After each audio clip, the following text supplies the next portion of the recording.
The Adventures of Ferdinand. Count Fathom. Chapter 39. Our adventurer is made acquainted with a new scene of life. Just as he entered these mansions of misery, his ears were invaded with a hoarse and dreadful voice, exclaiming, "You, Bess Beetle, score a couple of fresh eggs, a pennyworth of butter, and half a pint of mountain to the king, and stop credit till the bill is paid. He is now debtor for 15 shillings and 6 pence, and d—n me if I trust him 1 farthing more, if he was the best king in Christendom. And here, send Raggedhead with 5 pounds of potatoes for Major Macleaver's supper, and let him have what drink he wants. The fat widowed gentlewoman from Pimlico has promised to quit his score. Sir Mungo Barebones may have some hasty pudding and small beer, though I do not expect to see his coin, no more than to receive the 18 pence I laid out for a pair of breeches to his backside. What then? He's a quiet sort of a body, and a great scholar, and it was a scandal to the place to see him going about in that naked condition. As for the mad Frenchman with the beard, if you give him so much as a cheese-paring, UBCH, I will send you back to the hole, among your old companions, an impudent dog. I will teach him to draw his sword upon the governor of an English county jail. What, I suppose he thought he had to do with a French hangtindang, rabbit him. He shall eat his white feather before I give him credit for a morsel of bread."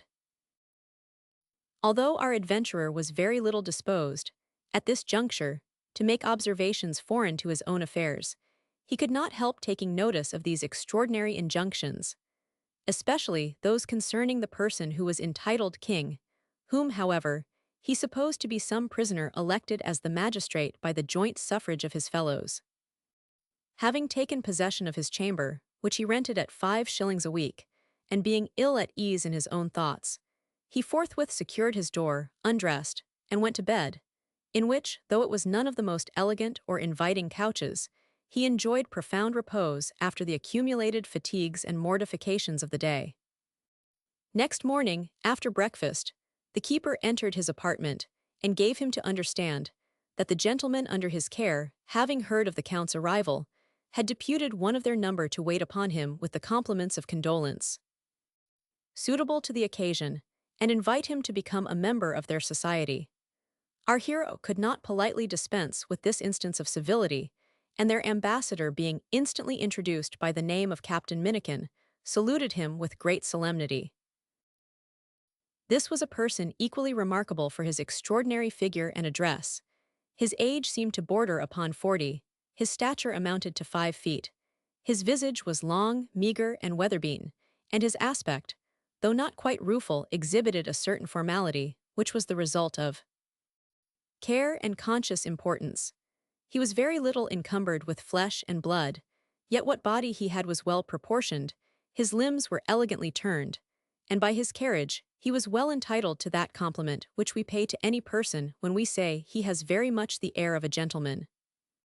There was also an evident singularity in his dress, which, though intended as an improvement, appeared to be an extravagant exaggeration of the mode, and at once evinced him an original to the discerning eyes of our adventurer, who received him with his usual complaisance, and made a very eloquent acknowledgment of the honor and satisfaction he received from the visit of the representative, and the hospitality of his constituents. The captain's peculiarities were not confined to his external appearance, for his voice resembled the sound of a bassoon, or the aggregate hum of a whole beehive, and his discourse was almost nothing else than a series of quotations from the English poets, interlarded with French phrases, which he retained for their significance, on the recommendation of his friends, being himself unacquainted with that or any other outlandish tongue. Fathom, finding this gentleman of a very communicative disposition, thought he could not have a fairer opportunity of learning the history of his fellow prisoners, and, turning the conversation on that subject, was not disappointed in his expectation. "I do not doubt, sir," said he with the utmost solemnity of declamation, "but you look with horror upon every object that surrounds you in this uncomfortable place. But nevertheless, here are some, who, as my friend Shakespeare has it, have seen better days, and have with holy bell been knolled to church, and sat at good men's feasts, and wiped their eyes of drops that sacred pity hath engendered. You must know, sir, that exclusive of the canaille or the profanum vulgus, as they are styled by Horace, there are several small communities in the jail, consisting of people who are attracted by the manners and dispositions of each other. For this place, sir, is quite a microcosm, and as the great world, so is this, a stage, and all the men and women merely players. For my own part, sir, I have always made it a maxim to associate with the best of company I can find. Not that I pretend to boast of my family or extraction, because, as the poet says, vix e nostra voco. My father, 'tis true, was a man that piqued himself upon his pedigree, as well as upon his politesse and personal merit, for he had been a very old officer in the army, and I myself may say I was born with a spontoon in my hand. Sir, I have had the honor to serve His Majesty these 20 years, and have been bandied about in the course of duty through all the British plantations, and you see the recompense of all my service. But this is a disagreeable subject, and therefore I shall waive it. However, as Butler observes, my only comfort is that now my doubled fortune is so low that either it must quickly end, or turn about again and mend. And now, to return from this digression, you will perhaps be surprised to hear that the head or chairman of our club is really a sovereign prince, no less, I will assure you, than the celebrated Theodore King of Corsica, who lies in prison for a debt of a few £100. Hugh, quantum mutetis ab illo. It is not my business to censure the conduct of my superiors, but I always speak my mind in a cavalier manner, and as, according to the Spectator, talking to a friend is no more than thinking aloud, entre nous, His Corsican Majesty has been scurvily treated by a certain administration. Be that as it will, he is a personage of a very portly appearance, and is quite master of the Biennes. Besides, they will find it their interest to have recourse again to his alliance, and in that case some of us may expect to profit by his restoration. But few words are best. He that maintains the second rank in our assembly is one Major Macleaver, an Irish gentleman who has served abroad. A soldier of fortune, sir, a man of unquestionable honor and courage, but a little overbearing, in consequence of his knowledge and experience. He is a person of good address, to be sure, and quite free of the mauvaise honte, and he may have seen a good deal of service. But what then? Other people may be as good as he, though they have not had such opportunities. If he speaks 5 or 6 languages, he does not pretend to any taste in the liberal arts, which are the criterion of an accomplished gentleman. The next is Sir Mungo Barebones, the representative of a very ancient family in the north. His affairs are very much deranged, but he is a gentleman of great probity and learning, and at present engaged in a very grand scheme, which, if he can bring it to bear, will render him famous to all posterity, no less than the conversion of the Jews and the Gentiles. The project, I own, looks chimerical to one who has not conversed with the author. But in my opinion, he has clearly demonstrated, from an anagrammatical analysis of a certain Hebrew word, that His present Majesty, whom God preserve, is the person pointed at in Scripture as the temporal Messiah of the Jews. And if he could once raise by subscription such a trifling sum as £1,200,000, I make no doubt but he would accomplish his aim, vast and romantic as it seems to be. Besides these, we have another messmate, who is a French chevalier, an odd sort of a man, a kind of Lazarillo de Tormes, a caricatura. He wears a long beard, pretends to be a great poet, and makes a dead fracas with his verses. The king has been obliged to exert his authority over him more than once, by ordering him into close confinement, for which he was so rash as to send His Majesty a challenge. But he afterwards made his submission, and was again taken into favor. The truth is, I believe his brain is a little disordered, and he being a stranger, we overlook his extravagancies. Sir, we shall think ourselves happy in your accession to our society. You will be under no sort of restraint, for though we dine at one table, every individual calls and pays for his own mess. Our conversation, such as it is, will not, I hope, be disagreeable, and though we have not opportunities of breathing the pure Arcadian air, and cannot, under the shade of melancholy boughs, lose and neglect the creeping hours of time, we may enjoy ourselves over a glass of punch or a dish of tea. Nor are we destitute of friends, who visit us in these shades of distress. The Major has a numerous acquaintance of both sexes. Among others, a first cousin of good fortune, who, with her daughters, often cheer our solitude. She is a very sensible ladylike gentlewoman, and the young ladies have a certain degagee air that plainly shows they have seen the best company. Besides, I will venture to recommend Mrs. Minikin as a woman of tolerable breeding and capacity, who, I hope, will not be found altogether deficient in the accomplishments of the sex. That we find means to make little parties, in which the time glides away insensibly. Then I have a small collection of books which are at your service. You may amuse yourself with Shakespeare or Milton or Don Quixote or any of our modern authors that are worth reading, such as The Adventures of Lovell, Lady Frail, George Edwards, Joe Thompson, Bampful de Moore Carew, Young Scarron, and Miss Betsy Thoughtless. And if you have a taste for drawing, I can entertain you with a parcel of prints by the best masters. A man of our hero's politeness could not help expressing himself in the warmest terms of gratitude for this courteous declaration.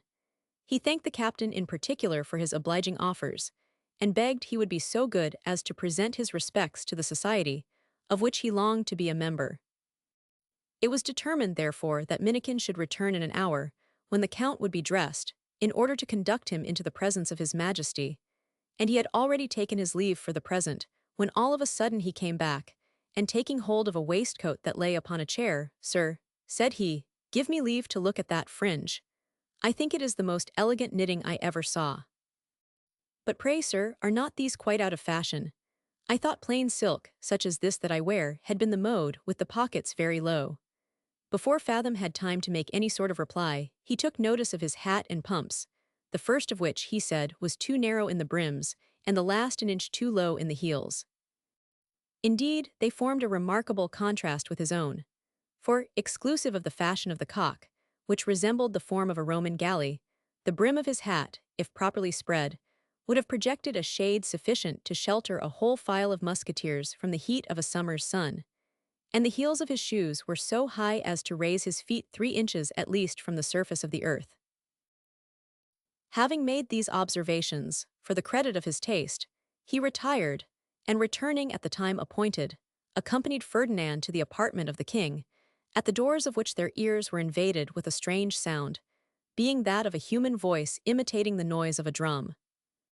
The captain, hearing this alarm, made a full stop, and giving the count to understand that his majesty was busy, begged he would not take it amiss, if the introduction should be delayed for a few moments. Fathom, curious to know the meaning of what he had heard, applied to his guide for information, and learned that the king and the major, whom he had nominated to the post of his general-in-chief, were employed in landing troops upon the Genoese territory. That is, that they were settling beforehand the manner of their disembarkation. He then, by the direction of his conductor, reconnoitred them through the keyhole, and perceived the sovereign and his minister sitting on opposite sides of a deal-board table, covered with a large chart or map, upon which he saw a great number of mussel and oyster shells ranged in a certain order, and, at a little distance, several regular squares and columns made of cards cut in small pieces. The prince himself, whose eyes were reinforced by spectacles, surveyed this armament with great attention, while the general put the whole in action, and conducted their motions by beat of drum. The mussel shells, according to Minikin's explanation, represented the transports. The oyster shells were considered as the metaphor that covered the troops in landing, and the pieces of card exhibited the different bodies into which the army was formed upon its disembarkation.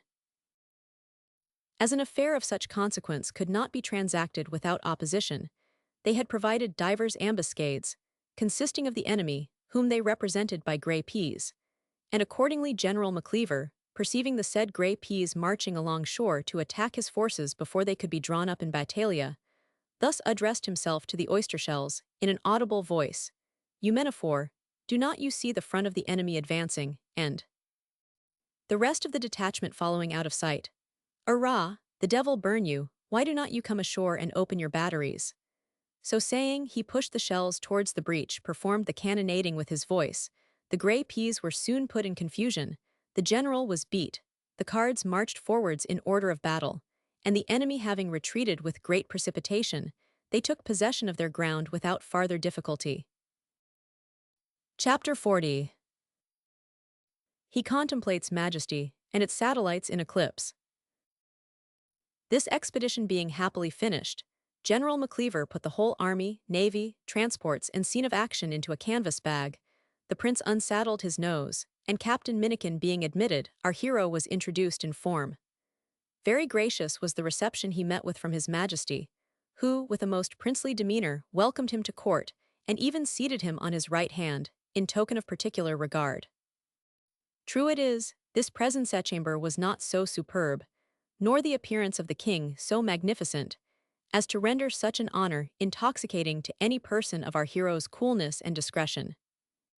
In lieu of tapestry, the apartment was hung with halfpenny ballads, a trucklebed without curtains supplied the place of a canopy, and instead of a crown his Majesty wore a woolen nightcap. Yet, in spite of these disadvantages, there was an air of dignity in his deportment, and a nice physiognomist would have perceived something majestic in the features of his countenance. He was certainly a personage of very prepossessing mien. His manners were engaging, his conversation agreeable, and any man whose heart was subject to the meltings of humanity would have deplored his distress, and looked upon him as a most pathetic instance of that miserable reverse to which all human grandeur is exposed.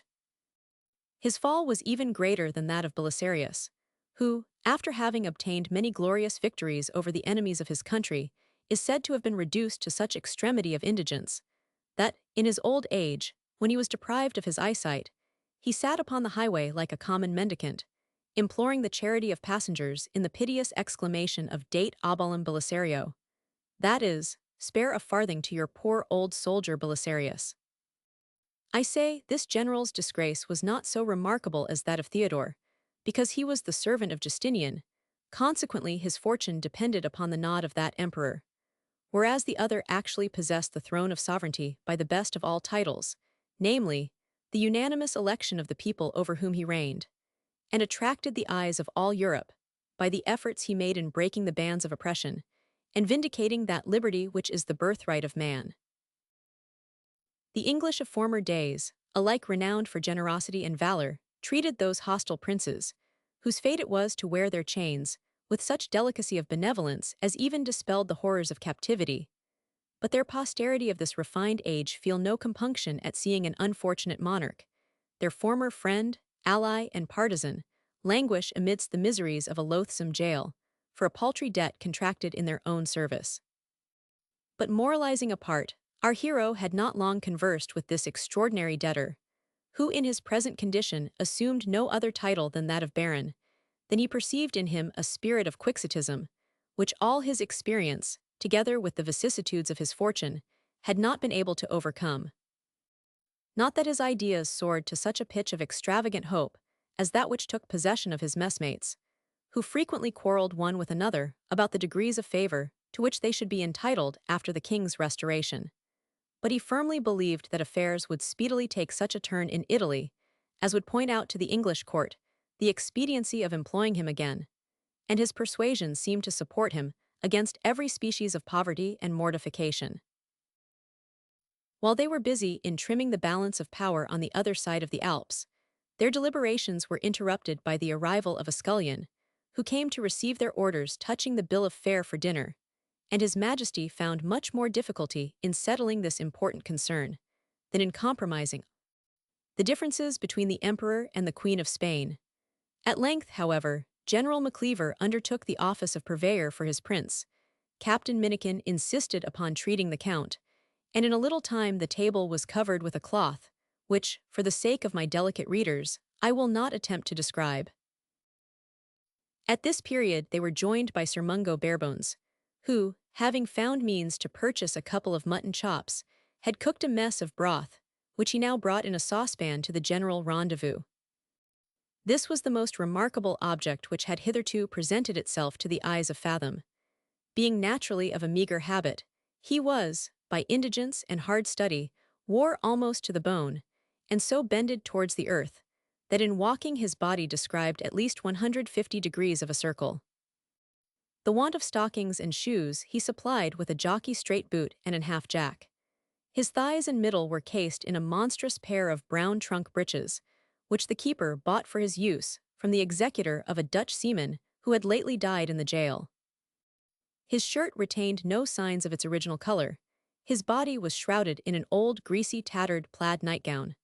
A blue and white handkerchief surrounded his head, and his looks betokened that immense load of care which he had voluntarily incurred for the eternal salvation of sinners. Yet this figure, uncouth as it was, made his compliments to our adventurer in terms of the most elegant address, and, in the course of conversation, disclosed a great fund of valuable knowledge. He had appeared in the great world, and borne divers offices of dignity and trust with universal applause. His courage was undoubted, his morals were unimpeached, and his person held in great veneration and esteem, when his evil genius engaged him in the study of Hebrew, and the mysteries of the Jewish religion, which fairly disordered his brain, and rendered him incapable of managing his temporal affairs. When he ought to have been employed in the functions of his post, he was always wrapped in visionary conferences with Moses on the Mount. Rather than regulate the economy of his household, he chose to exert his endeavors in settling the precise meaning of the word Elohim, and having discovered that now the period was come, when the Jews and Gentiles would be converted, he postponed every other consideration, in order to facilitate that great and glorious event. By this time Ferdinand had seen every member of the club, except the French chevalier, who seemed to be quite neglected by the society, for his name was not once mentioned during this communication, and they sat down to dinner, without asking whether he was dead or alive. The king regaled himself with a plate of ox-cheek. The major, who complained that his appetite had forsaken him, amused himself with some 40 hard eggs, malaxed with salt butter. The knight indulged upon his soup and bouillie, and the captain entertained our adventurer with a neck of veal roasted with potatoes. But before Fathom could make use of his knife and fork, he was summoned to the door, where he found the chevalier in great agitation, his eyes sparkling like coals of fire. Our hero was not a little surprised at this apparition, who, having asked pardon for the freedom he had used, observed that, understanding the count was a foreigner, he could not dispense with appealing to him concerning an outrage he had suffered from the keeper, who, without any regard to his rank or misfortunes, had been base enough to refuse him credit for a few necessaries, until he could have a remittance from his steward in France. He therefore conjured Count Fathom, as a stranger and nobleman like himself, to be the messenger of defiance, which he resolved to send to that brutal jailer, that, for the future, he might learn to make proper distinctions in the exercise of his function. Fathom, who had no inclination to offend this choleric Frenchman, assured him that he might depend upon his friendship, and, in the meantime, prevailed upon him to accept of a small supply, in consequence of which he procured a pound of sausages, and joined the rest of the company without delay, making a very suitable addition to such an assemblage of rarities. Though his age did not exceed 30 years, his beard, which was of a brindled hue, flowed down like Aaron's to his middle. Upon his legs he wore red stockings rolled up over the joint of the knee. His breeches were of blue drab, with vellum buttonholes and garters of gold lace, his waistcoat of scarlet, his coat of rusty black cloth, his hair, twisted into a ramily, hung down to his rump of the color of jet, and his hat was adorned with a white feather. This original had formed many ingenious schemes to increase the glory and grandeur of France, but was discouraged by Cardinal Fleury, who, in all appearance, jealous of his great talents, not only rejected his projects, but even sent him to prison, on pretense of being offended at his impertinence. Perceiving that, like the prophet, he had no honor in his own country, he no sooner obtained his release than he retired to England, where he was prompted by his philanthropy to propose an expedient to our ministry which would have saved a vast effusion of blood and treasure. This was an agreement between the Queen of Hungary and the late Emperor to decide their pretensions by a single combat, in which case he offered himself as the Bavarian champion, but in this endeavor he also proved unsuccessful. Then, turning his attention to the delights of poetry, he became so enamored of the muse that he neglected every other consideration, and she as usual gradually conducted him to the author's never-failing gola place of rest, appointed for all those sinners whom the profane love of poesy hath led astray. Chapter 41. One quarrel is compromised, and another decided by unusual arms. Among other topics of conversation that were discussed at this genial meeting, Sir Mungo's scheme was brought upon the carpet by His Majesty, who was graciously pleased to ask how his subscription filled.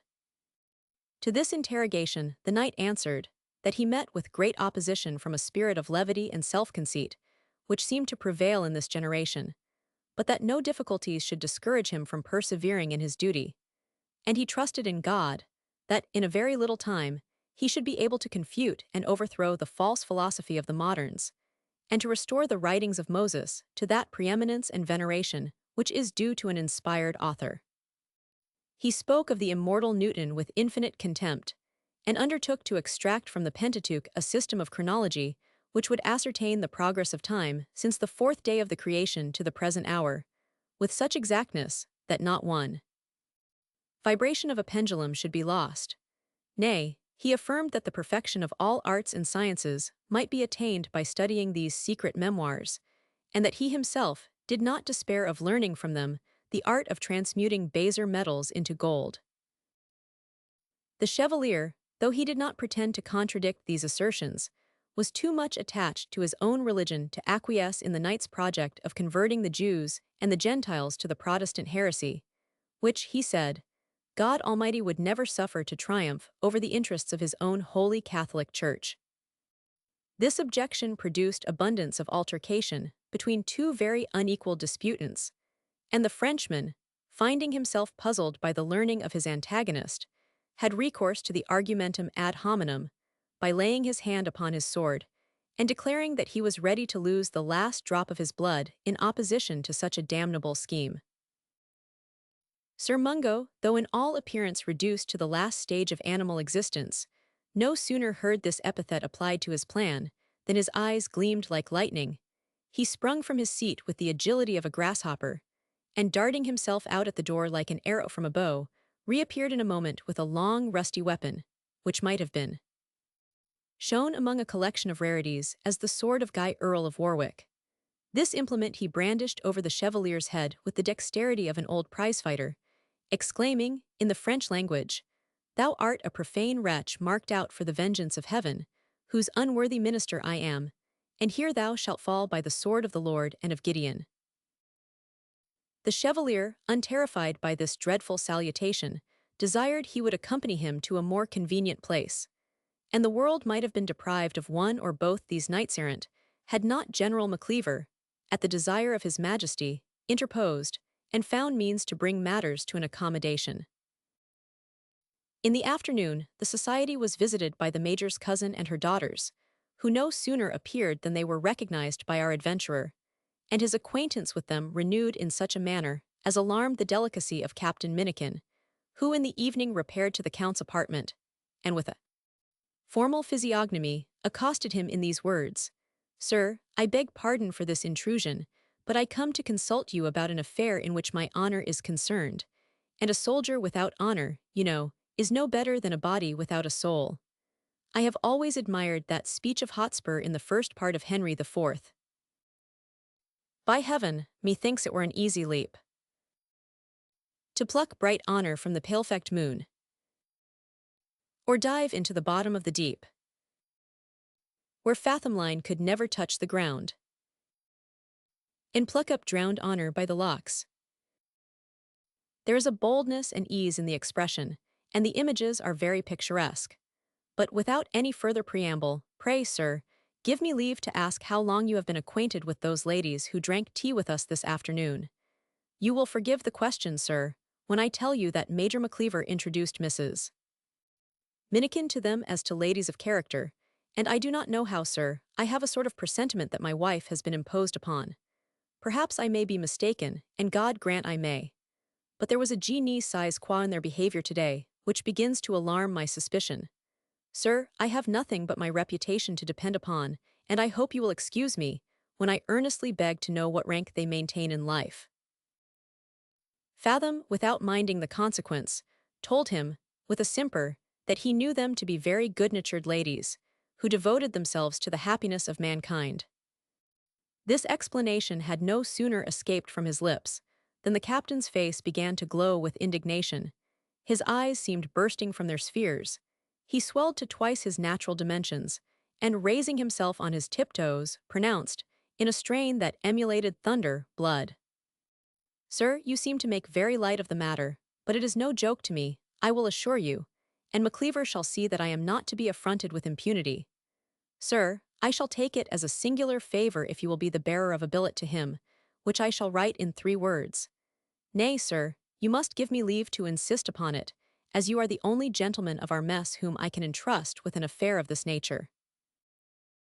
Fathom, rather than run the risk of disobliging such a punctilious warrior, after having in vain attempted to dissuade him from his purpose, undertook to carry the challenge, which was immediately penned in these words. Sir, you have violated my honor in imposing upon Mrs. Minikin, your pretended cousins, as ladies of virtue and reputation.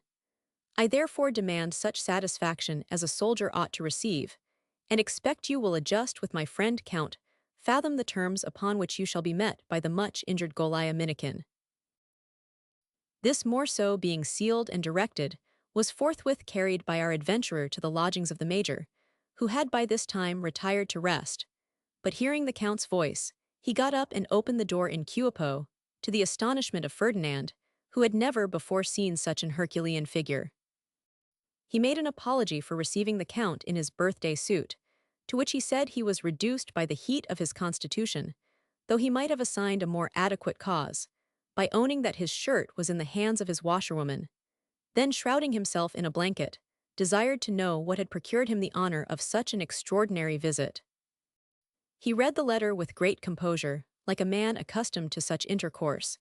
Then addressing himself to the bearer, I will be after diverting the gentleman, said he, in any manner he shall think proper. But by Jesus, this is no place for such amusements, because, as you well know, my dear Count, if both should be killed by the chance of war, neither of us will be able to escape, and after the breath is out of his body, he will make but a sorry excuse to his family and friends. But that is no concern of mine, and therefore I am ready to please him in his own way. Fathom approved of his remarks, which he reinforced with sundry considerations to the same purpose, and begged the assistance of the major's advice, in finding some expedient to terminate the affair without bloodshed, that no troublesome consequences might ensue either to him or to his antagonist, who, in spite of this overstraining formality, seemed to be person of worth and good nature. With all my heart, said the generous Hibernian, I have a great regard for the little man, and my own character is not to seek at this time of day. I have served a long apprenticeship to fighting, as this same Carcase can testify, and if he compels me to run him through the body by my shawl, I shall do it in a friendly manner. So saying, he threw aside the blanket, and displayed scars and seams innumerable upon his body, which appeared like an old patched leathern doublet. I remember, proceeded this champion, when I was a slave at Algiers, Murphy McMorris and I happened to have some difference in the bagnio, upon which he bade me turn out. Arrah, for what? Said I. Here are no weapons that a gentleman can use, and you would not be such a negro as to box like an English carman. After he had puzzled himself for some time, he proposed that we should retire into a corner and funk one another with brimstone, till one of us should give out. Accordingly we crammed 6 tobacco pipes with sulphur, and setting foot to foot, began to smoke and kept a constant fire until McMorris dropped down. Then I threw away my pipe, and taking poor Murphy in my arms, "What, are you dead?" said I. "If you're dead, speak." "No, by Jesus," cried he, "I ain't dead, but I am speechless." So he owned I had obtained the victory, and we were as good friends as ever. Now, if Mr. Minikin thinks proper to put the affair upon the same issue, I will smoke a pipe of brimstone with him tomorrow morning, and if I cry out first, I will be after asking pardon for this supposed affront. Fathom could not help laughing at the proposal, to which, however, he objected on account of Minikin's delicate constitution, which might suffer more detriment from breathing in an atmosphere of sulphur than from the discharge of a pistol or the thrust of a small sword. He therefore suggested another expedient in lieu of the sulphur, namely, the gum called a saphatida, which, though abundantly nauseous, could have no effect upon the infirm texture of the lieutenant's lungs. This hint being relished by the major, our adventurer returned to his principal, and having repeated the other's arguments against the use of mortal instruments, described the succedaneum which he had concerted with McLeaver. The captain at first believed the scheme was calculated for subjecting him to the ridicule of his fellow prisoners, and began to storm with great violence. But by the assurances and address of Fathom, he was at length reconciled to the plan, and preparations were made on each side for this duel, which was actually smoked next day, About noon, in a small closet detached from the challenger's apartment, and within hearing of his majesty and all his court, assembled as witnesses and umpires of the contest. The combatants, being locked up together, began to ply their engines with great fury, and it was not long before Captain Minikin perceived he had a manifest advantage over his antagonist. For his organs were familiarized to the effluvia of this drug, which he had frequently used in the course of an hypochondriac disorder. Whereas McCleaver, who was a stranger to all sorts of medicine, by his wry faces and attempts to puke, expressed the utmost abhorrence of the smell that invaded his nostrils. Nevertheless, resolved to hold out to the last extremity, he continued in action until the closet was filled with such an intolerable vapor as discomposed the whole economy of his entrails, and compelled him to disgorge his breakfast in the face of his opponent, whose nerves were so disconcerted by this disagreeable and unforeseen discharge that he fell back into his chair in a swoon, and the major bellowed aloud for assistance. The door being opened, he ran directly to the window to inhale the fresh air, while the captain, recovering from his fit, complained of McCleaver's unfair proceeding, and demanded justice of the arbitrators, who decided in his favor, and the major being prevailed upon to ask pardon for having introduced Mrs. Minikin to women of rotten reputation, the parties were reconciled to each other, and peace and concord re-established in the mess. Fathom acquired universal applause for his discreet and humane conduct upon this occasion, and that same afternoon had an opportunity of seeing the lady in whose cause he had exerted himself. He was presented to her as the husband's particular friend, and when she understood how much she was indebted to his care and concern for the captain's safety, she treated him with uncommon marks of distinction, and he found her a genteel, well-bred woman, not without a good deal of personal charms and a well-cultivated understanding. Chapter 42. An unexpected rencontre, and a happy revolution in the affairs of our adventurer.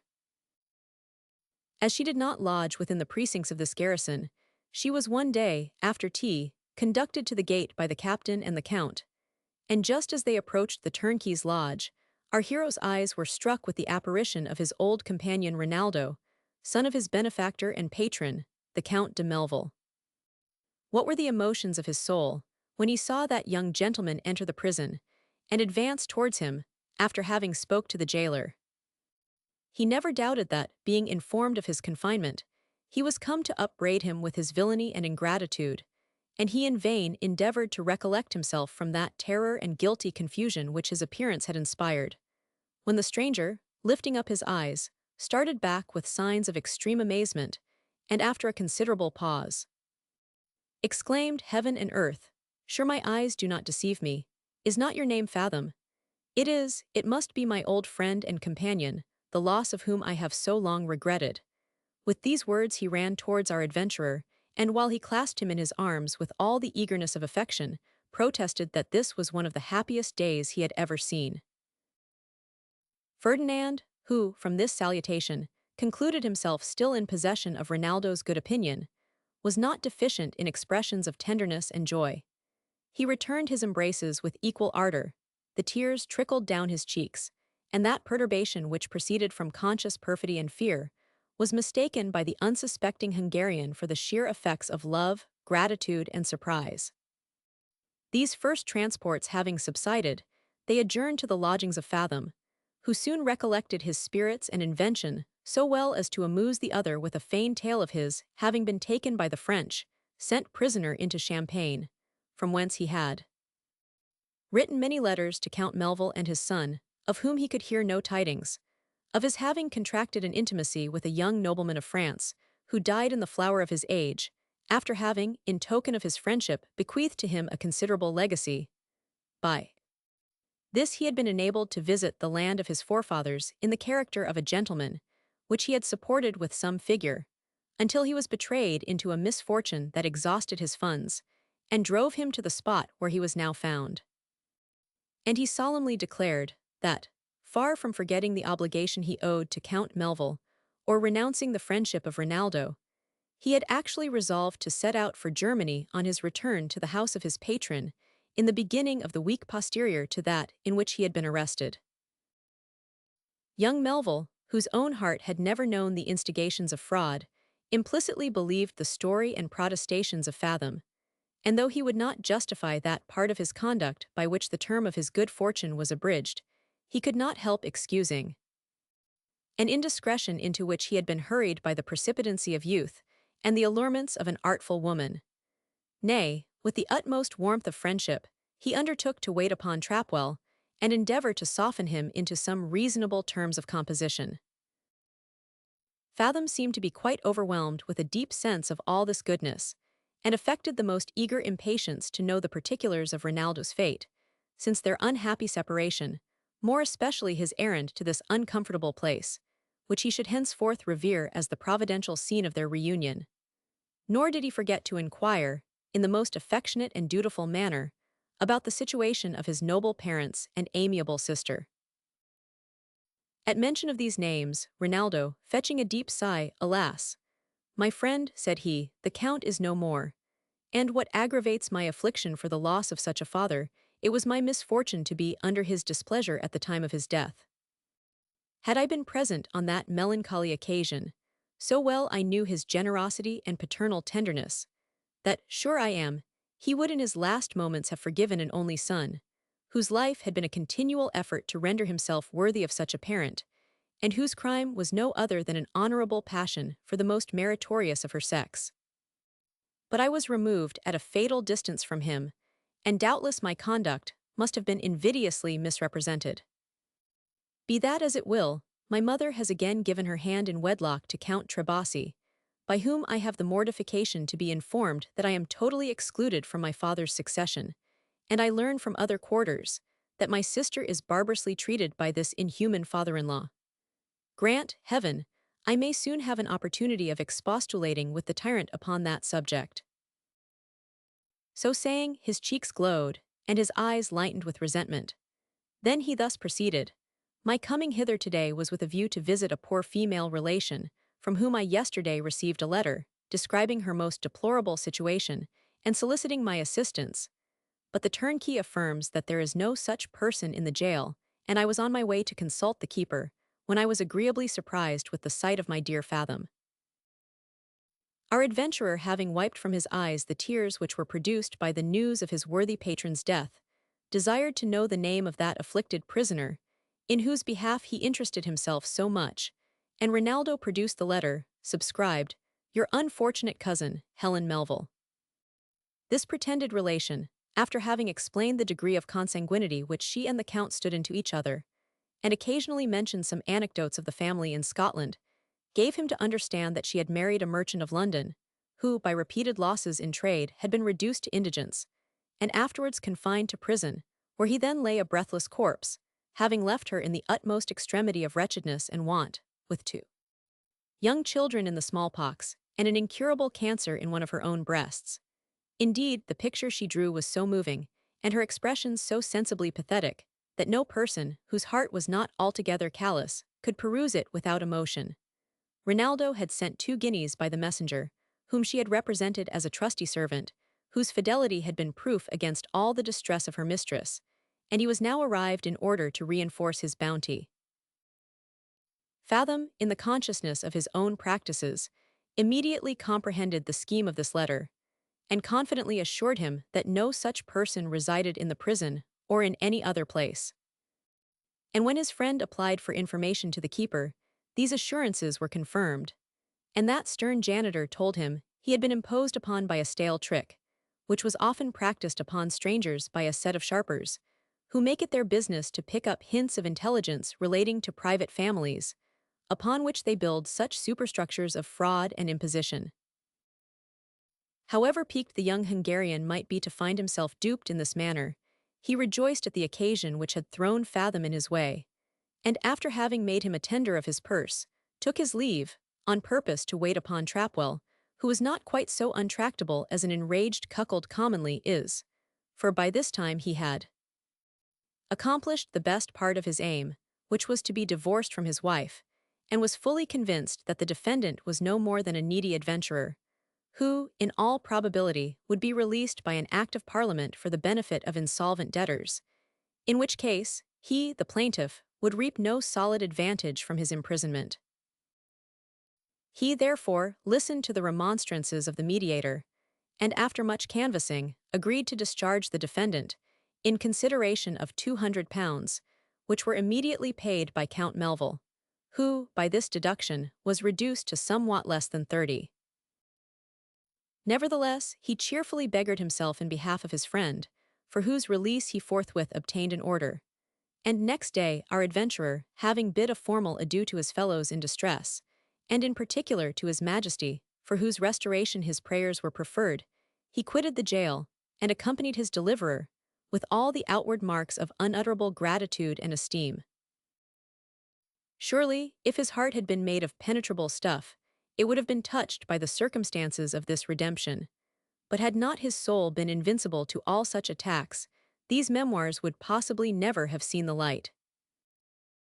When they arrived at Rinaldo's lodgings, that young gentleman honored him with other proofs of confidence and friendship, by giving him a circumstantial detail of all the adventures in which he had been engaged after Fathom's desertion from the imperial camp.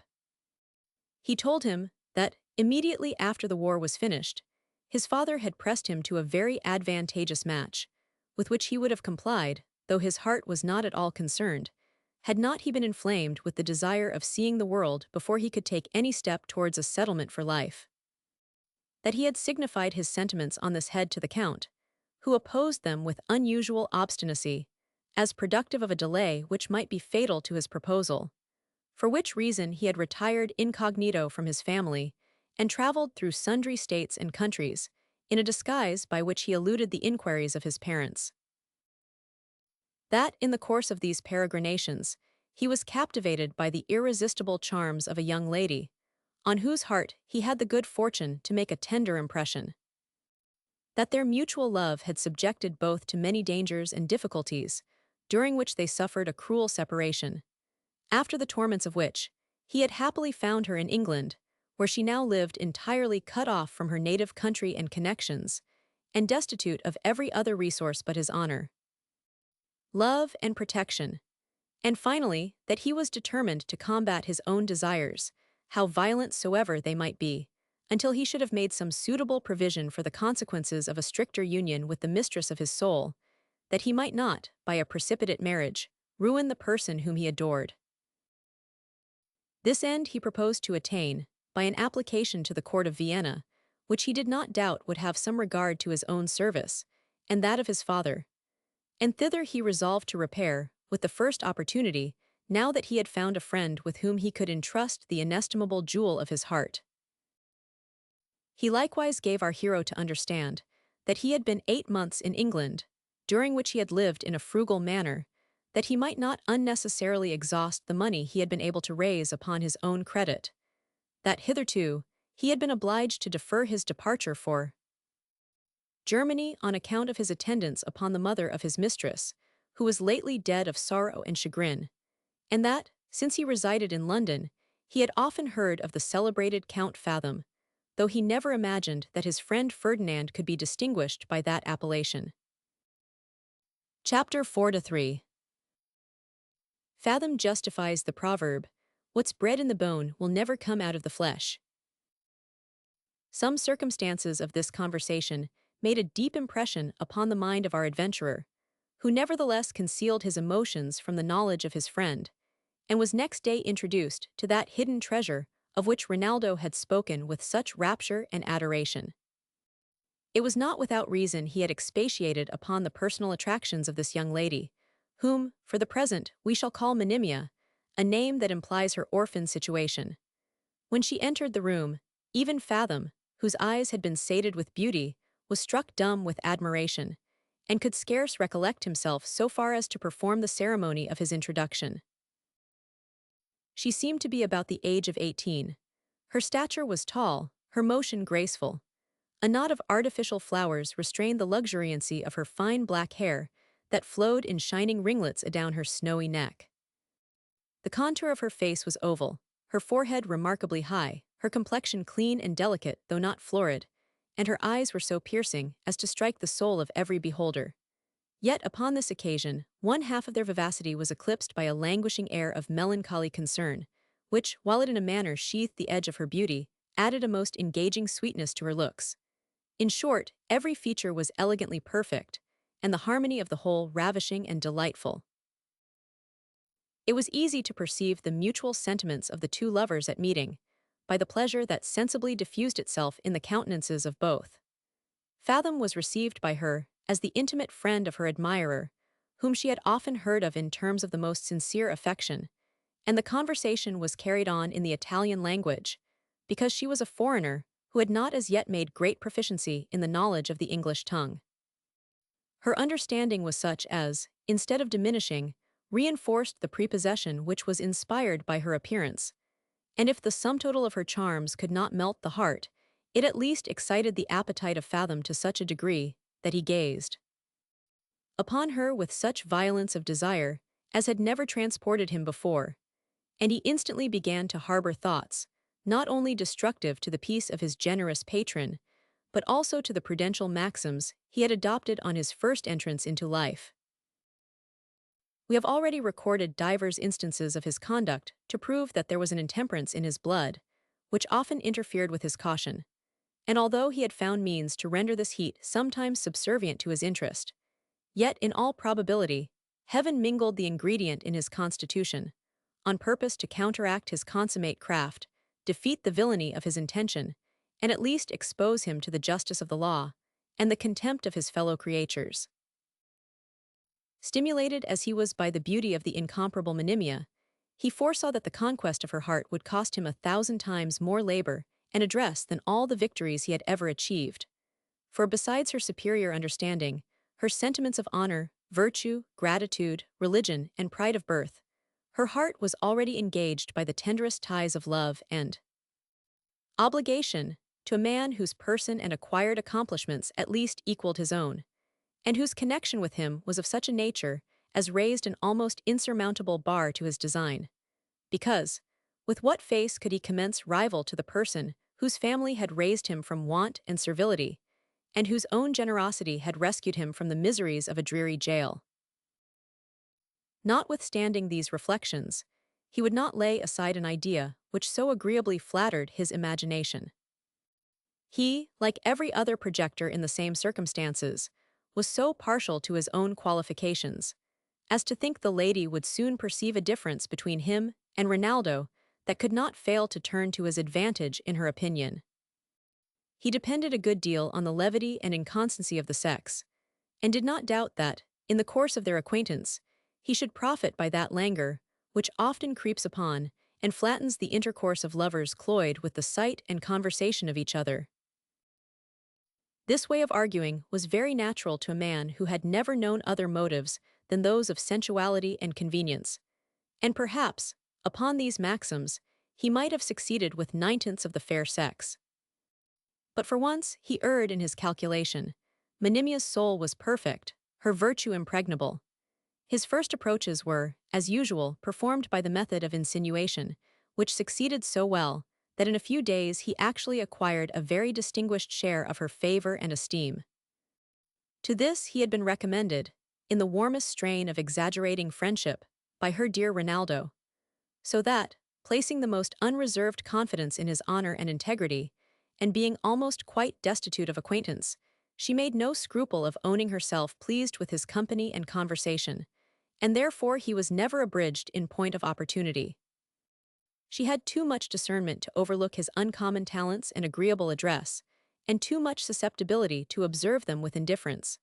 She not only regarded him as the confidant of her lover, but admired him as a person whose attachment did honor to Count Melville's choice. She found his discourse remarkably entertaining, his politeness dignified with an air of uncommon sincerity, and she was ravished with his skill in music, an art of which she was deeply enamored.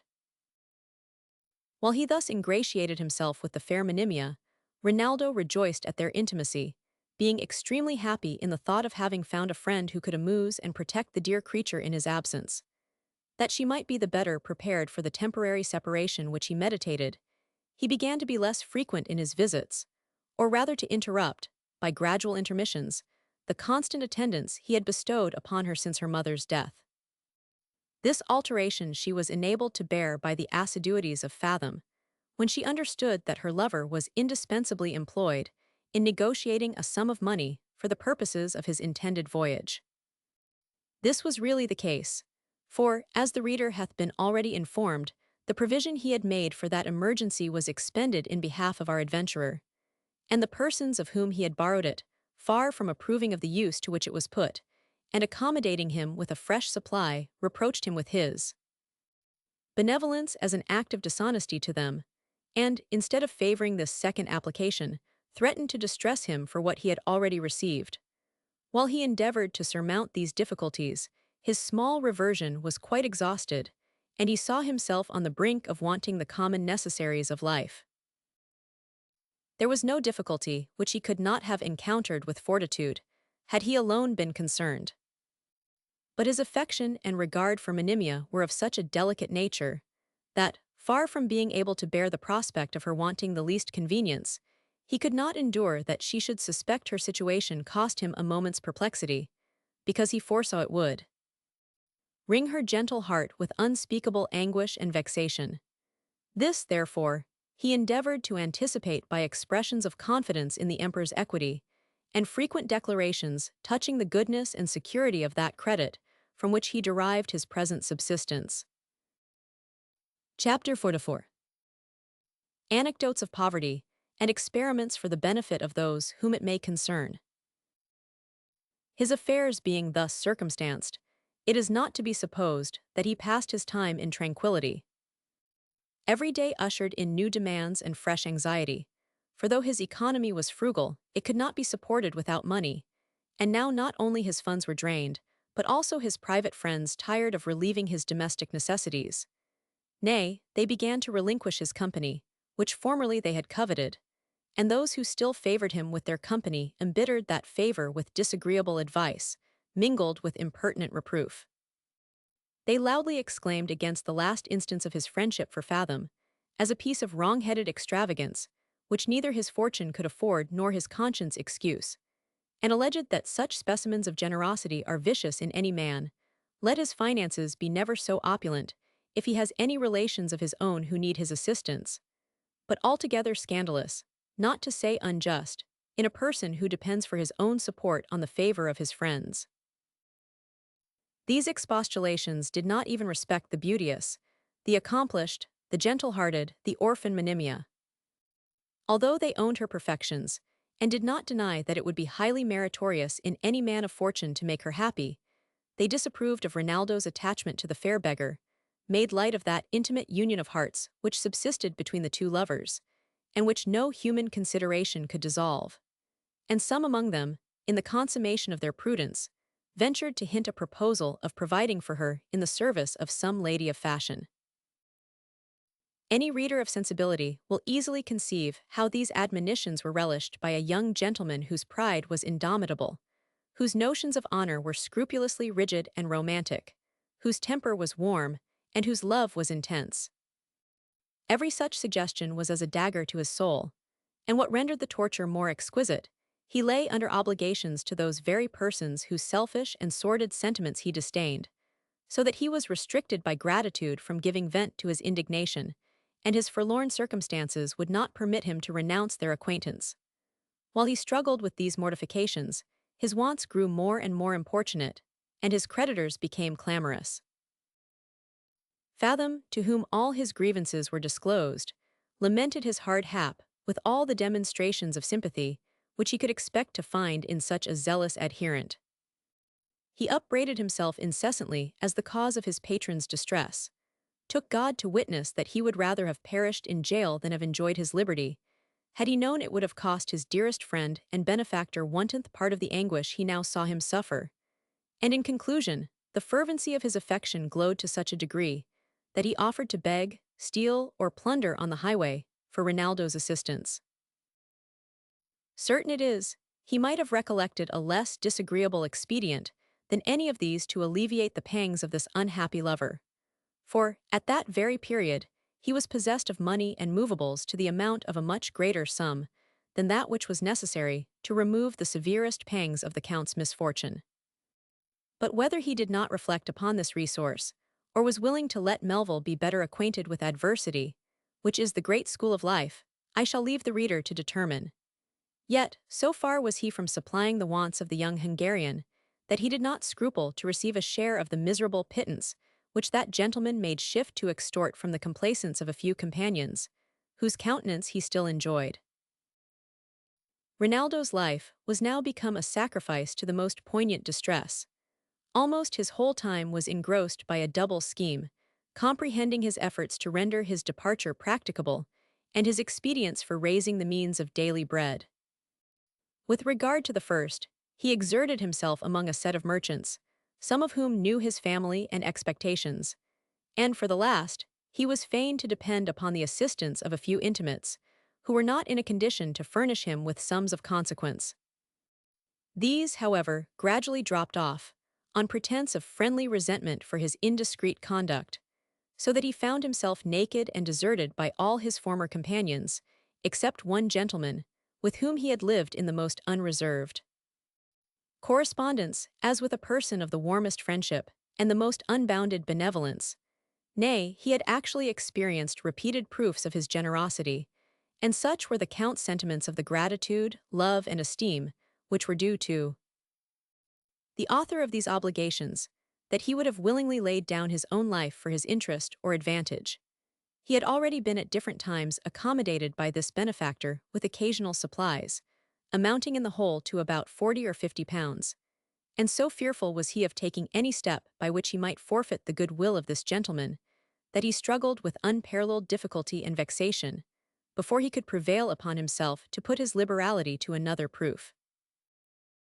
What maxims of delicacy will not the dire calls of necessity infringe? Reduced to the alternative of applying once more to that beneficence which had never failed him, or of seeing Monimia starve, he chose the first, as of two evils the least, and entrusted Fathom with a letter explaining the bitterness of his case. It was not without trepidation that he received in the evening from his messenger an answer to this billet, but what were his pangs when he learned the contents? The gentleman, after having professed himself Melville's sincere well-wisher, gave him to understand that he was resolved for the future to detach himself from every correspondence which would be inconvenient for him to maintain, that he considered his intimacy with the Count in that light. Yet, nevertheless, if his distress was really as great as he had described it, he would still contribute something towards his relief, and accordingly had sent by the bearer 5 guineas for that purpose, but desired him to take notice that, in so doing, he laid himself under some difficulty.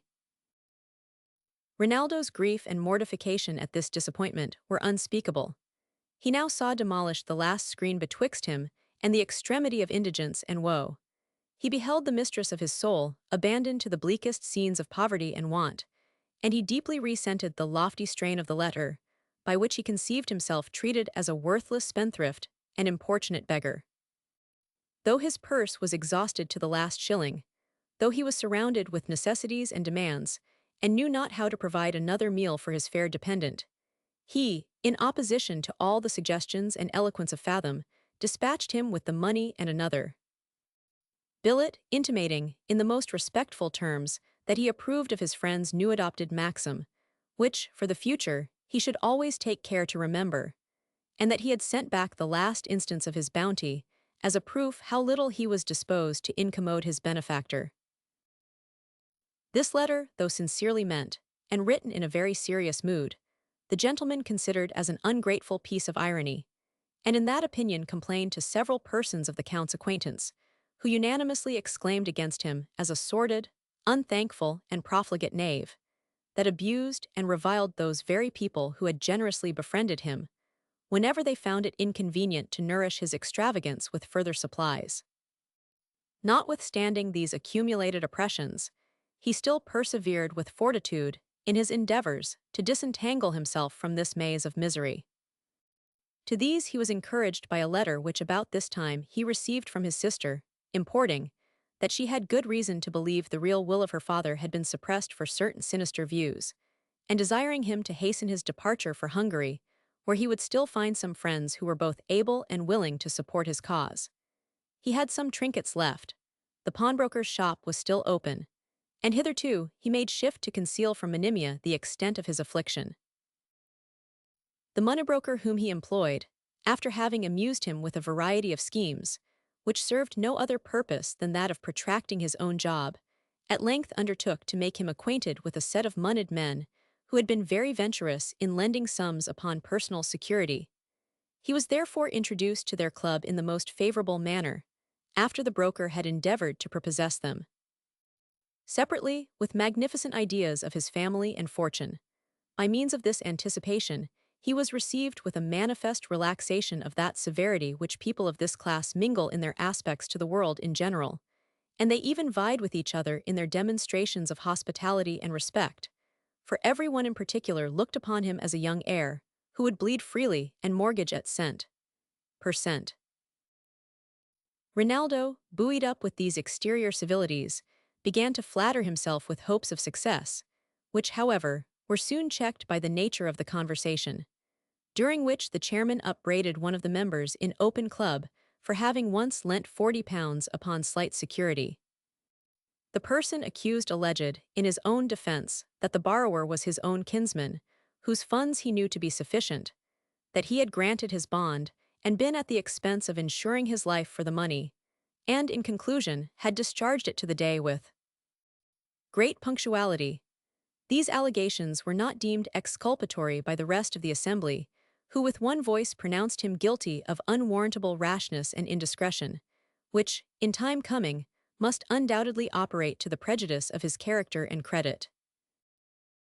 This was a bitter declaration to the young count, who nevertheless endeavored to improve the footing he had gained among them, by courting their company, conforming to their manners, and attentively listening to their discourse.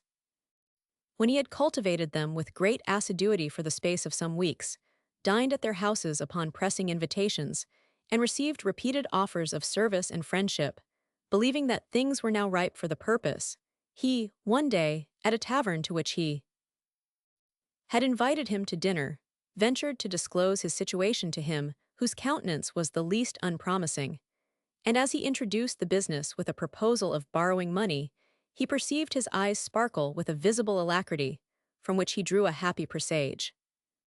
But alas! This was no more than a transient gleam of sunshine, which was suddenly obumbrated by the sequel of his explanation, insomuch that, when the merchant understood the nature of the security, his visage was involved in a most disagreeable gloom, and his eyes distorted into a most hideous obliquity of vision. Indeed, he squinted so horribly that Rinaldo was amazed and almost affrighted at his looks, until he perceived that this distortion proceeded from concern for a silver tobacco box which he had laid down by him on the table, after having filled his pipe. As the youth proceeded to unfold his necessities, the other became gradually alarmed for this utensil, to which he darted his eyes askance in this preternatural direction, until he had slyly secured it in his pocket.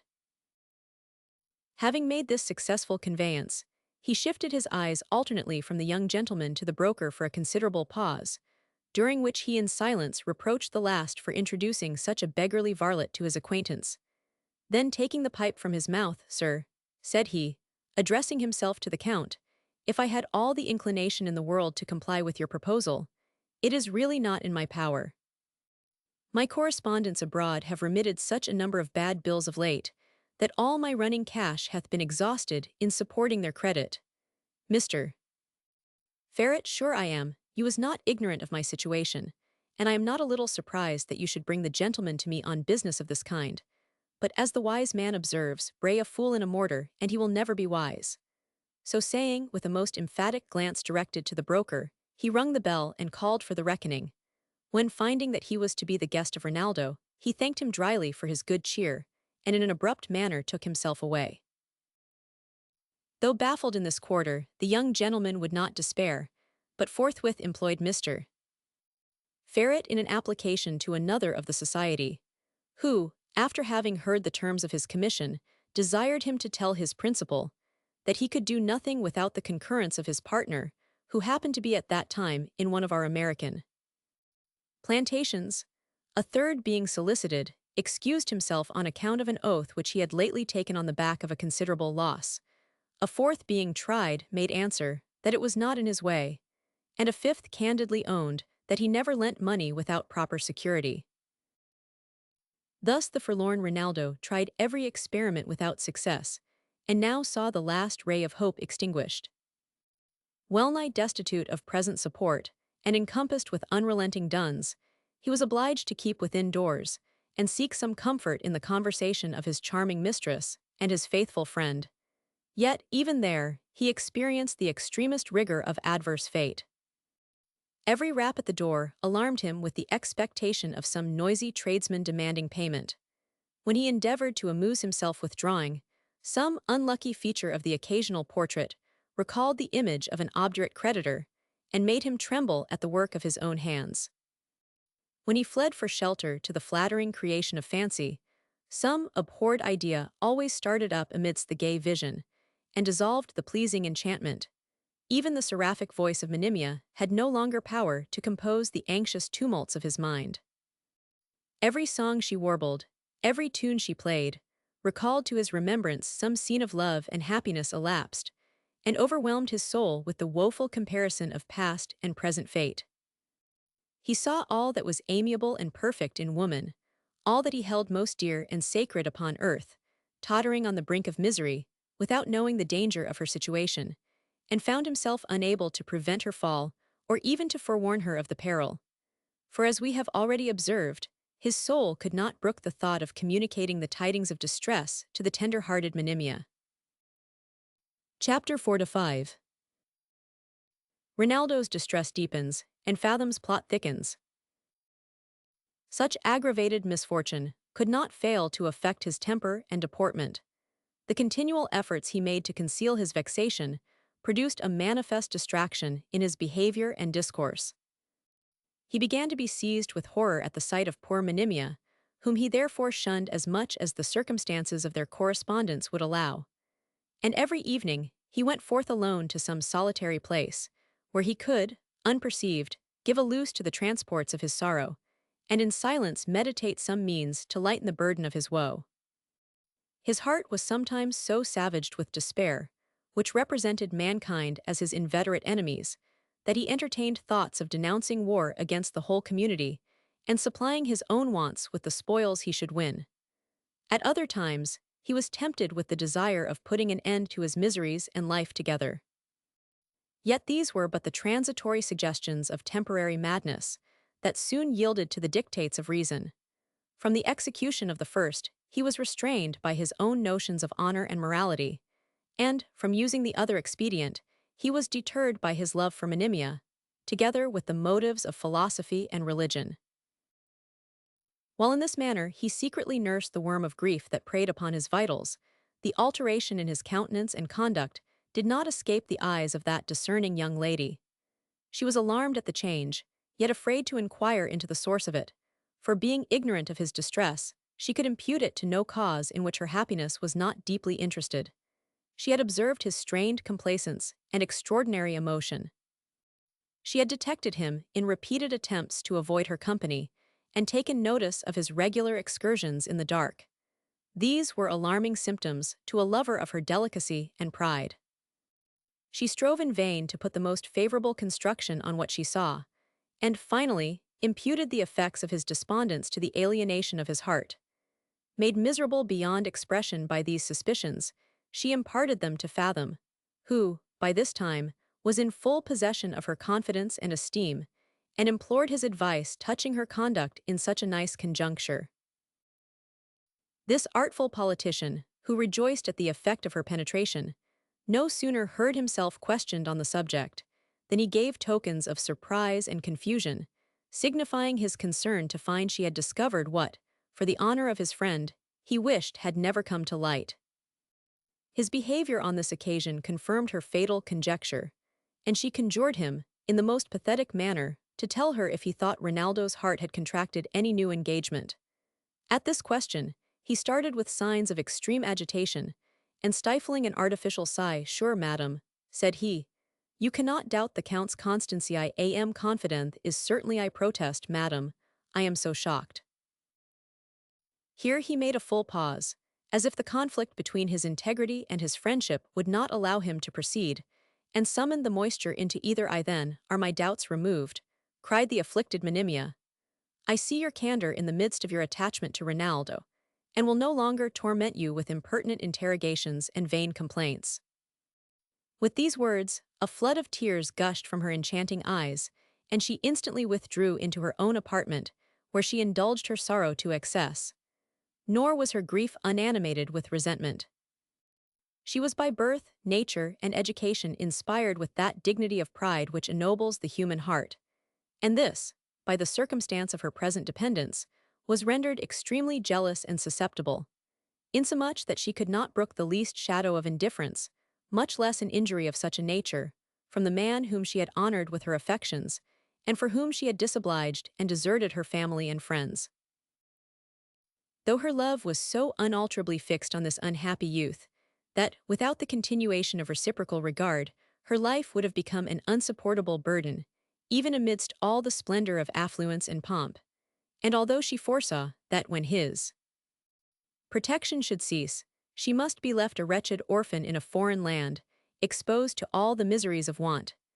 Yet, such was the loftiness of her displeasure, that she disdained to complain, or even demand an explanation from the supposed author of her wrongs.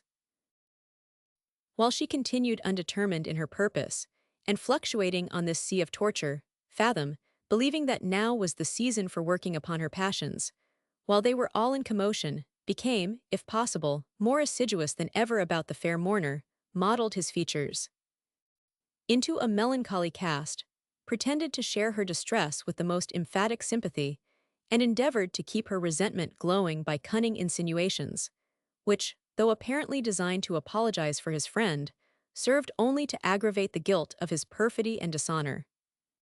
This pretext of friendly concern is the most effectual vehicle for the conveyance of malice and slander, and a man's reputation is never so mortally stabbed as when the assassin begins with the preamble of, "For my own part, I can safely say that no man upon earth has a greater regard for him than I have, and it is with the utmost anguish and concern that I see him misbehave in such a manner."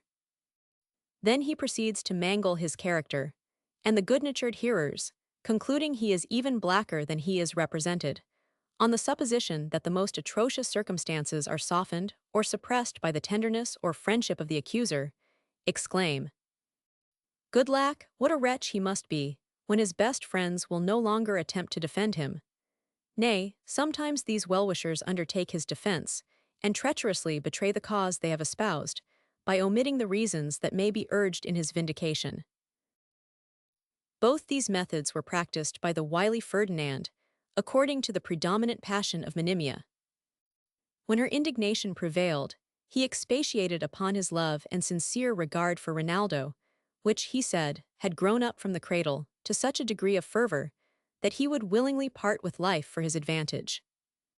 He shed tears for his apostasy, but every drop made an indelible stain upon his character, and, in the bitterness of his grief, swore, notwithstanding his fondness for Ronaldo, which had become a part of his constitution, that the young Hungarian deserved the most infamous destiny for having injured such perfection. At other times, when he found her melted into silent sorrow, he affected to excuse the conduct of his friend. He informed her that the young gentleman's temper had been uneven from his infancy, that frailty was natural to man, that he might in time be reclaimed by self-conviction.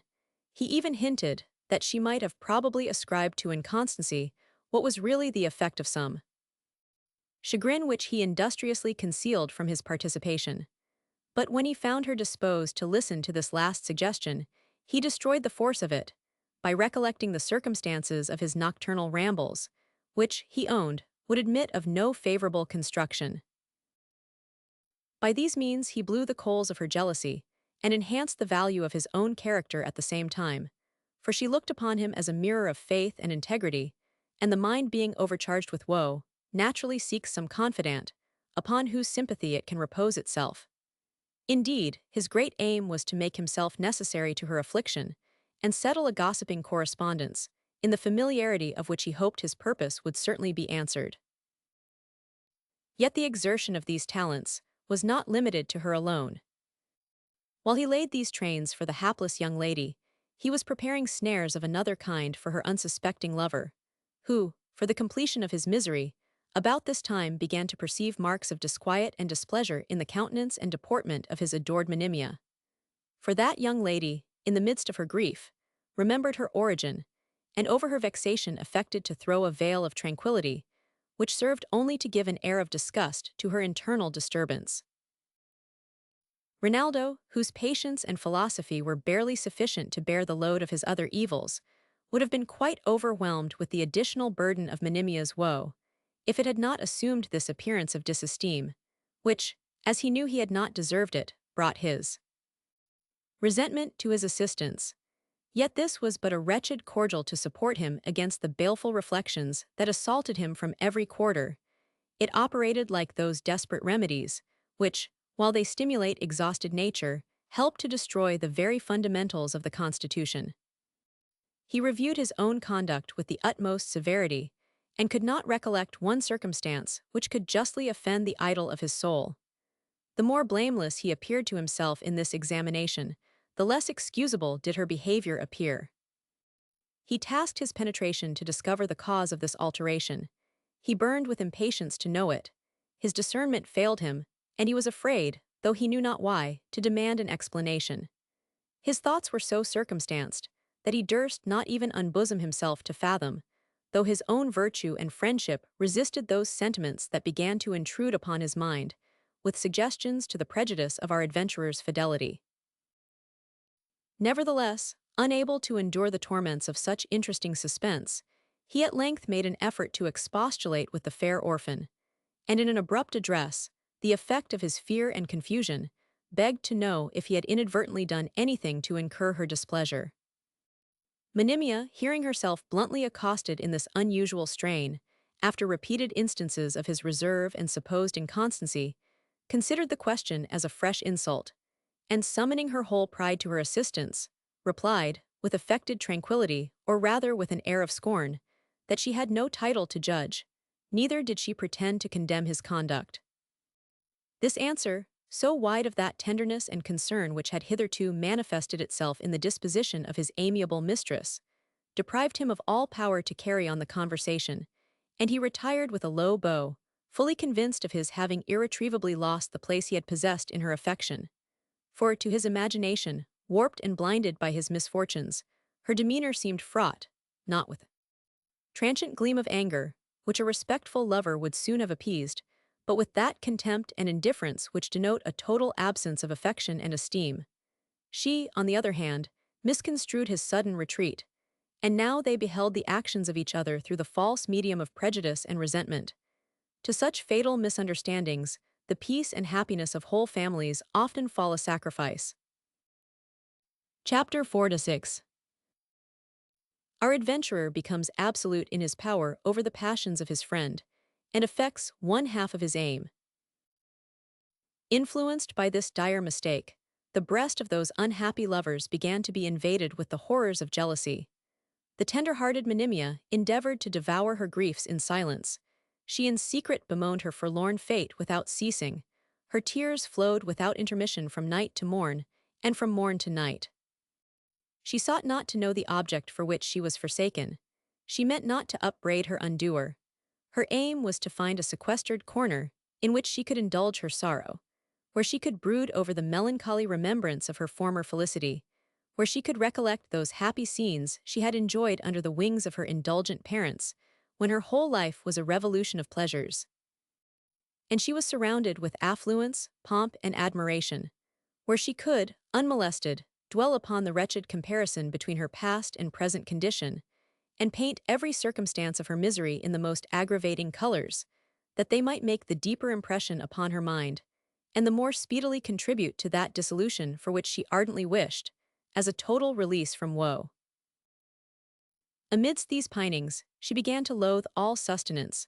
Her cheeks grew wan, her bright eyes lost their splendor, the roses vanished from her lips, and her delicate limbs could hardly support their burden. In a word, her sole consolation was limited to the prospect of depositing her sorrows in the grave, and her only wish was to procure a retreat in which she might wait with resignation for that happy period. Yet this melancholy comfort she could not obtain without the advice and mediation of Fathom, whom she therefore still continued to see and consult. While these consultations were held, Rinaldo's bosom was ravaged with tempests of rage and distraction. He believed himself superseded in the affection of his mistress by some favored rival, whose success rankled at his soul. And though he scarce durst communicate the suspicion to his own heart, his observation continually whispered to him that he was supplanted by his friend Fathom. For Monimia was totally detached from the conversation of every other man, and he had of late noted their intercourse with distempered eyes. These considerations sometimes transported him to such a degree of frenzy that he was tempted to sacrifice them both as traitors to gratitude, friendship, and love, but such delirium soon vanished before his honor and humanity. He would not allow himself to think amiss of Ferdinand until some undoubted mark of his guilt should appear, and this was so far from being the case that hitherto there was scarce a presumption. On the contrary, said he to himself, I am hourly receiving proofs of his sympathy and attachment, not but that he may be the innocent cause of my mishap. His superior qualifications may have attracted the eye, and engaged the heart of that inconstant fair, without his being sensible of the victory he has won. Or, perhaps, shocked at the conquest he hath unwillingly made, he discourages her advances, tries to reason down her unjustifiable passion, and in the meantime conceals from me the particulars, out of regard to my happiness and quiet. Under cover of these favorable conjectures, our adventurer securely prosecuted his scheme upon the unfortunate Monimia. He dedicated himself wholly to her service and conversation, except at those times when his company was requested by Rinaldo, who now very seldom exacted his attendance. In his ministry about the person of the beauteous orphan, this cunning incendiary mingled such awful regard, such melting compassion, as effectually screened him from the suspicion of treachery, while he widened the fatal breach between her and her lover by the most diabolical insinuations. He represented his friend as a voluptuary who gratified his own appetite without the least regard to honor or conscience, and, with a show of infinite reluctance, imparted some anecdotes of his sensuality, which he had feigned for the purpose. Then he would exclaim in an affected transport, Gracious heaven! Is it possible for any man who has the least title to perception or humanity to injure such innocence and perfection? For my own part, had I been so undeservedly happy heaven and earth. Forgive my transports, madam, I cannot help seeing and admiring such divine attractions. I cannot help resenting your wrongs. It is the cause of virtue I espouse. It ought to be the cause of every honest man. He had often repeated such apostrophes as these, which she ascribed to nothing else than sheer benevolence and virtuous indignation, and actually began to think he had made some impression upon her heart, not that he now entertained the hope of an immediate triumph over her chastity. The more he contemplated her character, the more difficult the conquest seemed to be. He therefore altered his plan, and resolved to carry on his operations under the shelter of honorable proposals, foreseeing that a wife of her qualifications, if properly managed, would turn greatly to the account of the husband, or, if her virtue should prove refractory, that he could at any time rid himself of the encumbrance, by decamping without beat of drum, after he should be cloyed with possession.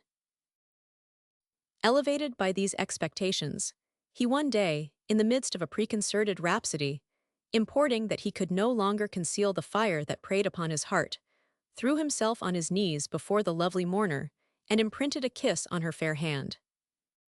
Though he did not presume to take this liberty till after such preparation as he thought had altogether extinguished her regard for Melville, and paved the way for his own reception in room of that discarded lover, he had so far overshot his mark, that Monimia, instead of favoring his declaration, started up, and retired in silence, her cheeks glowing with shame, and her eyes gleaming with indignation. Ferdinand no sooner recovered from the confusion produced by this unexpected repulse, than he saw the necessity of coming to a speedy determination, lest the offended fair one should appeal to Rinaldo, in which case they might be mutually undeceived, to his utter shame and confusion. He therefore resolved to deprecate her anger by humble supplications, and by protesting that, whatever tortures he might suffer by suppressing his sentiments, she should never again be offended with a declaration of his passion. Having thus appeased the gentle Monimia, and discovered that, in spite of her resentment, his friend still kept possession of her heart, he determined to work an effectual separation, so as that the young lady, being utterly deserted by Melville, should be left altogether in his power. With this Christian intention, he began to sadden his visage with a double shade of pensive melancholy, in the presence of Rinaldo, to stifle a succession of involuntary sighs, to answer from the purpose, to be incoherent in his discourse, and, in a word, to act the part of a person wrapped up in sorrowful cogitation. Count Melville, soon as he perceived these symptoms, very kindly inquired into the cause of them, and was not a little alarmed to hear the artful and evasive answers of Ferdinand, who, without disclosing the source of his disquiet, earnestly begged leave to retire into some other corner of the world. Roused by this entreaty, the Hungarian's jealousy awoke, and with violent agitation he exclaimed, "Then are my fears too true, my dear Fathom. I comprehend the meaning of your request. I have for some time perceived an host of horrors approaching from that quarter. I know your worth and honor.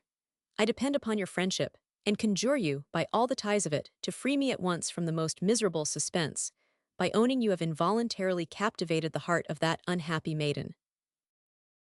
To this solemn interrogation he made no reply, but shedding a flood of tears, of which he had always a magazine at command, he repeated his desire of withdrawing, and took God to witness that what he proposed was solely for the quiet of his honored patron and beloved friend. "Enough," cried the unfortunate Rinaldo, "the measure of my woes is now filled up." So saying, he fell backwards in a swoon, from which he was with difficulty recovered to the sensation of the most exquisite torments. During this paroxysm, our adventurer nursed him with infinite care and tenderness. He exhorted him to summon all his fortitude to his assistance, to remember his forefathers, and exert himself in the imitation of their virtues, to fly from those bewitching charms which had enslaved his better part, to retrieve his peace of mind by reflecting on the inconstancy and ingratitude of woman, and amuse his imagination in the pursuit of honor and glory. After these admonitions, he abused his ears with a forged detail of the gradual advances made to him by Monimia, and the steps he had taken to discourage her addresses and re-establish her virtue, poisoning the mind of that credulous youth to such a degree, that in all probability he would have put a fatal period to his own existence, had not Fathom found means to allay the rage of his ecstasy by the cunning arrangement of opposite considerations. He set his pride against his love, he opposed his resentment to his sorrow, and his ambition to his despair. Notwithstanding the balance of power so settled among these antagonists, so violent were the shocks of their successive conflicts, that his bosom fared like a wretched province, harassed, depopulated, and laid waste by two fierce contending armies. From this moment his life was nothing but an alternation of starts and reveries. He wept and raved by turns, according to the prevailing gust of passion. Food became a stranger to his lips, and sleep to his eyelids. He could not support the presence of Monimia, her absence increased the torture of his pangs, and when he met her by accident, he started back with horror, like a traveler who chances to tread upon a snake. The poor afflicted orphan, worn to a shadow with self-consuming anguish, eager to find some lowly retreat where she could breath out her soul in peace, and terrified at the frantic behavior of Rinaldo, communicated to Fathom her desire of removing, and begged that he would take a small picture of her father, decorated with diamonds, and convert them into money for the expense of her subsistence. This was the last pledge of her family, which she had received from her mother, who had preserved it in the midst of numberless distresses, and no other species of misery, but that which she groaned under could have prevailed upon the daughter to part with it, but exclusive of other motives, the very image itself, by recalling to her mind the honors of her name, upbraided her with living independence upon a man who had treated her with such indignity and ingratitude. Besides, she flattered herself with the hope that she should not long survive the loss of this testimonial. Our adventurer, with many professions of sorrow and mortification at his own want of capacity to prevent such an alienation, undertook to dispose of it to the best advantage, and to provide her with a cheap and retired apartment, to which he would conduct her in safety, though at the hazard of his life. In the meantime, however, he repaired to his friend Rinaldo, and after having admonished him to arm his soul with patience and philosophy, declared that Monimia's guilty passion for himself could no longer be kept within bounds, that she had conjured him, in the most pressing manner, to assist her in escaping from an house which she considered as the worst of dungeons, because she was in it daily exposed to the sight and company of a man whom she detested, and that she had bribed him to compliance with her request, not only with repeated promises of eternal love and submission, but also with the picture of her father set with diamonds, which she had hitherto reserved as the last and greatest testimony of her affection and esteem. With these words, he presented the fatal pledge to the eyes of the astonished youth, upon whom it operated like the poisonous sight of the basilisk. For in an instant, the whole passions of his soul were in the most violent agitation.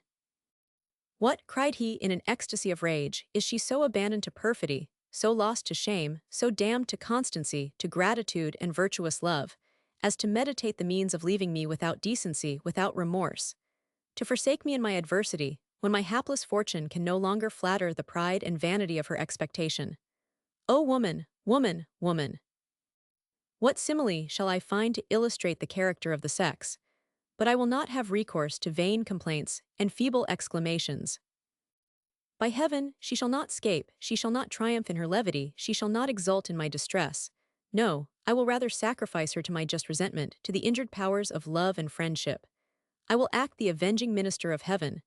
I will mangle that fair bosom which contains so false a heart.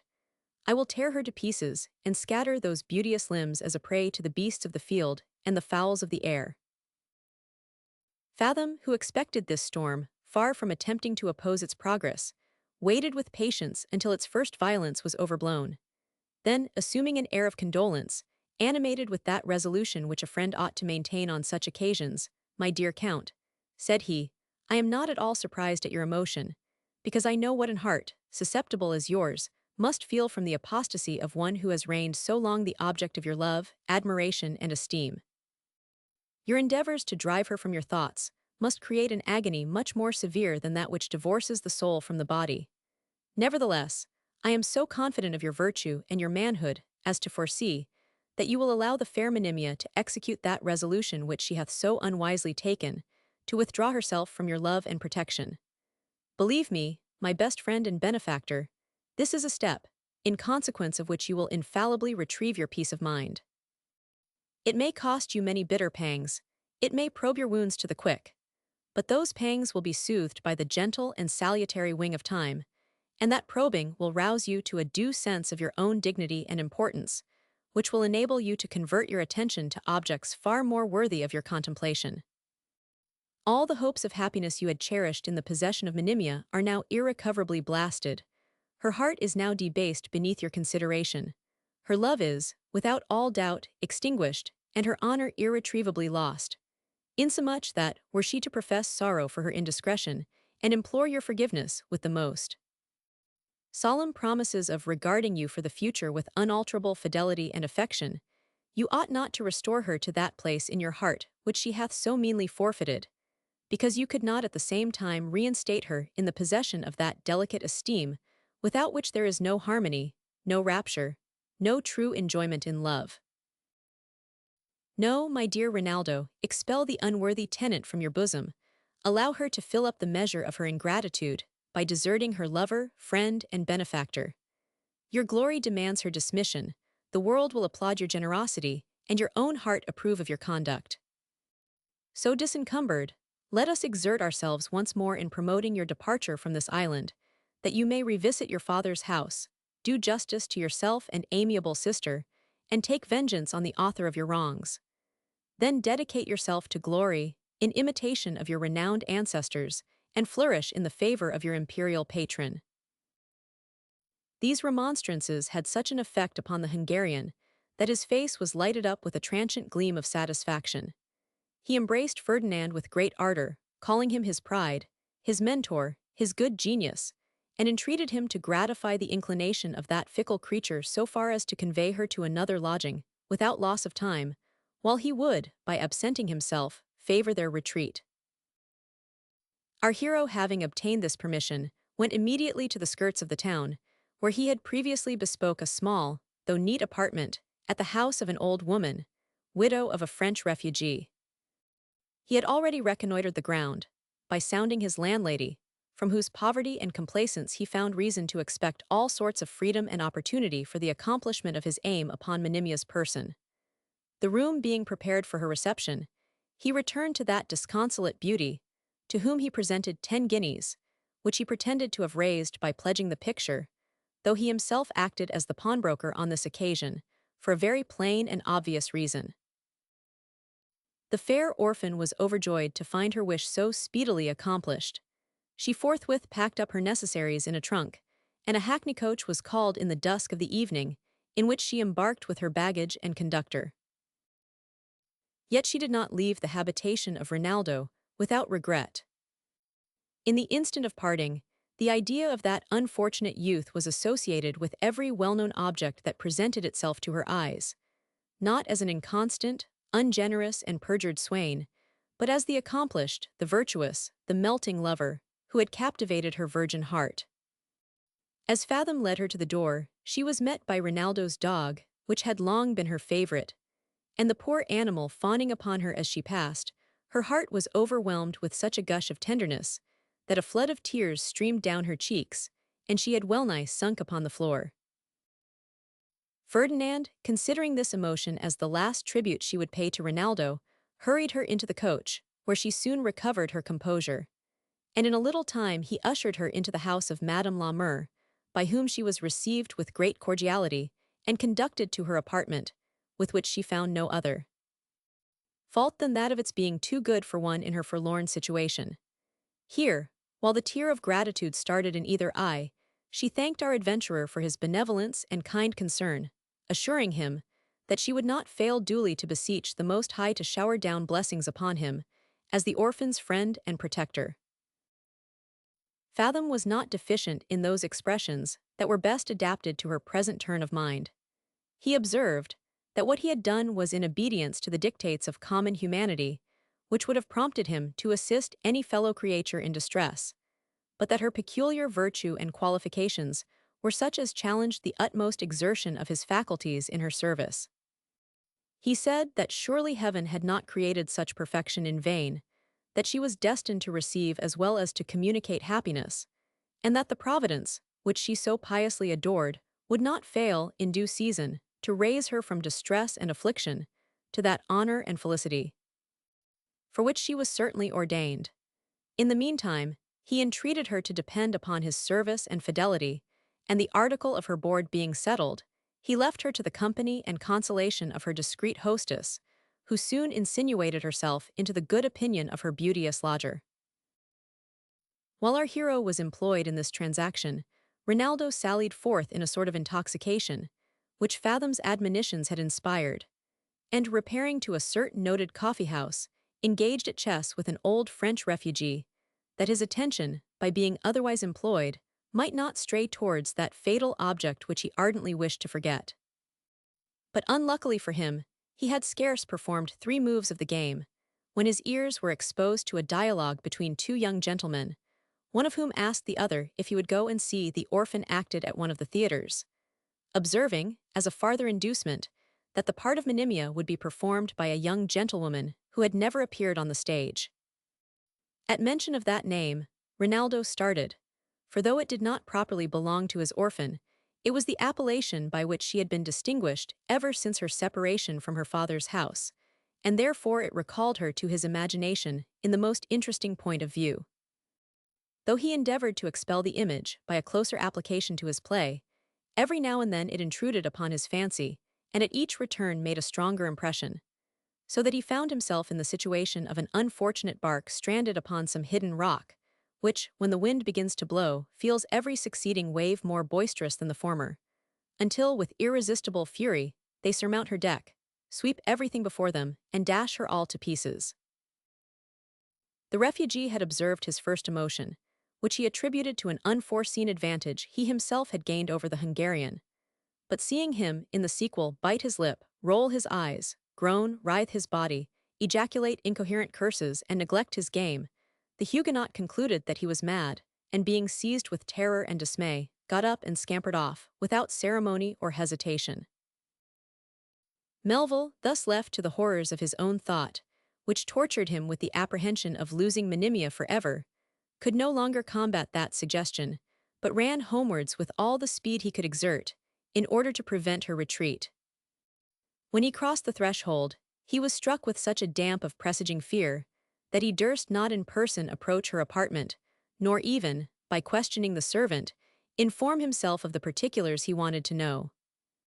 Yet his suspense becoming more insupportable than his fear, he rushed from room to room in quest of that which was not to be found, and, seeing Monimia's chamber door open, entered the deserted temple in a state of distraction, calling aloud upon her name. All was silent, solitary, and woeful. "She is gone," he cried, shedding a flood of tears, "she is forever lost, and all my hopes of happiness are fled." So saying, he sunk upon that couch on which Monimia had oft reposed, and abandoned himself to all the excess of grief and despondence. In this deplorable condition, he was found by our adventurer, who gently chid him for his want of resolution, and again repelled his sorrow, by arousing his resentment against the innocent cause of his disquiet, having beforehand forged the particulars of provocation. "Is it possible," said he, "that Rinaldo can still retain the least sentiment of regard for a fickle woman, by whom he has been so ungratefully forsaken and so unjustly scorned? Is it possible he can be so disturbed by the loss of a creature who is herself lost to all virtue and decorum? Time and reflection, my worthy friend, will cure you of that inglorious malady. And the future misconduct of that imprudent damsel will, doubtless, contribute to the recovery of your peace. Her behavior, at leaving the house where she had received so many marks of the most delicate affection, was in all respects so opposite to honor and decency, that I could scarce refrain from telling her I was shocked at her deportment, even while she loaded me with protestations of love. When a woman's heart is once depraved, she bids adieu to all restraint, she preserves no measures. It was not simply contempt which she expressed for Rinaldo, she seems to resent his being able to live under her disdain, and that resentment stoops to objects unworthy of indignation. Even your dog was not exempted from the effects of her displeasure. For in her passage to the door she kicked the poor animal as one of your dependents, and in our way to the apartment I had provided for her, she entertained me with a ludicrous comment upon the manner in which you first made her acquainted with your passion. All that modesty of carriage, all that chastity of conversation, all that dignity of grief, which she knew so well how to affect, is now entirely laid aside, and when I quitted her, she seemed the most gay, giddy, and impertinent of her sex. "Gracious powers!" exclaimed Rinaldo, starting from the couch, "am I under the delusion of a dream, or are these things really so, as my friend has represented them? Such a total and sudden degeneracy is amazing, is monstrous and unnatural." "Such, my dear Count," replied our hero, "is the caprice of a female heart, fickle as the wind, uncertain as a calm at sea, fixed to no principle, but swayed by every fantastic gust of passion or of whim. Congratulate yourself, therefore, my friend, upon your happy deliverance from such a domestic plague, upon the voluntary exile of a traitor from your bosom. Recollect the dictates of your duty, your discretion, and your glory, and think upon the honors and elevated enjoyment for which you are certainly ordained. Tonight let us over a cheerful bottle anticipate your success, and tomorrow I will accompany you to the house of an usurer, who, I am informed, fears no risk, provided 20% be given, and the borrower's life insured." Chapter 47. The art of borrowing further explained, and an account of a strange phenomenon. In this manner did the artful incendiary work upon the passions of the credulous, unsuspecting Hungarian, who pressed him to his breast with the most cordial expressions of friendship, calling him his guardian, his savior, his second father, and gave himself up wholly to his advice.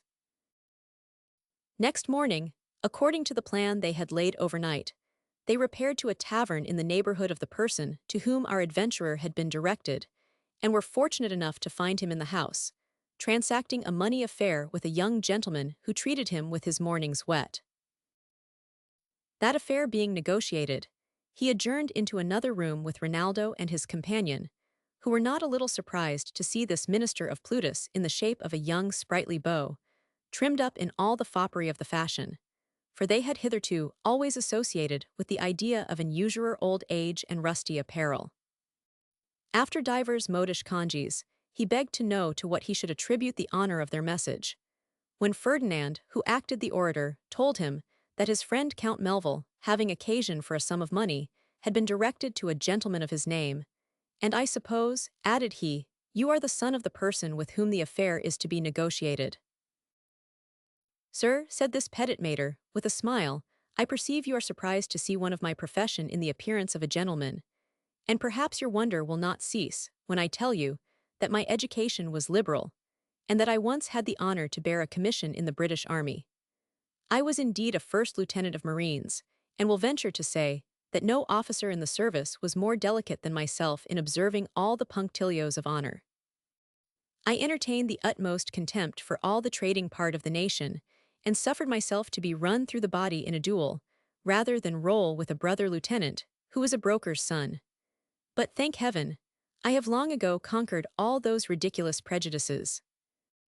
I soon observed that without money there was no respect, honor, or convenience to be acquired in life, that wealth amply supplied the want of wit, merit, and pedigree, having influence and pleasure ever at command, and that the world never failed to worship the flood of affluence, without examining the dirty channels through which it commonly flowed. At the end of the war, finding my appointments reduced to 2 shillings and 4 pence per day, and being addicted to pleasures which I could not possibly purchase from such a fund, I sold my half-pay for £200, which I lent upon bond to a young officer of the same regiment, on condition that he should insure his life, and restore 1/4 part of the sum by way of premium. I happened to be lucky in this first essay, for the borrower, having in 6 weeks expended the money, made an excursion on the highway, was apprehended, tried, convicted of felony, and cut his own throat, to prevent the shame of a public execution, so that his bond was discharged by the insurers. In short, gentlemen, when I engaged in this business, I determined to carry it on with such spirit as would either make my fortune or entirely ruin me in a little time, and hitherto my endeavors have been tolerably successful. Nor do I think my proceedings a whit more criminal or unjust than those of other merchants, who strive to turn their money to the best account. The commodity I deal in is cash, and it is my business to sell it to the best advantage. A London factor sends a cargo of goods to market, and if he gets 200% upon the sale, he is commended for industry and address. If I sell money for 1/4 part of that profit, certain persons will be so unjust as to cry, "Shame upon me," for taking such advantage of my neighbor's distress, not considering that the trader took 4 times the same advantage of those people who bought his cargo, though his risk was not half so great as mine, and although the money I sold perhaps retrieved the borrower from the very jaws of destruction. For example, it was but yesterday I saved a worthy man from being arrested for a sum of money, for which he had bylaid a friend who treacherously left him in the lurch. As he did not foresee what would happen, he had made no provision for the demand, and his sphere of life secluding him from all sorts of moneyed intercourse, he could not raise the cash by his credit in the usual way of borrowing, so that, without my assistance, he must have gone to jail, a disgrace which would have proved fatal to the peace of his family and utterly ruined his reputation. Nay, that very young gentleman, from whom I am just now parted, will in all probability be indebted to me for a very genteel livelihood. He had obtained the absolute promise of being provided for by a great man, who sits at the helm of affairs in a neighboring kingdom. But being destitute of all other resources, he could not have equipped himself for the voyage, in order to profit by his lordship's intention, unless I had enabled him to pursue his good fortune. Rinaldo was not a little pleased to hear this harangue, to which Fathom replied with many florid encomiums upon the usurer's good sense and humane disposition. Then he explained the errand of his friend, which was to borrow £300, in order to retrieve his inheritance, of which he had been defrauded in his absence. "Sir," said the lender, addressing himself to Count Melville, "I pretend to have acquired by experience some skill in physiognomy, and though there are some faces so deeply disguised as to baffle all the penetration of our art, there are others, in which the heart appears with such nakedness of integrity, as at once to recommend it to our good will. I own your countenance prepossesses me in your favor, and you shall be accommodated, upon those terms from which I never deviate, provided you can find proper security, that you shall not quit the British dominions, for that with me is a condition sine qua non." This was a very disagreeable declaration to Rinaldo, who candidly owned that, as his concerns lay upon the continent, his purpose was to leave England without delay. The usurer professed himself sorry that it was not in his power to oblige him, and in order to prevent any further importunity, assured them he had laid it down as a maxim from which he would never swerve to avoid all dealings with people whom, if need should be, he could not sue by the laws of this realm. Thus the intervention of one unlucky and unforeseen circumstance blasted in an instant the budding hopes of Melville, who, while his visage exhibited the most sorrowful disappointment, begged to know if there was any person of his acquaintance who might be less scrupulous in that particular. The young gentleman directed them to another member of his profession, and wishing them success, took his leave with great form and complaisance. This instance of politeness was, however, no more than a shift to disengage himself the more easily from their entreaties, for when the case was opened to the second usurer, he blessed himself from such customers, and dismissed them with the most mortifying and boorish refusal. Notwithstanding these repulses, Rinaldo resolved to make one desperate push, and without allowing himself the least respite, solicited, one by one, not fewer than 15 persons who dealt in this kind of traffic, and his proposals were rejected by each. At last, fatigued by the toil, and exasperated at the ill success of his expedition, and half mad with the recollection of his finances, which were now drained to half a crown, since we have nothing to expect, cried he, from the favor of Christians, let us have recourse to the descendants of Judah. Though they lie under the general reproach of nations, as a people dead to virtue and benevolence, and wholly devoted to avarice, fraud, and extortion, the most savage of their tribe cannot treat me with more barbarity of indifference than I have experienced among those who are the authors of their reproach. Although Fathom looked upon this proposal as an extravagant symptom of despair, he affected to approve of the scheme, and encouraged Rinaldo with the hope of succeeding in another quarter, even if this expedition should fail. For, by this time, our adventurer was half resolved to export him at his own charge, rather than he should be much longer restricted in his designs upon Monimia. Meanwhile, being resolved to try the experiment upon the children of Israel, they betook themselves to the house of a rich Jew, whose wealth they considered as a proof of his rapaciousness. And being admitted into his counting-house, they found him in the midst of half a dozen clerks, when Rinaldo, in his imagination, likened him unto a minister of darkness, surrounded by his familiars, and planning schemes of misery to be executed upon the hapless sons of men. In spite of these suggestions, which were not at all mitigated by the forbidding aspect of the Hebrew, he demanded a private audience, and, being ushered into another apartment, he explained his business with manifest marks of disorder and affliction. Indeed, his confusion was in some measure owing to the looks of the Jew, who, in the midst of this exordium, pulled down his eyebrows, which were surprisingly black and bushy, so as, in appearance, totally to extinguish his visage, though he was all the time observing our youth from behind those almost impenetrable thickets. Melville, having signified his request, young gentleman, said the Israelite, with a most discordant voice, what in the name of goodness could induce you to come to me upon such an errand? Did you ever hear that I lent money to strangers without security? No, replied Rinaldo, nor did I believe I should profit by my application. But my affairs are desperate, and my proposals having been rejected by every Christian to whom they were offered, I was resolved to try my fate among the Jews, who are reckoned another species of men. Fathom, alarmed at this abrupt reply, which he supposed could not fail to disgust the merchant, interposed in the conversation, by making an apology for the plain dealing of his friend, who, he said, was soured and ruffled by his misfortunes. Then, exerting that power of eloquence which he had at command, he expostulated upon Rinaldo's claim and expectations, described the wrongs he had suffered, extolled his virtue, and drew a most pathetic picture of his distress. The Jew listened attentively for some time, then his eyebrows began to rise and fall alternately. He coughed, sneezed, and winking hard, I am plagued, said he, with a salt rheum that trickles from my eyes without intermission. So saying, he wiped the moisture from his face, and proceeded in these words, Sir, your story is plausible, and your friend is a good advocate. But before I give an answer to your demand, I must beg leave to ask if you can produce undeniable evidence of your being the identical person you really assume. If you are really the Count de Melville, you will excuse my caution. We cannot be too much on our guard against fraud, though I must own you have not the air of an impostor."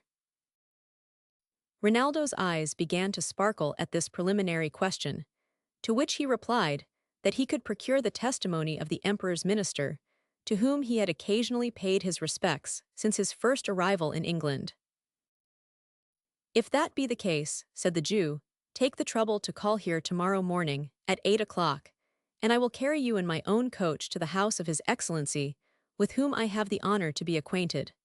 And if he has nothing to object against your character or pretensions, I will contribute my assistance towards your obtaining justice at the imperial court." The Hungarian was so much confounded at this unexpected reception that he had not power to thank the merchant for his promised favor, but stood motionless and silent, while the streams of emotion of the heart was of more weight with the Jew than the eloquent acknowledgment which Ferdinand took the opportunity of making for his friend, and he was fain to dismiss them a little abruptly, in order to prevent a second discharge of that same room of which he had already complained.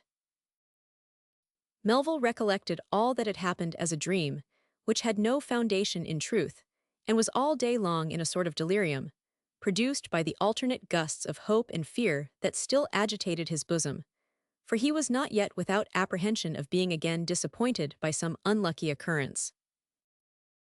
He did not, however, fail to be punctual to the hour of his appointment, when the Jew told him there would be no occasion for visiting the ambassador, because Rinaldo had been, the preceding day, recognized by one of the clerks who had been employed as a purveyor in the imperial army, and who, knowing his family, confirmed everything he had alleged. "After breakfast," continued this benevolent Israelite, "I will give you an order upon my banker for £500, that you may be enabled to appear at Vienna as the son and representative of Count Melville, and you shall also be furnished with a letter of recommendation to a person of some influence at that court, whose friendship and countenance may be of some service to your suit, for I am now heartily engaged in your interest, in consequence of the fair and unblemished character which I find you have hitherto maintained." The reader must appeal to his own heart, to acquire a just idea of Rinaldo's feelings, when every tittle of these promises was fulfilled, and the merchant refused to take 1 farthing by way of premium, contenting himself with the slender security of a personal bond. He was, in truth, overwhelmed with the obligation, and certainly disposed to believe that his benefactor was something more than human. As for Fathom, his sentiments took a different turn, and he scrupled not to impute all this kindness to some deep-laid interested scheme, the scope of which he could not at present comprehend. After the tumults of the young gentleman's joy had subsided, and he found himself eased of that burdensome poverty under which he had groaned so long, his thoughts, which before were dissipated upon the various circumstances of distress, began to collect themselves in a body, and to resume their deliberations upon a subject which they had been long accustomed to consider. This was no other than the forlorn Monimia, whose idea now emerged in his bosom, being disencumbered of one part of the load by which it had been depressed. He mentioned her name to Fathom with marks of the most melting compassion, deplored her apostasy, and while he protested that he had divorced her forever from his heart, expressed an inclination to see her once more before his departure, that he might in person exhort her to penitence and reformation. Our adventurer, who dreaded such an interview as the infallible means of his own ruin, resisted the proposal with the whole power of his elocution. He affirmed that Rinaldo's desire was a manifest proof that he still retained part of the fatal poison which that enchantress had spread within his veins, and that the sight of her, softened by his reproaches into tears and affected contrition, would dispel his resentment, disable his manhood, and blow the embers of his former passion, to such a rage as would hurry him on to a reconciliation, which would debase his honor and ruin his future peace. In a word, Ferdinand described the danger that would attend the meeting in such emphatic terms that the Hungarian started with horror at the picture which he drew, and in this particular conformed with the admonition of his friend. £100 of the Jew's money was immediately appropriated for the payment of his most urgent debts. The like sum he presented to his friend Fathom, with a solemn promise of sharing with him whatever good fortune might await him in Germany. And though Monimia had forfeited all title to his regard, so ill could he bear the prospect of her distress, that he entrusted his dear companion with the half of what remained, to be expended for her use, fully resolving to screen her from the shocks and temptations of want, as the circumstances of his future fate would allow. Fathom, far from opposing, applauded his generosity with marks of extreme wonder and admiration, assuring him that she should be put in possession of his bounty immediately after his departure, he being unwilling to make her acquainted with her good fortune before that period, lest, finding his affairs in a fair way of being retrieved, she should be base enough to worship his returning prosperity, and by false professions and artful blandishments, seek to ensnare his heart anew. Chapter 48. Count Fathom unmasks his battery, is repulsed, and varies his operations without effect. Every necessary preparation being made, Rinaldo, accompanied by our adventurer, took the road to Dover, where he embarked in a packet-boat for Calais, after having settled a correspondence with his dear Ferdinand, from whom he did not part without tears. He had before solicited him to be his fellow-traveler, that he might personally enjoy the benefit of his conversation and superior sagacity. But these entreaties he strenuously opposed, on pretense of his being determined to push his fortune in England, which he considered as his native country, and as the land in which, of all others, a man of merit has the best encouragement. Such were the reasons he alleged for refusing to attend his benefactor, who was himself eagerly desirous of attaining a settlement in the island of Great Britain. But our hero's real motives for staying were of a very different complexion. The reader is already informed of his aim upon the fair orphan, which, at present, was the chief spring of his conduct. He may also recollect such passages of his life as were sufficient to deter him from reappearing at Pressburg or Vienna. But besides these reflections, he was detained by a full persuasion that Rinaldo would sink under the power and influence of his antagonist, consequently be rendered incapable to provide for his friends, and that he himself, fraught with wiles and experience as he was, could not fail to make himself amends for what he had suffered among a people equally rich and unthinking. Melville, having embraced our adventurer, and with a deep sigh bid him take care of the unfortunate Monimia, committed himself to the sea, and by the assistance of a favorable gale, was in 4 hours safely landed on the French shore, while Fathom took post-horses for London, where he arrived that same night, and next day, in the forenoon, went to visit the beauteous mourner, who had as yet received no intimation of Rinaldo's departure or design. He found her in the attitude of writing a letter to her inconstant lover, the contents of which the reader will be acquainted with in due time.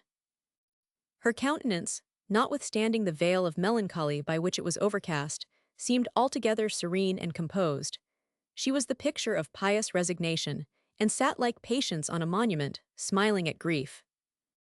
After having paid the compliment of the morning, Fathom begged pardon for having omitted to visit her during 3 days, in which, he said, his time had been wholly engrossed in procuring a proper equipage for Count Melville, who had at last bid an eternal adieu to the island of Great Britain.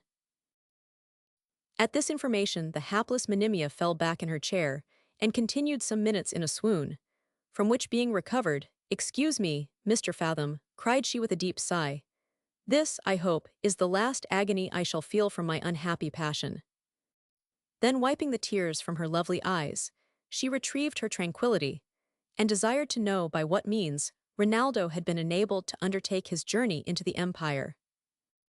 Our hero, upon this occasion, assumed the whole merit of having promoted the interest of his friend, by giving her to understand that he, in consequence of an unforeseen windfall, had defrayed the expense of the Count's equipment, though he observed that it was not without reluctance he saw Rinaldo make a wrong use of his friendship.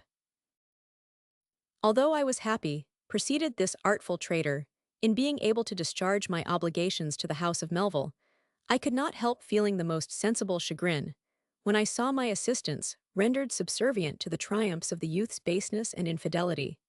For he chose, as the companion of his travels, the abandoned woman for whom he had forsaken the all-perfect Monimia, whose virtue and accomplishments did not preserve her sacred from his ungrateful sarcasms and unmannerly ridicule, Believe me, madam, I was so shocked at his conversation on that subject, and so much incensed at his want of delicacy, that my temper was scarce sufficient for the ceremony of parting.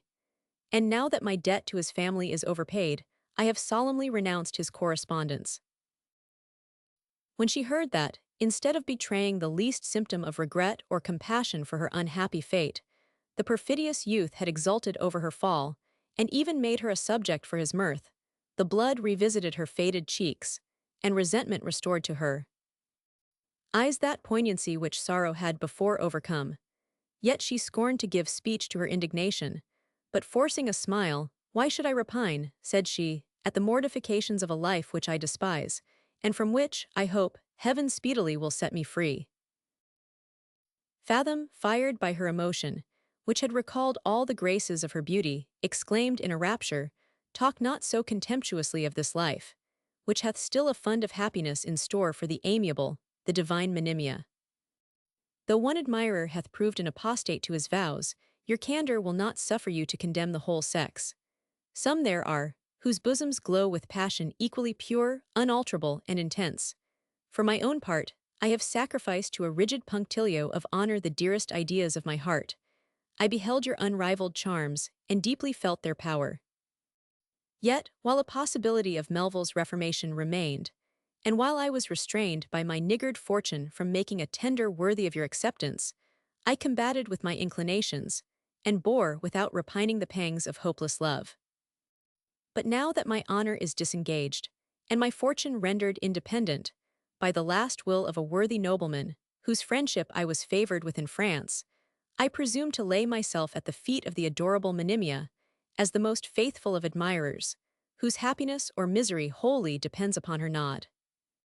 Believe me, madam, these are not the professions of idle gallantry. I speak the genuine, though imperfect, language of my heart. Words, even the most pathetic, cannot do justice to my love. I gaze upon your beauty with ravishment, but I contemplate the graces of your soul with such awful veneration that I tremble while I approach you, as if my vows were addressed to some superior being. During this declaration, which was pronounced in the most emphatic manner, Monimia was successively agitated with shame, anger, and grief. Nevertheless, she summoned her whole philosophy to her aid, and with a tranquil though determined air begged he would not diminish the obligations he had already conferred by disturbing with such unseasonable addresses a poor unhappy maid, who had detached all her thoughts from earthly objects, and waited impatiently for that dissolution which alone could put a period to her misfortunes. Fathom, imagining that these were no other than the suggestions of a temporary disappointment and despondence, which it was his business to oppose with all his eloquence and art, renewed his theme with redoubled ardor, and at last became so importunate in his desires, that Monimia, provoked beyond the power of concealing her resentment, said she was heartily sorry to find herself under the necessity of telling him that in the midst of her misfortunes she could not help remembering what she had been.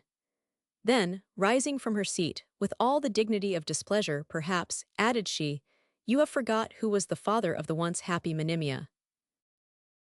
With these words she retired into another chamber, leaving our adventurer confounded by the repulse he had sustained.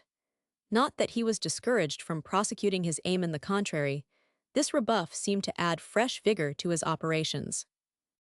He now thought it high time to bring over Madame la Mure to his interest, and to facilitate her conversion, took an opportunity of bribing her with some inconsiderable presents, after having amused her with a plausible tale of his passion for Monimia, with whom she undertook the office of his mediatrix, on the supposition that his intentions were honorable and highly advantageous to her lodger.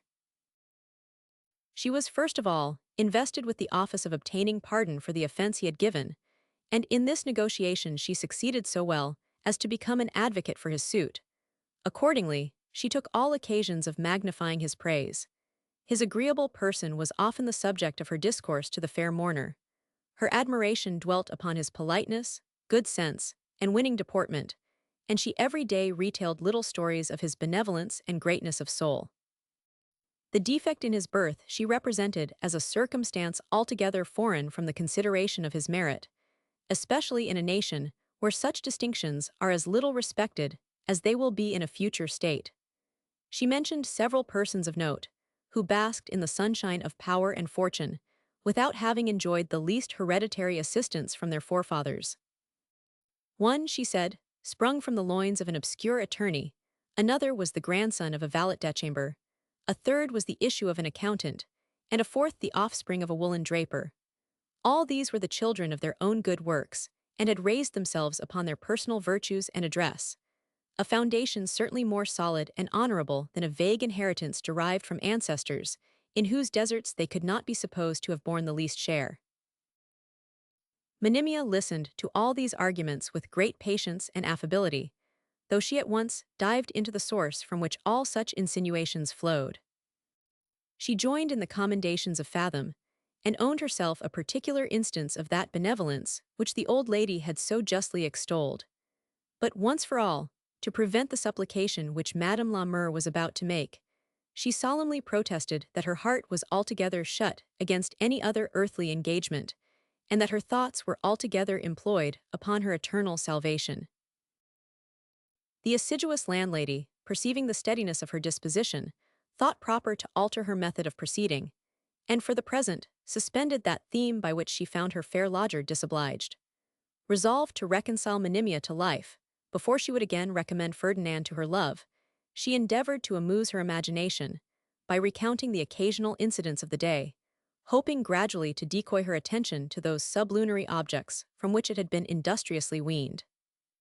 She seasoned her conversation with agreeable sallies, enlarged upon the different scenes of pleasure and diversion appertaining to this great metropolis, practiced upon her palate with the delicacies of eating, endeavored to shake her temperance with repeated proffers and recommendations of certain cordials and restoratives, which she alleged were necessary for the recovery of her health, and pressed her to make little excursions into the fields that skirt the town, for the benefit of air and exercise. While this auxiliary plied the disconsolate Monimia on one hand, Fathom was not remiss on the other. He now seemed to have sacrificed his passion to her quiet, his discourse turned upon more indifferent subjects. He endeavored to dispel her melancholy with arguments drawn from philosophy and religion. On some occasions, he displayed all his fund of good humor, with a view to beguile her sorrow. He importuned her to give him the pleasure of squiring her to some place of innocent entertainment, and, finally, insisted upon her accepting a pecuniary reinforcement to her finances, which he knew to be in a most consumptive condition. Chapter 49. Monimia's honor is protected by the interposition of heaven. With that complacency and fortitude which were peculiar to herself, this hapless stranger resisted all those artful temptations. Her sustenance was barely such as exempted her from the guilt of being accessory to her own death. Her drink was the simple element. She encouraged no discourse, but that which turned upon the concerns of her immortal part. She never went abroad, except in visits to a French chapel in the neighborhood. She refused the proffered assistance of our adventurer with equal obstinacy and politeness, and with pleasure saw herself wasting towards that period of mortality which was the consummation of her wish. Yet her charms, far from melting away with her constitution, seemed to triumph over the decays of nature. Her shape and features still retained that harmony for which they had always been distinguished. A mixture of majesty and sweetness diffused itself in her looks, and her feebleness added to that soft and feminine grace which attracts the sympathy, and engages the protection of every humane beholder. The associates, thus baffled in their attempts to excite her ideas of pleasure, again shifted their plan, and resolved to attack this forlorn beauty on the side of fear and mortification. Our adventurer became less frequent in his visits, and more indifferent in his language and deportment, while Madame la Mure gradually relaxed in that complacency and respect with which she had hitherto behaved towards her fair lodger. She even began to drop hints of disapprobation and reproach against this pattern of innocence and beauty, and at length grew bold enough to tell her that her misfortunes could be attributed to nothing but her own obstinacy and pride, that she had been at great pains to disoblige the only person who was able and willing to raise her above dependence, and that, if his protection should be withdrawn, she must be exposed to the utmost extremity of distress. These insinuations, instead of producing the desired effect, inflamed the indignation of Monimia, who, in a most dignified style of rebuke, chid her for her indelicacy and presumption, observing that she could have no title to take such freedoms with lodgers, whose punctuality and regular deportment left her no room to complain. Notwithstanding this animated reply, she underwent the most deplorable anguish when she reflected upon the insolence of this woman, from whose barbarity she had no resource, and seeing no other possibility of redress than that of appealing to the good offices of Fathom, she conquered her reluctance so far as to complain to him of Madame la Mer's incivility. Pleased with this application, he gave her to understand, with very little ceremony or preamble, that it wholly depended upon herself whether she should continue to be wretched, or be delivered at once from all her cares and perplexity; that, notwithstanding the disdain with which she had treated his addresses, he was still ready to lay himself and his fortune at her feet, and that, if she should again reject the disinterested proposal, the whole world and her own conscience would charge upon herself whatever calamities she might be subjected to. In the sequel, interpreting into a favorable hesitation her silence, which was the result of wrath and amazement, he proceeded to throw himself at her feet and utter a romantic rhapsody, in the course of which, laying aside all that restraint which he had hitherto preserved, he seized her delicate hand and pressed it to his lips. Nay, so far did he forget himself on this occasion that he caught the fair creature in his arms and rudely ravished a kiss from those lips which he had before contemplated with the most distant reverence of desire. Having thus broken down the fences of decorum, and being heated with transport, he, in all probability, would have acted the part of young Tarquin, and violated by force that sacred shrine of honor, beauty, and unblemished truth, had not the wrath kindled by such an unexpected outrage inspired her with strength and spirits sufficient to protect her virtue, and intimidate the ruffian who could offer violence to such perfection. She broke from his detested embrace with surprising agility and called aloud to her landlady for assistance, but that discreet matron was resolved to hear nothing, and Fathom's appetite being whetted to a most brutal degree of eagerness, "Madam," said he, "all opposition is vain. What you have refused to my entreaties, you shall yield to my power, and I am determined to force you to your own advantage." So saying, he sprung towards her with the most savage and impious intent, when this amiable heroine, snatching up his sword, which lay upon a biteable, and unsheathing it instantaneously, presented the point to his breast, and while her eyes glanced with intolerable keenness, "Villain," cried she, "the spirit of my father animates my bosom, and the vengeance of heaven shall not be frustrated." He was not so much affected by his bodily danger as awestruck at the manner of her address, and the appearance of her aspect, which seemed to shine with something supernatural, and actually disordered his whole faculties, insomuch that he retreated without attempting to make the least reply, and she, having secured the door after his departure, sat down to ponder upon this shocking event. Words are wanting to describe the accumulated horrors that took possession of her mind, when she thus beheld all her presaging fears realized, and found herself at the mercy of two wretches, who had now pulled off the mask, after having lost all sentiments of humanity. Common affliction was an agreeable reverie to what she suffered, deprived of her parents, exiled from her friends and country, reduced to the brink of wanting the most indispensable necessaries of life, in a foreign land, where she knew not one person to whose protection she could have recourse, from the inexpressible woes that environed her.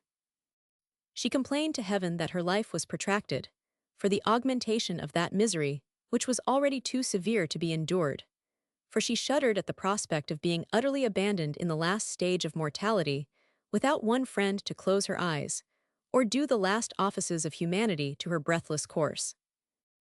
These were dreadful reflections to a young lady who had been born to affluence and splendor, trained up in all the elegance of education, by nature fraught with that sensibility which refines the sentiment and taste, and so tenderly cherished by her indulgent parents, that they suffered not the winds of heaven to visit her face too roughly.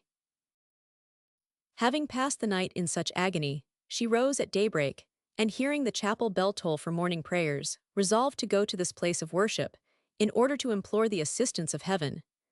She no sooner opened her chamber door with this intent than she was met by Madame la Mer, who, after having professed her concern for what had happened overnight, and imputed Mr. Fathom's rudeness to the spirit of intoxication, by which she had never before seen him possessed, she endeavored to dissuade Monimia from her purpose, by observing that her health would be prejudiced by the cold morning air. But finding her determined, she insisted upon accompanying her to chapel, on pretense of respect, though, in reality, with a view to prevent the escape of her beauteous lodger. Thus attended, the hapless mourner entered the place, and according to the laudable hospitality of England, which is the only country in Christendom where a stranger is not made welcome to the house of God, this amiable creature, emaciated and enfeebled as she was, must have stood in a common passage during the whole service, had not she been perceived by a humane gentlewoman who, struck with her beauty and dignified air, and melted with sympathy at the ineffable sorrow which was visible in her countenance, opened the pew in which she sat, and accommodated Monimia and her attendant. If she was captivated by her first appearance, she was not less affected by the deportment of her fair guest, which was the pattern of genuine devotion.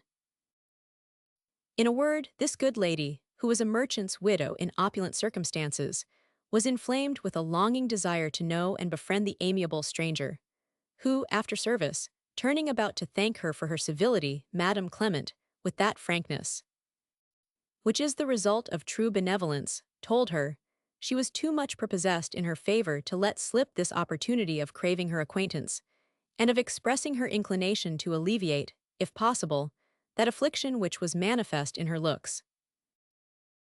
Monimia, overwhelmed with gratitude and surprise at this unexpected address, gazed upon the lady in silence, and when she repeated her tenders of service, could make no other reply to her goodness than by bursting into a flood of tears. This was a species of eloquence which did not pass unregarded by Madame Clement, who, while her own eyes were bedewed with the drops of sympathy and compassion, took the lovely orphan by the hand, and led her, without further ceremony, to her own coach, that stood waiting at the door, whither they were followed by Mrs. La Mure, who was so much confounded at the adventure, that she made no objections to the proposal of the lady, who handed her lodger into the carriage, but retired, with all possible dispatch, to make Fathom acquainted with this unforeseen event.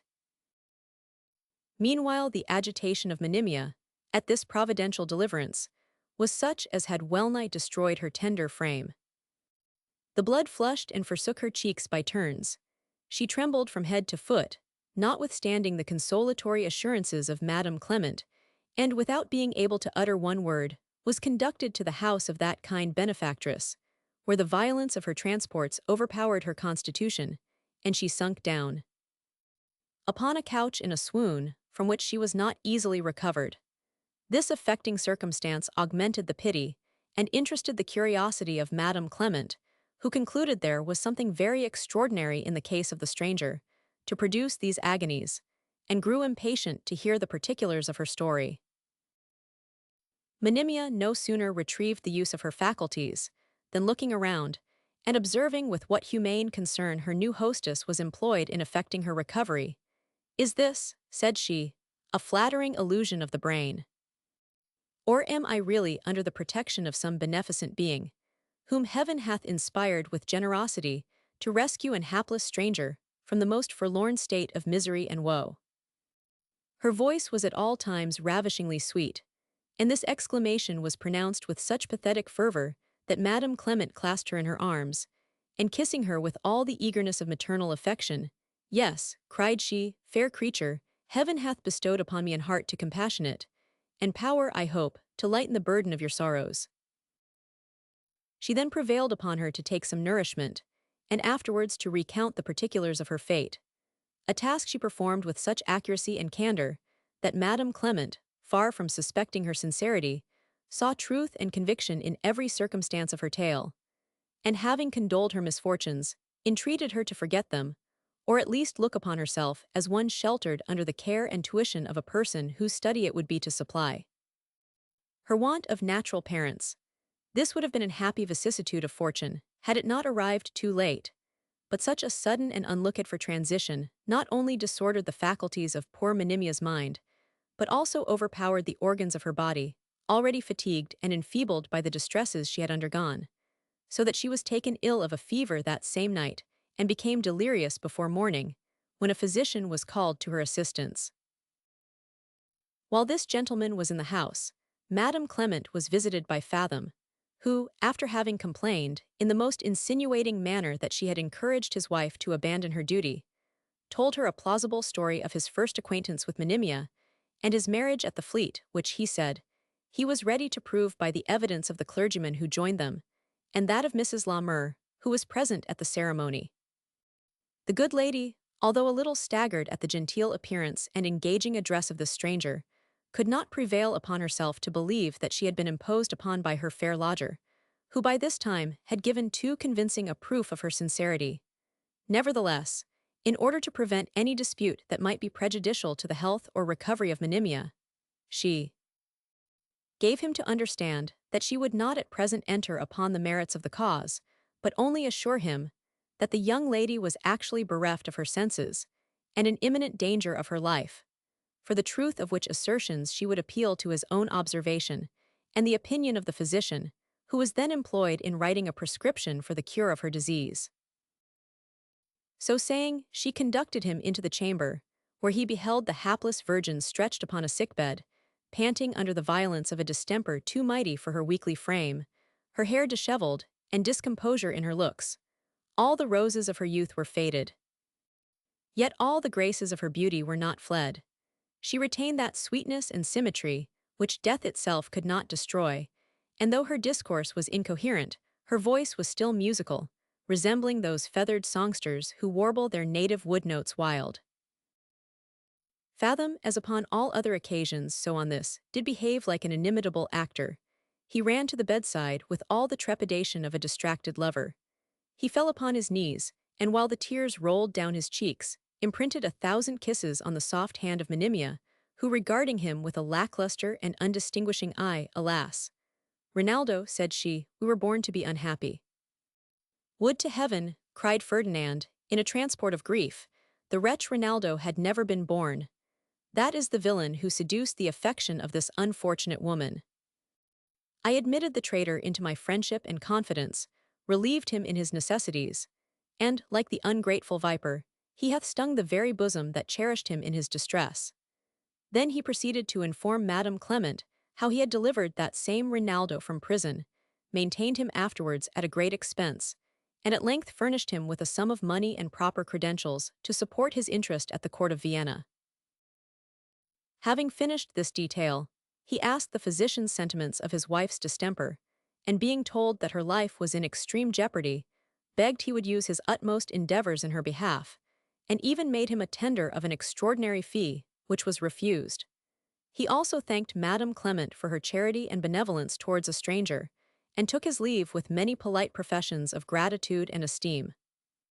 He had no sooner quitted the house than the physician, who was a humane man and a foreigner, began to caution the lady against his insinuations, observing that some circumstances of the story concerning Rinaldo were, to his particular knowledge, contrary to truth, for that he himself had been applied to for letters of recommendation in behalf of Count Melville, by a Jew merchant of his acquaintance, who had supplied the young gentleman with money sufficient for his occasions. In consequence of a minute inquiry he had made into the character of Rinaldo, who was, by all reports, a youth of strict honor and untainted morals.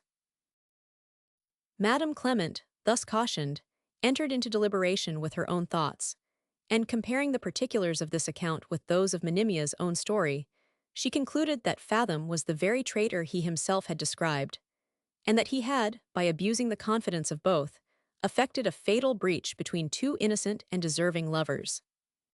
She accordingly looked upon him with horror and detestation, but nevertheless resolved to treat him with civility in the meantime, that the poor young lady might not be disturbed in her last moments, for she had now lost all hopes of her recovery. Yet the fever abated, and in 2 days she retrieved the use of her reason, though the distemper had affected her lungs, and she was in all appearance doomed to linger a few weeks longer in a consumption.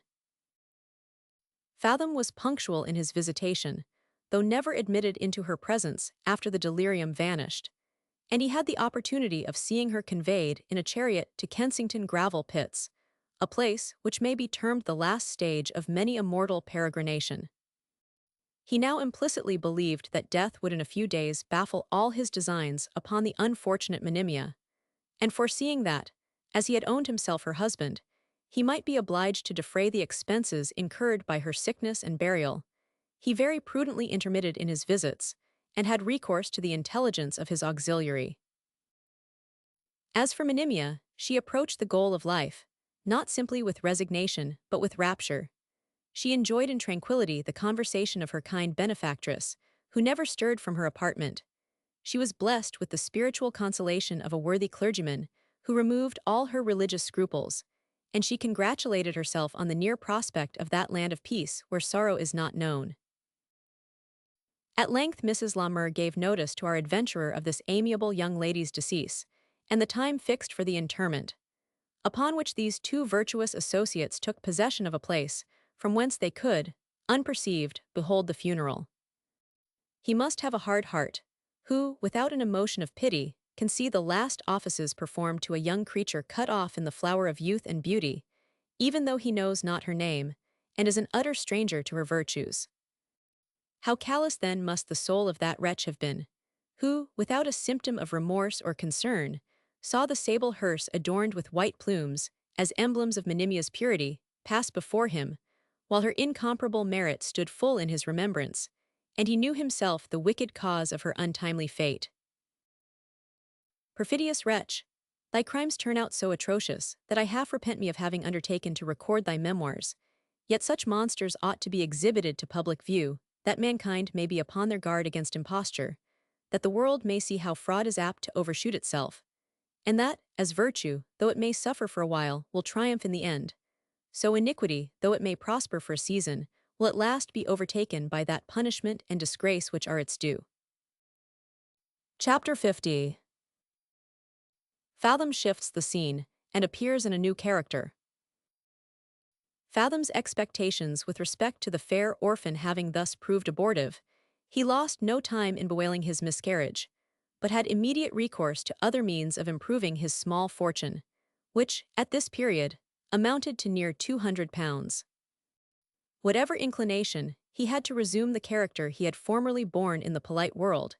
He durst not venture to launch out again into the expense necessary to maintain that station, because his former resources were now stopped, and all the people of fashion by this time convinced of his being a needy adventurer.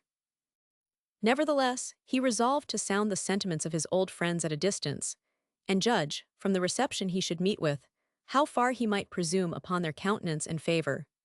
For he rightly supposed that if he could in any shape contribute to their interest or amusement, they would easily forgive his former pretensions to quality, arrogant as they were, and still entertain him on the footing of a necessary acquaintance. With this view, he one day presented himself at court in a very gay suit of clothes, and bowed, at a distance, to many of his old fashionable friends of both sexes, not one of whom favored him with any other notice than that of a quarter curtsy or slight inclination of the head. For by this time, the few that remembered him knew from what retirement he now emerged, and avoided him accordingly as the jail infection. But the greater part of those who had cultivated him in the zenith of his fortune were now utter strangers to his person, which they had actually forgot, amidst the succession of novelties that surrounded them. Or, if they did recollect his name, it was remembered as an old fashion which had been many months out of date. Notwithstanding these mortifying discouragements, our hero, that same evening, effected a lodgment in a certain gaming house not far from St. James's, and as he played pretty high and made a parade of his ready money, he was soon recognized by divers persons of consequence, who cordially welcomed him to England, on pretense of believing he had been abroad, and with great complacency repeated their former professions of friendship. Though this was a certain way of retaining the favor of those worthies, while his finances continued to flourish, and his payments were prompt, he knew the weakness of his funds too well to think they could bear the vicissitudes of play, and the remembrance of the 2 British knights who had spoiled him at Paris hung over his imagination with the most frightful presages. Besides, he perceived that gaming was now managed in such a manner as rendered skill and dexterity of no advantage. For the spirit of play having overspread the land, like a pestilence, raged to such a degree of madness and desperation that the unhappy people who were infected laid aside all thoughts of amusement, economy, or caution, and risked their fortunes upon issues equally extravagant, childish, and absurd. The whole mystery of the art was reduced to the simple exercise of tossing up a guinea, and the lust of laying wagers, which they indulged to a surprising pitch of ridiculous intemperance. In one corner of the room might be heard a pair of lordlings running their grandmothers against each other, that is, betting sums on the longest liver. In another, the success of the wager depended upon the sex of the landlady's next child, and one of the waiters happening to drop down in an apoplectic fit, a certain noble peer exclaimed, "Dead for £1,000." The challenge was immediately accepted, and when the master of the house sent for a surgeon to attempt the cure, the nobleman, who set the price upon the patient's head, insisted upon his being left to the efforts of nature alone, otherwise the wager should be void. Nay, when the landlord harped upon the loss he should sustain by the death of a trusty servant, his lordship obviated the objection, by desiring that the fellow might be charged in the bill. In short, the rage of gaming seemed to have devoured all their other faculties, and to have equaled the rash enthusiasm of the inhabitants of Malacca in the East Indies, who are so possessed with that pernicious spirit, that they sacrifice to it not only their fortunes, but also their wives and children, and then letting their hair down upon their shoulders, in imitation of the ancient Lacedaemonians when they devoted themselves to death, those wretches unsheath their daggers, and murder every living creature in their way. In this, however, they differ from the gamesters of our country, who never find their senses, until they have lost their fortunes, and beggared their families, whereas the Malays never run amok, but in consequence of misery and despair. Such are the amusements, or rather such is the continual employment of those hopeful youths who are destined by birth to be the judges of our property, and pillars of our constitution. Such are the heirs and representatives of those patriots who planned, and those heroes who maintained, the laws and freedom of their country, who were the patrons of merit, the fathers of the poor, the terror of vice and immorality, and at once the ornaments and support of a happy nation. Our adventurer considered all these circumstances with his wonted sagacity, and seeing upon what precarious footing he must stand, should he rank himself with such society, he wisely came to the resolution of descending one step in the degrees of life, and of taking upon him the title of physician, under which he did not despair of insinuating himself into the pockets of his patients, and into the secrets of private families, so as to acquire a comfortable share of practice, or captivate the heart of some heiress or rich widow, whose fortune would at once render him independent and happy. After this determination, his next care was to concert measures for his first appearance in this new character, well knowing that the success of a physician, in a great measure, depends upon the external equipage in which he first declares himself an adept in the healing art. He first of all procured a few books on the subject of medicine, which he studied with great attention during the remaining part of the winter and spring, and repaired to Tunbridge with the first of the season, where he appeared in the uniform of Aesculapius, namely, a plain suit, full trimmed, with a voluminous typeriwig, believing that in this place he might glide, as it were, imperceptibly into the functions of his new employment, and gradually accustom himself to the method and form of prescription. A man so well known in the gay world could not be supposed to effect such a transformation without being observed, and therefore, in order to anticipate the censure and ridicule of those who might be tempted to make themselves merry at his expense, he, on his arrival at the Wells, repaired to the shop of an apothecary, and calling for pen, ink, and paper, wrote a prescription, which he desired might be immediately made up. While this was doing by the servant, he was invited into a parlor by the master, with whom he entered into conversation touching the properties of the Tunbridge water, which seemed to have been his particular study, and indeed he had perused Ruzzi's treatise on that subject with indefatigable assiduity. From this theme, he made digressions into other parts of medicine, upon which he spoke with such plausible elocution, that the apothecary, whose knowledge in that art was not very profound, looked upon him as a physician of great learning and experience, and hinted a desire of knowing his name and situation. Fathom accordingly gave him to understand that he had studied physic, and taken his degrees at Padua rather for his amusement than with any view of exercising medicine, as he then could not possibly foresee the misfortunes which had since happened to his family, and by which he was now compelled to have recourse to a profession that was very much beneath the expectations of his birth. Yet he bore his disappointments with resignation and even good humor, and blessed his stars for having inclined him to the study of any branch of knowledge, by which he might be enabled to laugh at the vicissitudes of fortune. He then observed that he had practiced with some applause at the hot well near Bristol, before he thought he should be ever reduced to the necessity of taking a fee, and that, in all probability, his metamorphosis, when known, would furnish matter of surprise and merriment to some of his old acquaintance. The apothecary was equally struck with his polite address, and pleased with his agreeable discourse. He consoled him for the misfortunes of his family by assuring him that in England nothing could be more honorable, or indeed profitable, than the character of a physician, provided he could once wriggle himself into practice, and insinuated that, although he was restricted by certain engagements with other persons of the faculty, he should be glad of an opportunity to show his regard for Dr. Fathom. This was a very effectual method which our hero took to intimate his new character to the public. By the industry and communicative disposition of the apothecary, it was circulated in half a day through every family in the place. And next morning, when Ferdinand appeared, the company forthwith assembled in separate groups, and from each knot he heard his name reverberated in a whisper. Having thus announced himself to all whom it might concern, and allowed the ladies 2 days to discuss the merit of his transfiguration, together with the novelty of the case, he ventured to salute, at a distance, a lady and her daughter, who had been his patients at the hot well, and although they honored his bow with the return of a slight curtsy, they gave him not the least encouragement to make a nearer approach.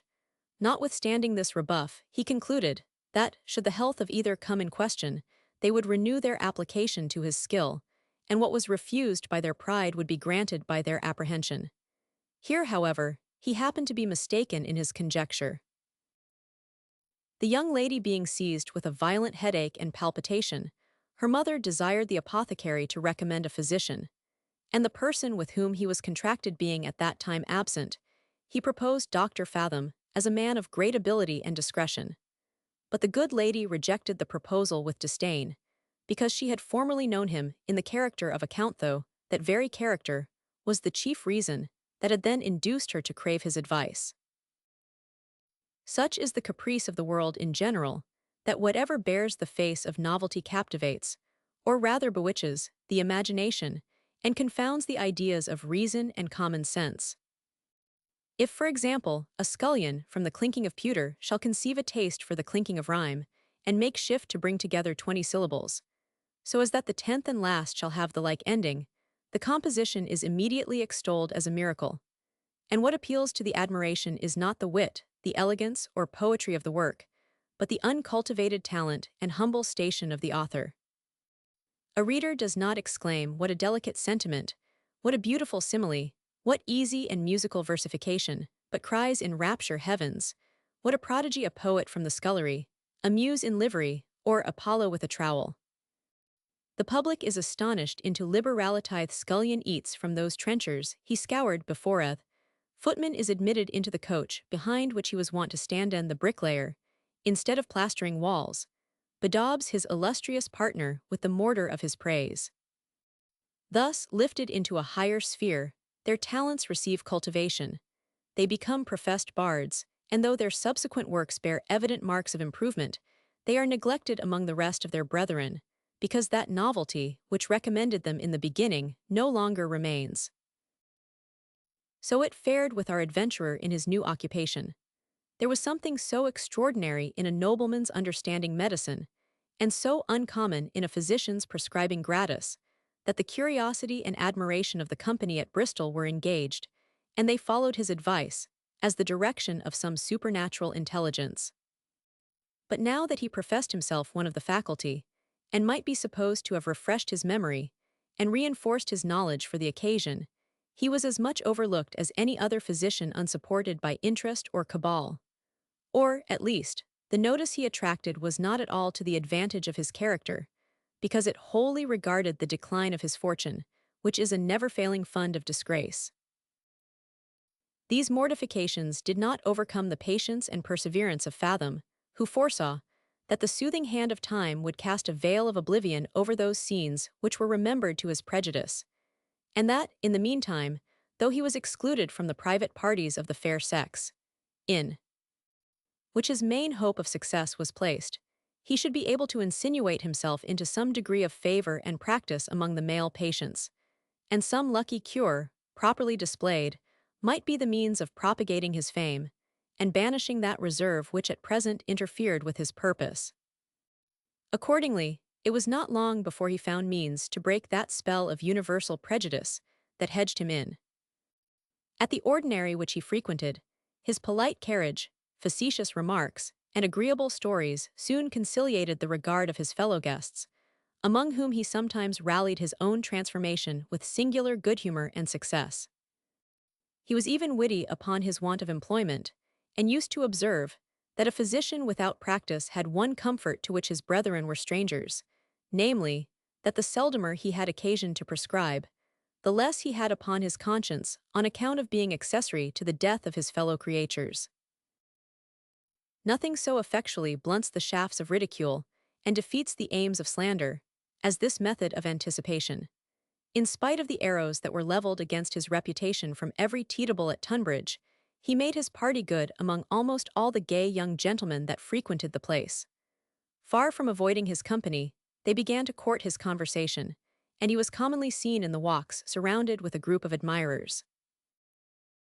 Having thus paved the way for a total removal of the invidious prepossession that obstructed his views, he, one night, while every person was lulled in the arms of repose, and universal silence prevailed, tuned his violin, and began to play some masterly airs, in a tone so uncommonly expressive, and with such ravishing dexterity of execution, that a certain lady, who lodged in the same house, being waked by the music, and ignorant of the source from which it flowed, listened with rapture, as to the harp of an angel, and wrapping herself in a loose gown, rose and opened her chamber door, in order to discover in what apartment the musician resided. She no sooner entered the passage than she found her fellow-lodgers already assembled on the same occasion, and there they remained during the best part of the night, transported by the harmony which our hero produced. Dr. Fathom was immediately known to be the author of this entertainment, and thus retrieved the benefit of that admiration which he had forfeited by appearing in the shape of a physician. For, as people had formerly wondered to see a count skilled in medicine, they were now amazed to find a physician such a master in music. The good effects of this stratagem were almost instantaneous. His performance became the topic of discourse among all the fashionable company.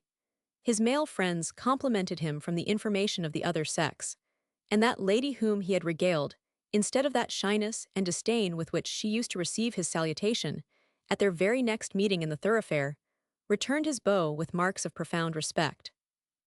Nay, at midnight, she with the rest took post in the same place where they had been stationed before, and by frequent tittering and repeated whispers gave intimation to Fathom that they would be glad of a second serenade.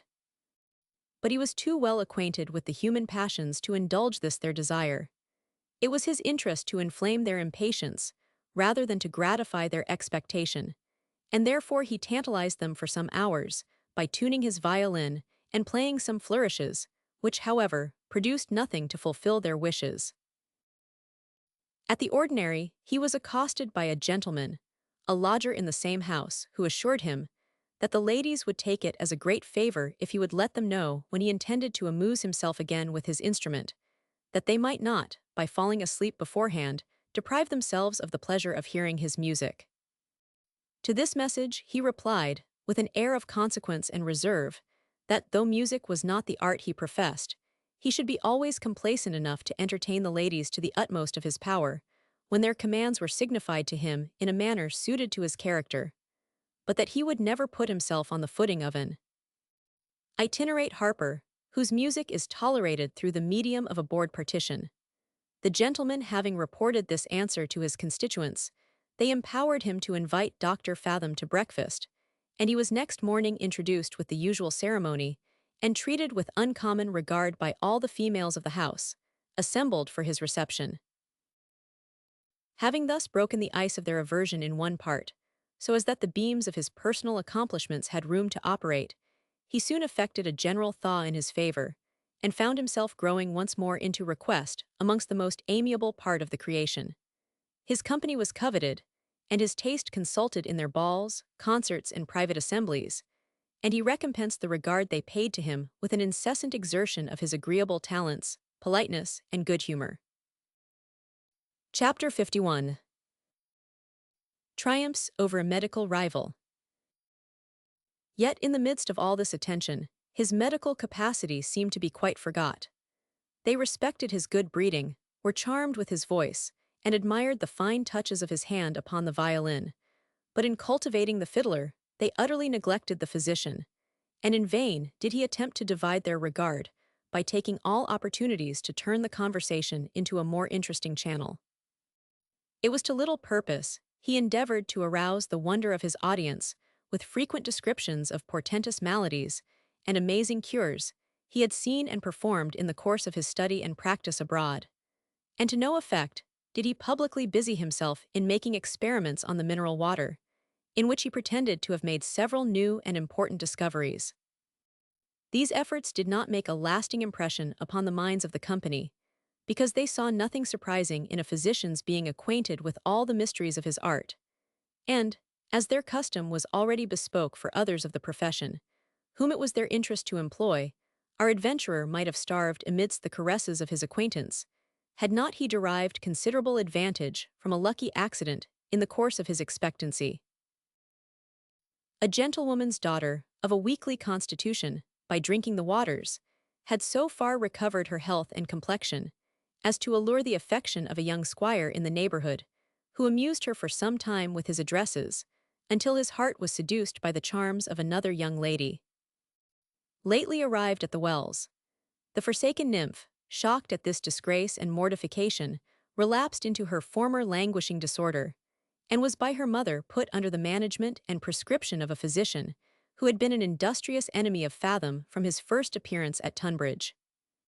The patient, though violently chagrined at the levity of her quondam admirer, was not altogether without hope that the very same inconstancy which had prompted him to leave her might in time induce him to return after the novelty of his new passion should be wore off, and this hope served to support her under the sorrow and disgrace of her disappointment. At length, however, the squire and his new mistress disappeared, and some busybody was officious enough to communicate this piece of news to the forlorn shepherdess, with this additional circumstance, that they were gone to a neighboring parish to be joined in the bands of wedlock.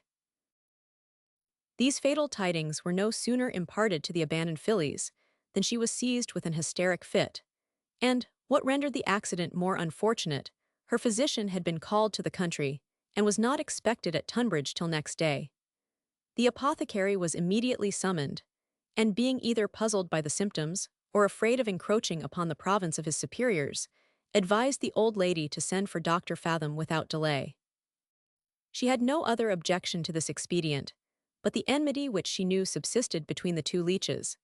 Yet, hearing that her own doctor would not consult with Fathom upon his return, but perhaps renounce the patient, by which means her daughter's health might be endangered, she would not solicit our hero's assistance, until the young lady had remained 7 hours speechless and insensible, when, her fear prevailing over every other consideration, she implored the advice of our adventurer, who, having made the necessary interrogations, and felt the patient's pulse, which was regular and distinct, found reason to conclude that the fit would not last much longer, and after having observed that she was in a very dangerous way, prescribed some medicines for external application, and to enhance their opinion of his diligence and humanity, resolved to stay in the room and observe their effect.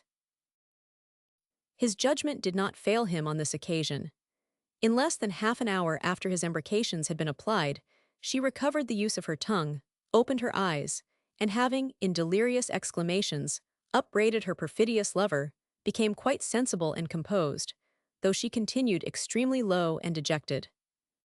To remedy these sinkings, certain cordials were immediately administered, according to the prescription of Dr. Fathom, upon whom extraordinary encomiums were bestowed by all present, who believed he had actually rescued her from the jaws of death. And as he was by this time let into the secrets of the family, he found himself in a fair way of being an egregious favorite of the old gentlewoman, when unluckily his brother, having dismissed his country patient with uncommon dispatch, entered the apartment and eyed his rival with looks of inexpressible rage. Then, surveying the patient and the files that stood upon the table by turns, "What in the name of God," cried he, "is the meaning of all this trash?" "Really, doctor," replied the mother, a little confounded at being thus taken by surprise, "Biddy has been taken dangerously ill, and lain 7 or 8 hours in a severe fit, from which I am confident she would never have recovered without the help of a physician, and as you were absent, we had recourse to this gentleman, whose prescription hath had a happy and surprising effect." "Effect!" cried this offended member of the faculty, "Pshaw, stuff! Who made you judge of effects or causes?" Then advancing to the patient, "What has been the matter, Miss Biddy, that you could not wait till my return?" "Here Fathom interposing, sir," said he, "if you will step into the next room, I will communicate my sentiments of the case, together with the method upon which I have proceeded, that we may deliberate upon the next step that is to be taken." Instead of complying with this proposal, he seated himself in a chair with his back to our adventurer, and while he examined Miss Biddy's pulse, gave him to understand that he should not consult with him about the matter. Fathom, not in the least disconcerted at this uncivil answer, walked round his antagonist, and placing himself in his front, desired to know his reason for treating him with such supercilious contempt. "I am resolved," said the other, "never to consult with any physician who has not taken his degrees at either of the English universities." "Upon the supposition," replied our adventurer, "that no person can be properly educated for the profession at any other school." "You are in the right," answered Dr. Luby. "That is one of many reasons I have to decline the consultation." "How far you are in the right," retorted Fathom, "I leave the world to judge, after I have observed that in your English universities there is no opportunity of studying the art. No, not so much as a lecture given on the subject. Nor is there one physician of note in this kingdom who has not derived the greatest part of his medical knowledge from the instructions of foreigners." Luby, incensed at this asseveration, which he was not prepared to refute, exclaimed in a most infuriate accent, "Who are you, whence came you, where was you bred?" "You are one of those, I believe, who graduate themselves and commence doctors, the Lord knows how. An interloper, who, without license or authority, comes hither to take the bread out of the mouths of gentlemen who have been trained to the business in a regular manner, and bestowed great pains and expense to qualify themselves for the profession. For my own part, my education cost me £1,500. "Never was money laid out to less purpose," said Ferdinand, "for it does not appear that you have learned so much as the basis of medical requirements, namely, that decorum and urbanity which ought to distinguish the deportment of every physician. You have even debased the noblest and most beneficial art that ever engaged the study of mankind, which cannot be too much cultivated, and too little restrained, in seeking to limit the practice of it to a set of narrow-minded, illiberal wretches, who, like the lowest handicraftsmen, claim the exclusive privileges of a corporation. Had you doubted my ability, you ought to have satisfied yourself in a manner consistent with decency and candor, but your behavior on this occasion is such a malicious outrage upon good manners and humanity, that, were it not for my regard to these ladies, I would chastise you for your insolence on the spot. Meanwhile, madam," addressing himself to the mother, "you must give me leave to insist upon your dismissing either that gentleman, or me, without hesitation." This peremptory language had an instantaneous effect upon the hearers. Luby's face grew pale, and his nether lip began to tremble. The patient was dismayed, and the old gentlewoman concerned and perplexed. She earnestly besought the gentlemen to be reconciled to each other, and enter into a friendly consultation upon her daughter's distemper. But finding both equally averse to accommodation, and Fathom becoming more and more importunate in his demand, she presented him with a double fee, and giving him to understand that Dr. Luby had long attended the family, and was intimately acquainted with her own and Biddy's constitution, said, she hoped he would not take it amiss if she retained her old physician. Though our hero was much mortified at this triumph of his rival, he made a virtue of necessity, and retired with great complaisance, wishing that Miss Biddy might never again be the subject of such a disagreeable dispute. Whether the patient was frighted at this altercation, or displeased with her mother's decision against an agreeable young fellow, who had, as it were, recalled her from the grave, and made himself master of the secret that rankled at her heart, or the disease had wound up her nerves for another paroxysm. Certain it is, she all of a sudden broke forth into a violent peal of laughter, which was succeeded by the most doleful cries and other expressions of grief. Then she relapsed into a fit, attended with strong convulsions, to the unspeakable terror of the old gentlewoman, who entreated Dr. Luby to be expeditious in his prescription. Accordingly, he seized the pen with great confidence, and a whole magazine of antihysteric medicines were, in different forms, externally and internally applied.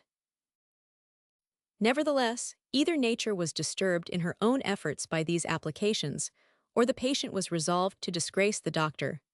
For the more remedies that were administered, her convulsions became the more violent, and in spite of all his endeavors, he could not overcome the obstinacy of the distemper.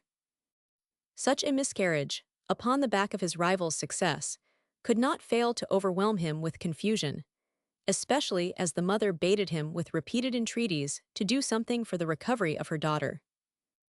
At length, after having exercised her patience in vain for several hours, this affectionate parent could no longer suppress the suggestions of her concern, but, in an incoherent strain, told him that her duty would not suffer her to be longer silent in an affair on which depended the life of her dear child, that she had seen enough to believe he had mistaken the case of poor Biddy, and he could not justly blame her for recalling Dr. Fathom, whose prescription had operated in a miraculous manner.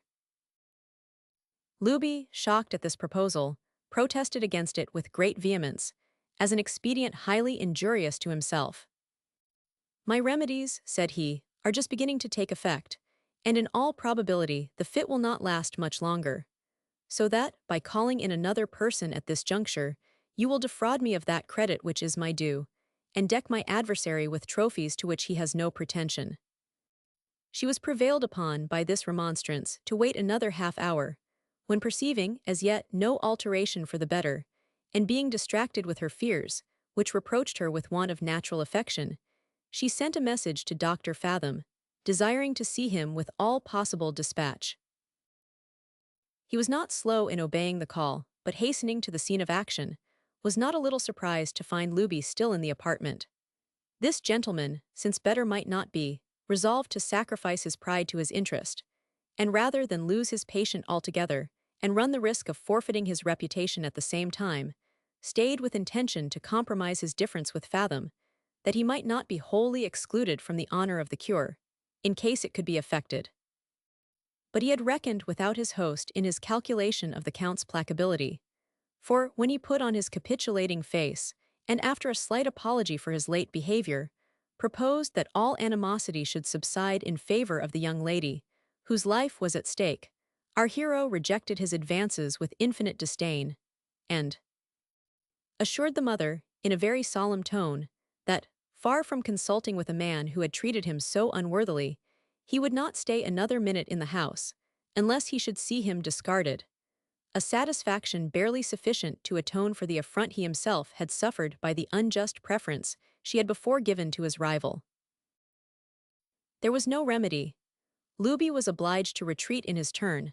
Then our adventurer, approaching the bedside, reconnoitered the patient, examined the medicines which had been administered, and lifting up his eyes in expressive silence, detached the footman with a new order to the apothecary. It was well the messenger used expedition, otherwise Dr. Fathom would have been anticipated by the operation of nature, for, the fit having almost run its career, Miss Biddy was on the point of retrieving her senses, when the frontal prescribed by Fathom was applied. To the efficacy of this, therefore, was ascribed her recovery when she opened her eyes, and began to pour forth unconnected ejaculations, and in a few moments after, she was persuaded to swallow a draught prepared for the purpose. Her perception returned, and Ferdinand gained the reputation of having performed a second miracle. But he was furnished with a piece of intelligence, of much more energy than all she had taken, and so soon as he concluded she was capable to bear the news without any dangerous emotion, he, among other articles of chit-chat culled for her amusement, took the opportunity of telling the company that Squire Stubb, the cause of Miss Biddy's disorder, had, in his way to matrimony, been robbed of his bride, by a gentleman to whom she had been formerly engaged. He had waited for her on purpose at an inn on the road, where he found means to appease her displeasure, which he had, it seems, incurred, and to supersede her new lover, whom she quitted without ceremony. Upon which the squire had returned to Tunbridge, cursing her levity, yet blessing his good stars for having so seasonably prevented his ruin, which would have infallibly been the consequence of his marrying such an adventurer. It would be superfluous to observe that these tidings operated like an admirable specific on the spirits of the young lady, who, while she affected to pity the squire, was so much overjoyed at his disappointment, that her eyes began to sparkle with uncommon vivacity, and in less than 2 hours after the last of those terrible attacks, she was restored to a better state of health than she had enjoyed for many weeks. Fathom was not forgot amidst the rejoicings of the family.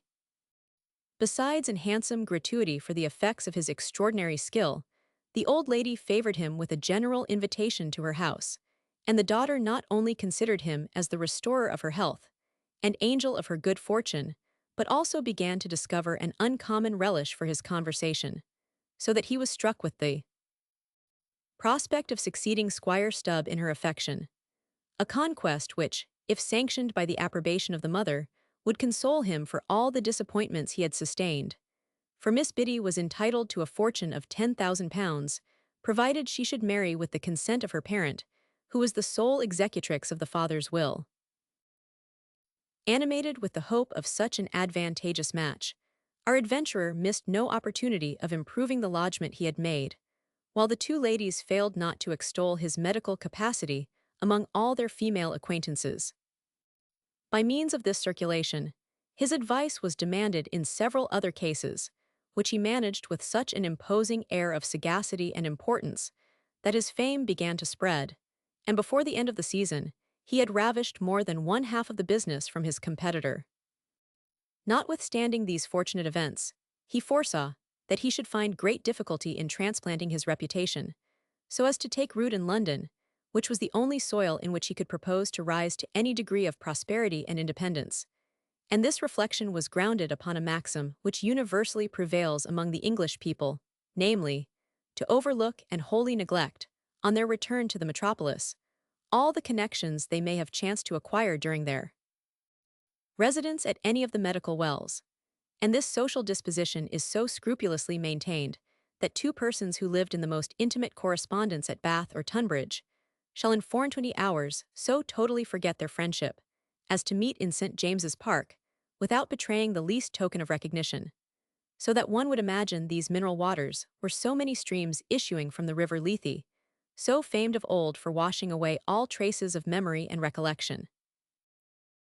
Aware of this oblivious principle, Dr. Fathom collected all his qualifications in order to make such an impression upon the heart of Miss Biddy as would resist all her endeavors to shake him from her remembrance, and his efforts succeeded so well that Squire Stubb's advances to a reconciliation were treated with manifest indifference. In all probability our hero would have made a very advantageous campaign had not his good fortune been retarded by an obstruction, which, as he did not perceive it, he could not possibly surmount. In displaying his accomplishments to captivate the daughter, he had unwittingly made an absolute conquest of the mother, who superintended the conduct of Miss Biddy with such jealous vigilance that he could find no opportunity of profiting by the progress he had made in her heart, for the careful matron would never lose sight of her, no, not for one moment. Had the old lady given the least intimation to our adventurer of the sentiments she entertained in his behalf, his complaisance was of such a pliable texture that he would have quitted his other pursuit and made her the sole object of his attention. But she either depended upon the effect of his own good taste and discernment, or was too proud to disclose a passion which he had hitherto overlooked. Chapter 52. Repairs to the metropolis, and enrolls himself among the sons of Pian. Before this affair could be brought to a proper explanation, the season being almost ended, the ladies departed from Tunbridge, and in a little time Dr. Fathom followed them to London, having previously obtained permission to visit them in that metropolis. He had solicited the same favor of some other families, in which he hoped to take root, though he knew they were pre-engaged to different physicians, and resolving to make his first medical appearance in London with some éclat, he not only purchased an old chariot, which was new painted for the purpose, but likewise hired a footman, whom he clothed in laced livery, in order to distinguish himself from the common run of his brethren. This equipage, though much more expensive than his finances could bear, he found absolutely necessary to give him a chance for employment, as every shabby retainer to physic in this capital had provided himself with a vehicle, which was altogether used by way of a traveling signpost to draw in customers, so that a walking physician was considered as an obscure peddler, trudging from street to street, with his pack of knowledge on his shoulders, and selling his remnants of advice by retail. A chariot was not now set up for the convenience of a man sinking under the fatigue of extensive practice, but as a piece of furniture every way as necessary as a large periwig with 3 tails.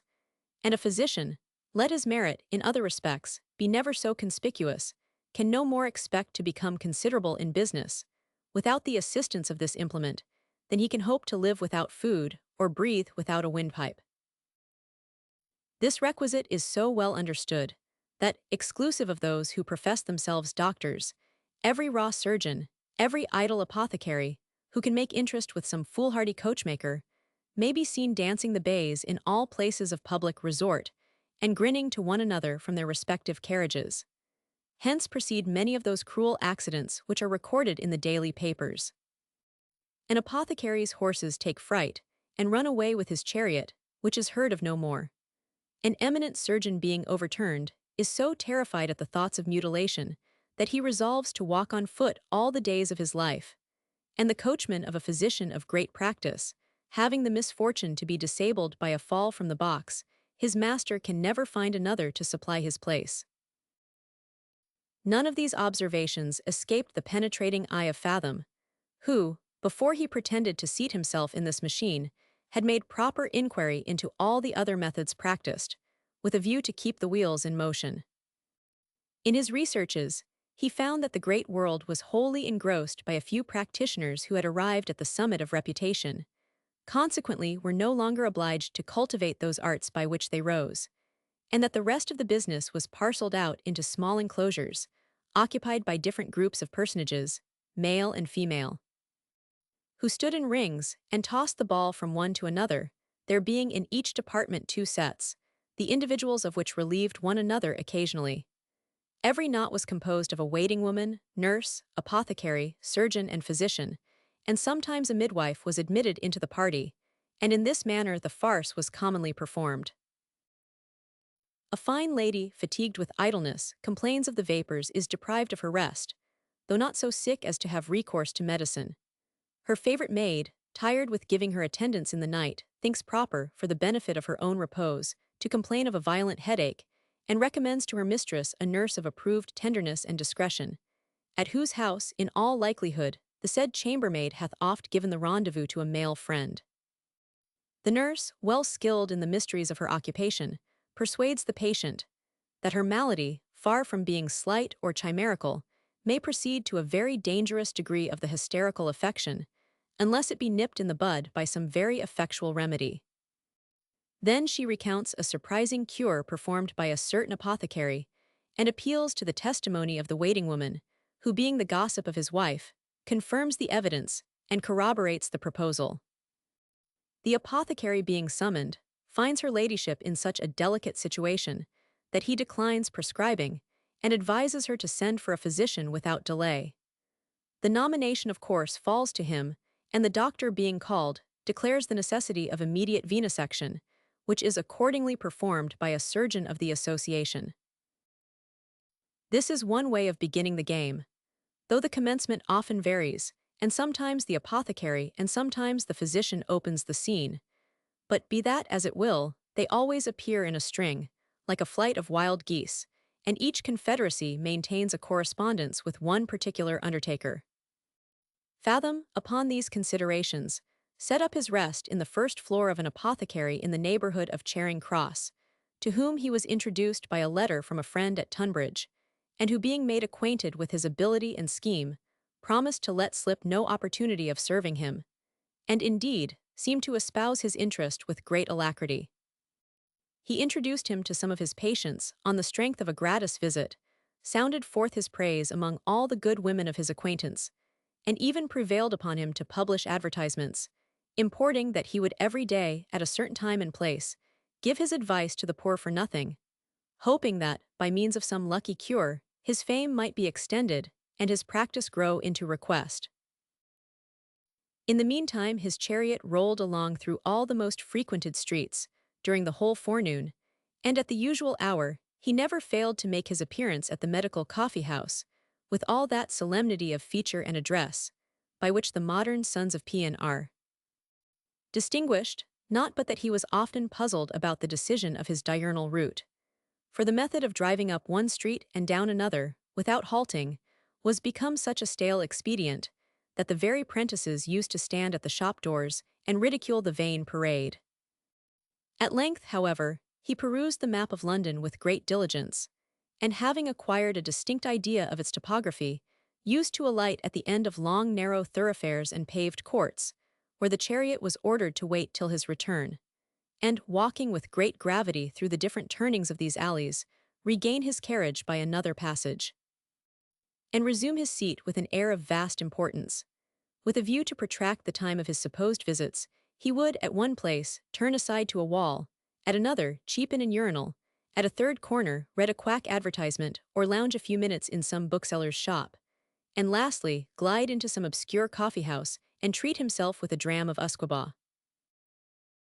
The other means used to force a trade, such as ordering himself to be called from church, alarming the neighborhood with knocking at his door in the night, receiving sudden messages in places of resort, and inserting his cures by way of news in the daily papers, had been so injudiciously hackneyed by every desperate scholar in physic, that they had lost their effect upon the public, and therefore were excluded from the plan of our adventurer, whose scheme, for the present, was to exert himself in winning the favor of those sage sibyls, who keep, as it were, the temple of medicine, and admit the young priest to the service of the altar. But this he considered as a temporary project only, until he should have acquired interest enough to erect an hospital, lock, or infirmary, by the voluntary subscription of his friends, a scheme which had succeeded to a miracle with many of the profession, who had raised themselves into notice upon the carcases of the poor. Yet even this branch was already overstocked, insomuch that almost every street was furnished with one of these charitable receptacles, which, instead of diminishing the taxes for the maintenance of the poor, encouraged the vulgar to be idle and dissolute, by opening an asylum to them and their families from the diseases of poverty and intemperance. For it remains to be proved that the parish rates are decreased, the bills of mortality lessened, the people more numerous, or the streets less infested with beggars, notwithstanding the immense sums yearly granted by individuals for the relief of the indigent. But waiving these reflections, Dr. Fathom hoped that his landlord would be a most useful implement for extending his influence, and for that reason admitted him into a degree of partnership, after being fully convinced that he was not under articles to any other physician.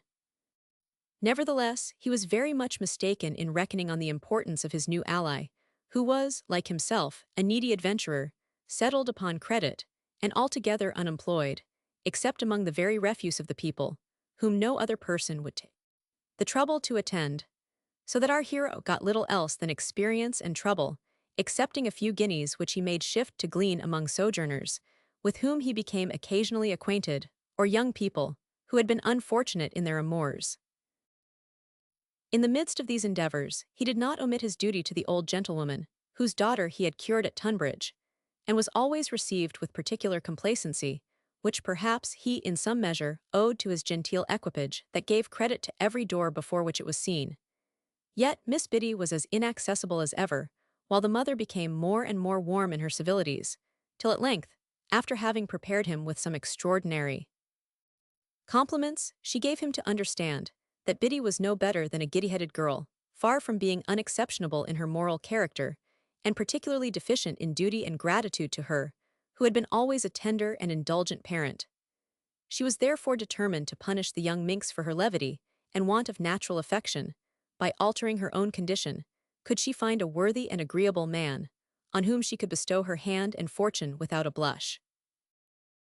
The film was instantly removed from Fathom's eyes by this declaration, which she uttered with such a significancy of look, as thrilled to his soul with joyful presage, while he replied, "It would, indeed, be a difficult task to find a man who merited such happiness and honor.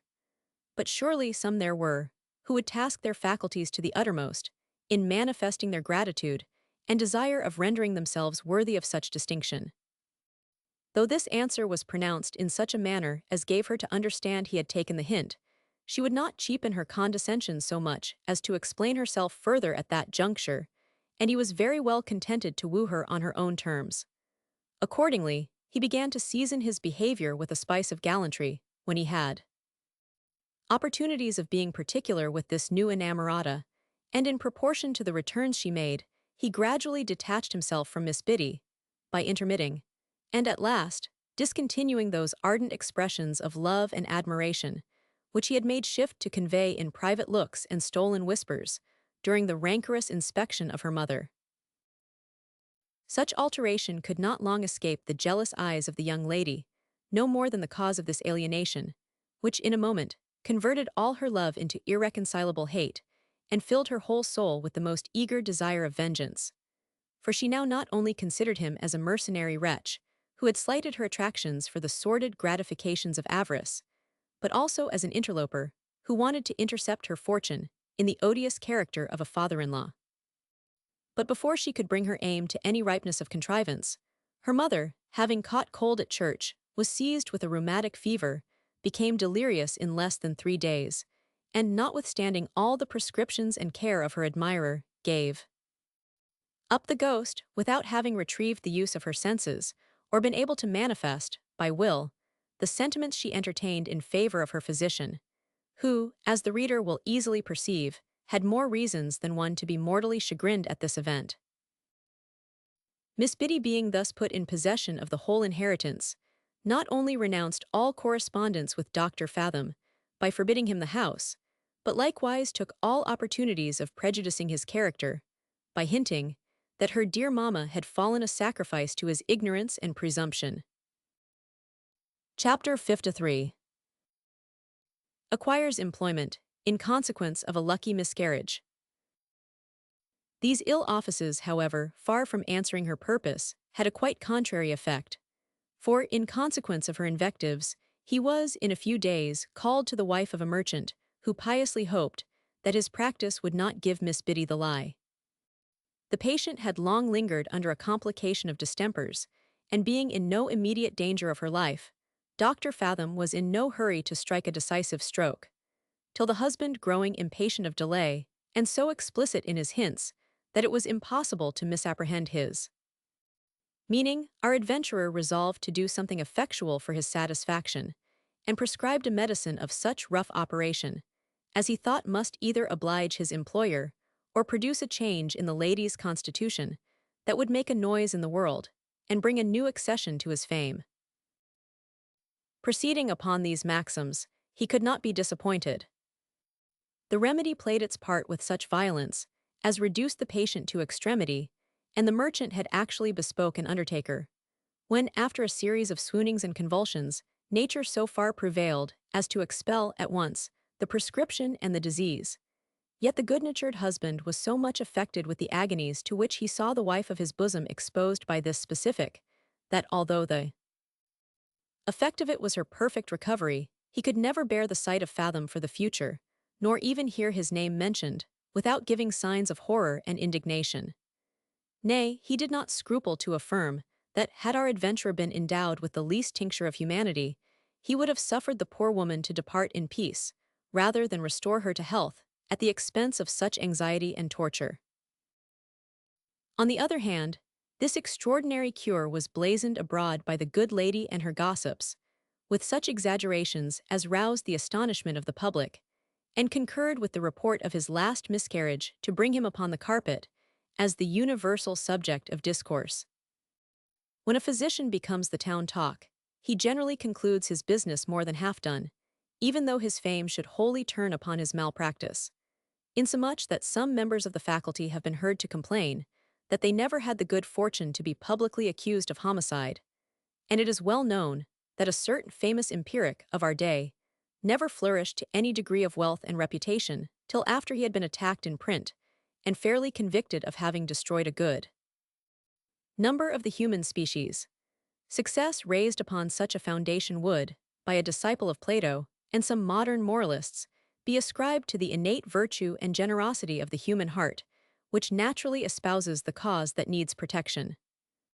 But I, whose notions of human excellence are not quite so sublime, am apt to believe it is owing to that spirit of self-conceit and contradiction, which is, at least, as universal, if not as natural, as the moral sense so warmly contended for by those ideal philosophers.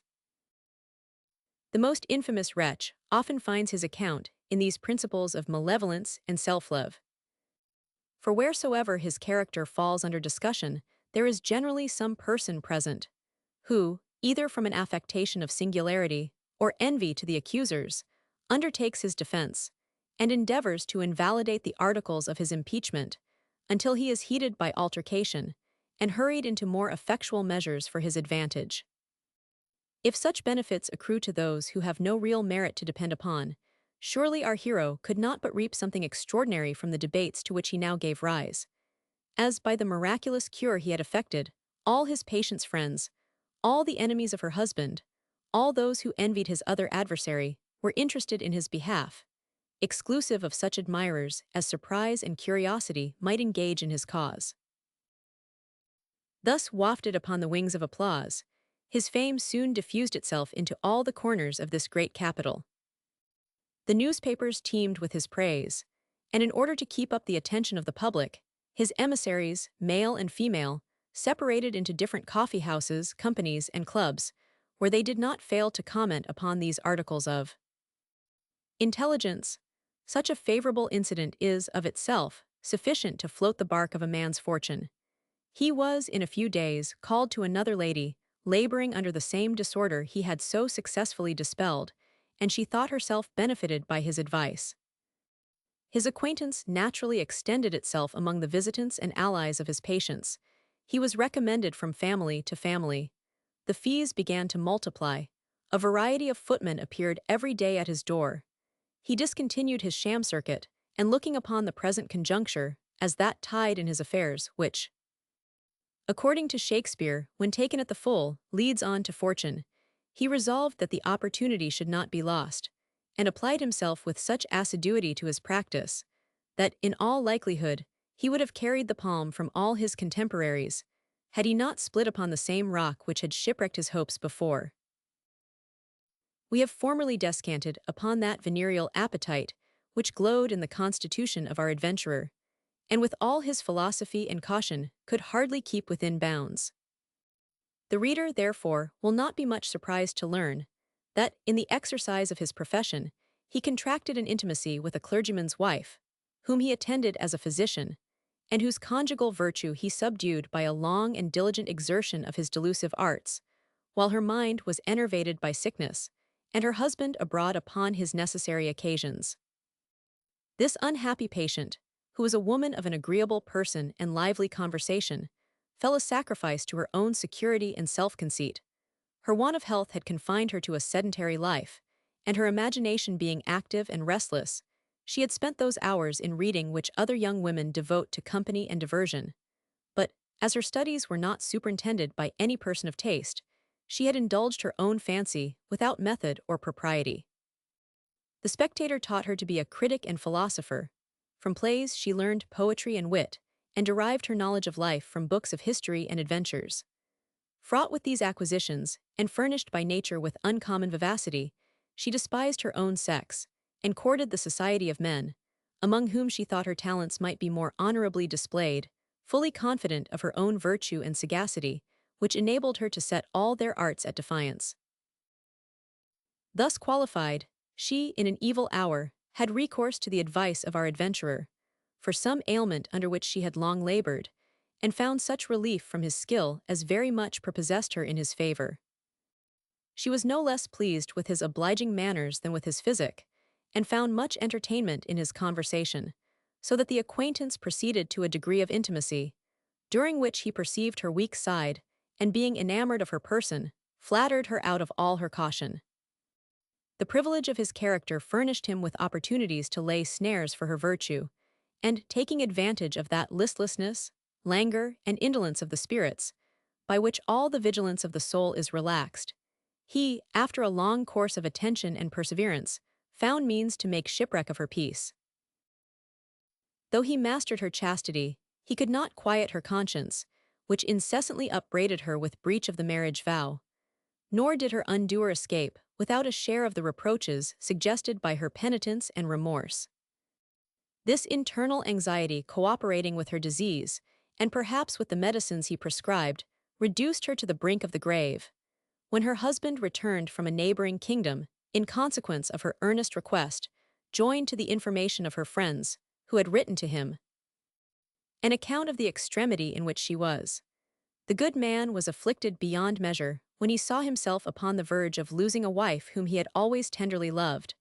But what were his emotions when she, taking the first opportunity of his being alone with her, accosted him to this effect: "I am now hastening towards that dissolution from which no mortal is exempted, and though the prospect of futurity is altogether clouded and uncertain, my conscience will not allow me to plunge into eternity without unburdening my mind, and by an ingenuous confession, making all the atonement in my power for the ingratitude I have been guilty of, and the wrongs I have committed against a virtuous husband, who never gave me cause of complaint."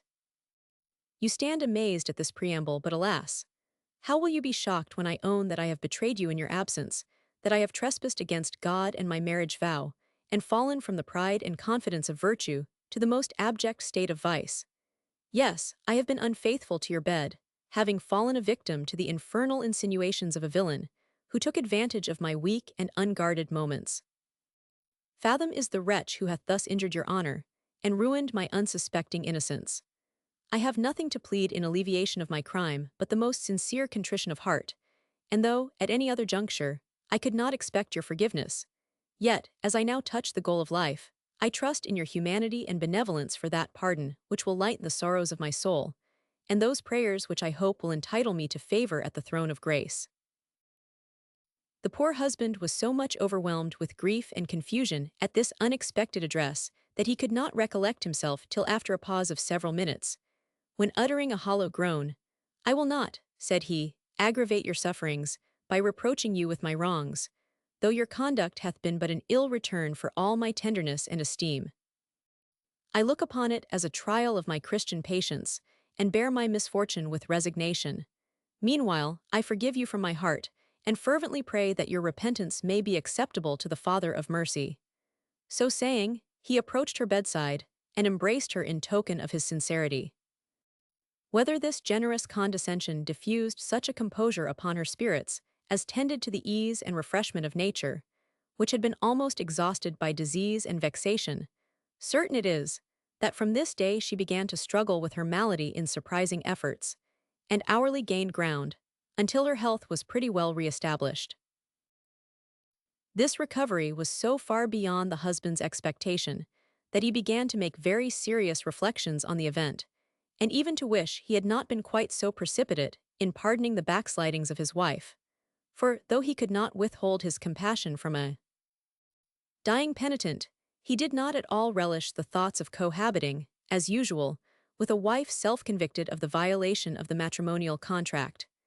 He therefore considered his declaration as no more than a provisional pardon, to take place on condition of her immediate death, and in a little time, not only communicated to her his sentiments on this subject, but also separated himself from her company, secured the evidence of her maid, who had been confidant in her amour with Fathom, and immediately set on foot a prosecution against our adventurer, whose behavior to his wife he did not fail to promulgate, with all its aggravating circumstances. By these means, the doctor's name became so notorious that every man was afraid of admitting him into his house, and every woman ashamed of soliciting his advice. Chapter 54. His eclipse and gradual declination. Misfortunes seldom come single. Upon the back of this hue and cry, he unluckily prescribed phlebotomy to a gentleman of some rank, who chanced to expire during the operation, and quarrelled with his landlord the apothecary, who charged him with having forgot the good offices he had done him in the beginning of his career, and desired he would provide himself with another lodging. All these mishaps, treading upon the heels of one another, had a very mortifying effect upon his practice. At every teetable his name was occasionally put to the torture, with that of the vile creature whom he had seduced, though it was generally taken for granted by all those female casuists that she must have made the first advances, for it could not be supposed that any man would take much trouble in laying schemes for the ruin of a person whose attractions were so slender, especially considering the ill state of her health, a circumstance that seldom adds to a woman's beauty or good humor. Besides, she was always a pert minx, that affected singularity and a masculine manner of speaking, and many of them had foreseen that she would, some time or other, bring herself into such a premunire. At all gossipings, where the apothecary or his wife assisted, Fathom's pride, ingratitude, and malpractice were canvassed. In all clubs of married men, he was mentioned with marks of abhorrence and detestation, and every medical coffee-house rung with his reproach. Instances of his ignorance and presumption were quoted, and many particulars feigned for the purpose of defamation, so that our hero was exactly in the situation of a horseman, who, in riding at full speed for the plate, is thrown from the saddle in the middle of the race, and left without sense or motion upon the plain. His progress, though rapid, had been so short that he could not be supposed to have laid up store against such a day of trouble, and as he still cherished hopes of surmounting those obstacles which had so suddenly started up in his way, he would not resign his equipage nor retrench his expenses, but appeared as usual in all public places with that serenity and confidence of feature which he had never deposited, and maintained his external pomp upon the little he had reserved in the days of his prosperity, and the credit he had acquired by the punctuality of his former payments. Both these funds, however, failed in a very little time. His lawsuit was a gulf that swallowed up all his ready money, and the gleanings of his practice were scarce sufficient to answer his pocket expenses, which now increased in proportion to the decrease of business. For, as he had more idle time, and was less admitted into private families, so he thought he had more occasion to enlarge his acquaintance among his own sex, who alone were able to support him in his disgrace with the other. He accordingly listed himself in several clubs, and endeavored to monopolize the venereal branch of trade, though this was but an indifferent resource, for almost all his patients of this class were such as either could not, or would not, properly recompense the physician. For some time he lingered in this situation, without going upwards or downwards, floating like a wisp of straw at the turning of the tide, until he could no longer amuse the person of whom he had hired his coach horses, or postpone the other demands, which multiplied upon him every day. Then was his chariot overturned with a hideous crash, and his face so much wounded with the shivers of the glass, which went to pieces in the fall, that he appeared in the coffee-house with half a dozen black patches upon his countenance, gave a most circumstantial detail of the risk he had run, and declared that he did not believe he should ever hazard himself again in any sort of wheel carriage. Soon after this accident, he took an opportunity of telling his friends in the same public place that he had turned away his footman on account of his drunkenness, and was resolved for the future to keep none but maids in his service, because the manservants are generally impudent, lazy, debauched, or dishonest, and after all neither so neat, handy, or agreeable as the other sex. In the rear of this resolution, he shifted his lodgings into a private court, being distracted with the din of carriages that disturbed the inhabitants who lived towards the open street, and gave his acquaintance to understand that he had a medical work upon the anvil, which he could not finish without being indulged in silence and tranquillity. In effect, he gradually put on the exteriors of an author. His watch, with an horizontal movement by Graham, which he had often mentioned, and shown as a very curious piece of workmanship, began about this time to be very much out of order, and was committed to the care of a mender, who was in no hurry to restore it. His tuig degenerated into a major. He sometimes appeared without a sword, and was even observed in public with a second day's shirt. At last, his clothes became rusty, and when he walked about the streets, his head turned round in a surprising manner, by an involuntary motion in his neck, which he had contracted by a habit of reconnoitring the ground, that he might avoid all dangerous or disagreeable encounters. Fathom, finding himself descending the hill of fortune with an acquired gravitation, strove to catch at every twig, in order to stop or retard his descent.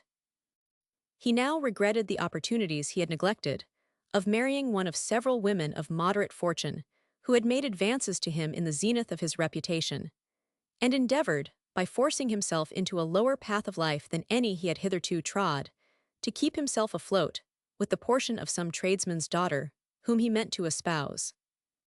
While he exerted himself in this pursuit, he happened, in returning from a place about 30 miles from London, to become acquainted, in the stagecoach, with a young woman of a very homely appearance, whom, from the driver's information, he understood to be the niece of a country justice, and daughter of a soapler, who had lived and died in London, and left her, in her infancy, sole heiress of his effects, which amounted to £4,000. The uncle, who was her guardian, had kept her sacred from the knowledge of the world, resolving to effect a match betwixt her and his own son, and it was with much difficulty he had consented to this journey, which she had undertaken as a visit to her own mother, who had married a second husband in town. Fraught with these anecdotes, Fathom began to put forth his gallantry and good humor, and, in a word, was admitted by the lady to the privilege of an acquaintance, in which capacity he visited her during the term of her residence in London, and, as there was no time to be lost, declared his honorable intentions. He had such a manifest advantage, in point of personal accomplishments, over the young gentleman who was destined for her husband, that she did not disdain his proposals, and before she set out for the country, he had made such progress in her heart, that the day was actually fixed for their nuptials, on which he faithfully promised to carry her off in a coach and six. How to raise money for this expedition was all the difficulty that remained, for, by this time, his finances were utterly dried up, and his credit altogether exhausted. Upon a very pressing occasion, he had formerly applied himself to a certain wealthy quack, who had relieved his necessities by lending him a small sum of money, in return for having communicated to him a secret medicine, which he affirmed to be the most admirable specific that ever was invented. The nostrum had been used, and, luckily for him, succeeded in the trial, so that the empiric, in the midst of his satisfaction, began to reflect that this same Fathom, who pretended to be in possession of a great many remedies, equally efficacious, would certainly become a formidable rival to him in his business, should he ever be able to extricate himself from his present difficulties. In consequence of these suggestions, he resolved to keep our adventurer's head under water, by maintaining him in the most abject dependence. Accordingly, he had, from time to time, accommodated him with small trifles, which barely served to support his existence, and even for these had taken notes of hand, that he might have a scourge over his head, in case he should prove insolent or refractory. To this benefactor Fathom applied for a reinforcement of 20 guineas, which he solicited with the more confidence, as that sum would certainly enable him to repay all other obligations. The quack would advance the money upon no other condition than that of knowing the scheme, which being explained, he complied with Ferdinand's request, but at the same time privately dispatched an express to the young lady's uncle with a full account of the whole conspiracy, so that when the doctor arrived at the inn according to appointment, he was received by his worship in person, who gave him to understand that his niece had changed her mind and gone 50 miles farther into the country to visit a relation. This was a grievous disappointment to Fathom, who really believed his mistress had forsaken him through mere levity and caprice, and was not undeceived till several months after her marriage with her cousin, when, at an accidental meeting in London, she explained the story of the secret intelligence, and excused her marriage, as the effect of rigorous usage and compulsion. Had our hero been really enamored of her person, he might have probably accomplished his wishes, notwithstanding the steps she had taken. But this was not the case. His passion was of a different nature, and the object of it effectually without his reach. With regard to his appetite for women, as it was an infirmity of his constitution, which he could not overcome, and as he was in no condition to gratify it at a great expense, he had of late chosen a housekeeper from the hundreds of Drury, and to avoid scandal, allowed her to assume his name. As to the intimation which had been sent to the country justice, he immediately imputed it to the true author, whom he marked for his vengeance accordingly. but in the meantime suppressed his resentment, because he in some measure depended upon him for subsistence. On the other hand, the quack, dreading the forwardness and plausibility of our hero, which might one time or other render him independent, put a stop to those supplies, on pretense of finding them inconvenient. But out of his friendship and goodwill to Fathom, undertook to procure for him such letters of recommendation as would infallibly make his fortune in the West Indies, and even to set him out in a genteel manner for the voyage. Ferdinand perceived his drift, and thanked him for his generous offer, which he would not fail to consider with all due deliberation. Though he was determined against the proposal, but obliged to temporize, that he might not incur the displeasure of this man, at whose mercy he lay. Meanwhile the prosecution against him in Doctors' Commons drew near a period, and the lawyers were clamorous for money, without which, he foresaw he should lose the advantage which his cause had lately acquired by the death of his antagonist's chief evidence. He therefore, seeing every other channel shut up, began to doubt whether the risk of being apprehended or slain in the character of a highwayman was not overbalanced by the prospect of being acquitted of a charge which had ruined his reputation and fortune, and actually entertained thoughts of taking the air on Hounslow Heath, when he was diverted from this expedient by a very singular adventure. Chapter 55. After divers unsuccessful efforts, he has recourse to the matrimonial noose. Chancing to meet with one of his acquaintance at a certain coffee-house, the discourse turned upon the characters of mankind, when, among other oddities, his friend brought upon the carpet a certain old gentlewoman of such a rapacious disposition, that, like a jackdaw, she never beheld any metal in substance, without an inclination, and even an effort to secrete it for her own use and contemplation. Nor was this infirmity originally produced from indigence, inasmuch as her circumstances had been always affluent, and she was now possessed of a considerable sum of money in the funds, notwithstanding which, the avarice of her nature tempted her to let lodgings, though few people could live under the same roof with such an original, who, rather than be idle, had often filched pieces of her own plate, and charged her servants with the theft or hinted suspicion of her lodgers. Fathom, struck with the description, soon perceived how this woman's disease might be converted to his advantage, and after having obtained sufficient intelligence, on pretense of satisfying his curiosity, he visited the widow, in consequence of a bill at her door, and actually hired an apartment in her house, whither he forthwith repaired with his inamorata. It was not long before he perceived that his landlady's character had not been misrepresented. He fed her distemper with divers inconsiderable trinkets, such as copper medals, corkscrews, odd buckles, and a paltry seal set in silver, which were, at different times, laid as baits for her infirmity, and always conveyed away with remarkable eagerness, which he and his Dulcinea took pleasure in observing from an unsuspected place. Thus confirmed in his opinion, he at length took an opportunity of exposing a metal watch that belonged to his mistress, and saw it seized with great satisfaction, in the absence of his helpmate, who had gone abroad on purpose. According to instruction, she soon returned, and began to raise a terrible clamor about the loss of her watch, upon which she was condoled by her landlady, who seemed to doubt the integrity of the maid, and even proposed that Mrs. Fathom should apply to some justice of the peace for a warrant to search the servant's trunk. The lady thanked her for the good advice, in compliance with which she had immediate recourse to a magistrate, who granted a search warrant, not against the maid but the mistress, and she, in a little time, returned with the constable at her back. These precautions being taken, Dr. Fathom desired a private conference with the old gentlewoman, in which he gave her to understand that he had undoubted proofs of her having secreted, not only the watch, but also several other odd things of less consequence, which he lost since his residence in her house. He then showed the warrant he had obtained against her, and asked if she had anything to offer why the constable should not do his duty. Inexpressible were the anguish and confusion of the defendant, when she found herself thus entrapped, and reflected that she was on the point of being detected of felony, for she at once concluded that the snare was laid for her, and knew that the officer of justice would certainly find the unlucky watch in one of the drawers of her scrutoire. Tortured with these suggestions, afraid of public disgrace, and dreading the consequence of legal conviction, she fell on her knees before the injured Fathom, and after having imputed her crime to the temptations of necessity, implored his compassion, promised to restore the watch, and everything she had taken, and begged he would dismiss the constable, that her reputation might not suffer in the eye of the world. Ferdinand, with a severity of countenance purposely assumed, observed that, were she really indigent, he had charity enough to forgive what she had done.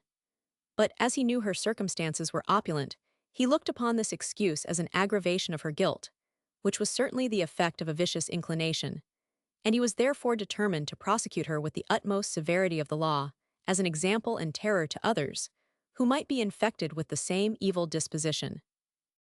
Finding him deaf to all her tears and entreaties, she changed her note, and offered him 100 guineas if he would compromise the affair and drop the prosecution, so as that her character should sustain no damage. After much argumentation, he consented to accept of double the sum, which being instantly paid in East India bonds, Dr. Fathom told the constable that the watch was found, and for once her reputation was patched up. This seasonable supply enabled our hero to stand trial with his adversary, who was non-suited, and also to mend his external appearance, which of late had not been extremely magnificent.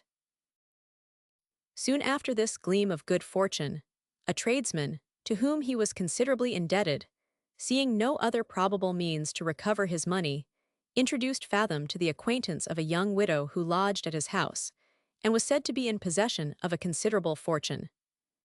Considering the steps that were taken, it would have been almost impossible for him to miscarry in his addresses. The lady had been bred in the country, was unacquainted with the world, and of a very sanguine disposition, which her short trial of matrimony had not served to cool. Our adventurer was instructed to call at the tradesman's house, as if by accident, at an appointed time, when the widow was drinking tea with her landlady. On these occasions he always behaved to admiration.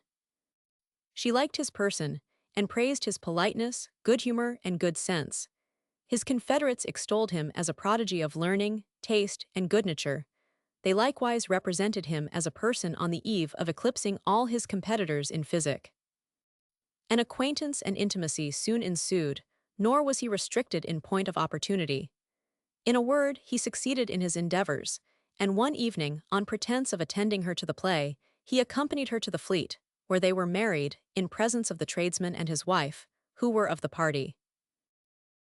This grand affair being accomplished to his satisfaction, he, next day, visited her brother, who was a counselor of the temple, to make him acquainted with the step his sister had taken, and though the lawyer was not a little mortified to find that she had made such a clandestine match, he behaved civilly to his new brother-in-law, and gave him to understand that his wife's fortune consisted of a jointure of £150 a year, and £1,500 bequeathed to her during her widowhood by her own father, who had taken the precaution of settling it in the hands of trustees, in such a manner as that any husband she might afterwards espouse should be restricted from encroaching upon the capital, which was reserved for the benefit of her heirs.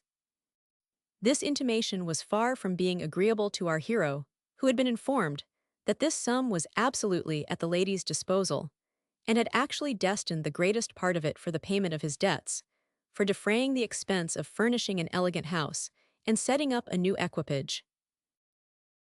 Notwithstanding this disappointment, he resolved to carry on his plan upon the credit of his marriage, which was published in a very pompous article of the newspapers.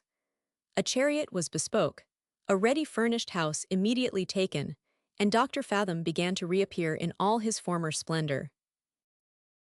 His good friend the empiric, alarmed at this event, which not only raised our adventurer into the sphere of a dangerous rival, but also furnished him with means to revenge the ill office he had sustained at his hands on the adventure of the former matcher. By this time, Fathom had given him some hints importing that he was not ignorant of his treacherous behavior. I say, by these considerations, he employed one of his emissaries, who had some knowledge of Fathom's brother-in-law, to prejudice him against our adventurer, whom he represented as a needy sharper, not only overwhelmed with debt and disgrace, but likewise previously married to a poor woman, who was prevented by nothing but want from seeking redress at law. To confirm these assertions, he gave him a detail of Fathom's encumbrances, which he had learned for the purpose, and even brought the counselor into company with the person who had lived with our hero before marriage, and who was so much incensed at her abrupt dismission, that she did not scruple to corroborate these allegations of the informer. The lawyer, startled at this intelligence, set on foot a minute inquiry into the life and conversation of the doctor, which turned out so little to the advantage of his character and circumstances, that he resolved, if possible, to disunite him from his family, and as a previous step, repeated to his sister all that he had heard to the prejudice of her husband, not forgetting to produce the evidence of his mistress, who laid claim to him by a prior title, which, she pretended, could be proved by the testimony of the clergyman who joined them. Such an explanation could not fail to inflame the resentment of the injured wife, who, at the very first opportunity, giving a loose to the impetuosity of her temper, upbraided our hero with the most bitter invectives for his perfidious dealing.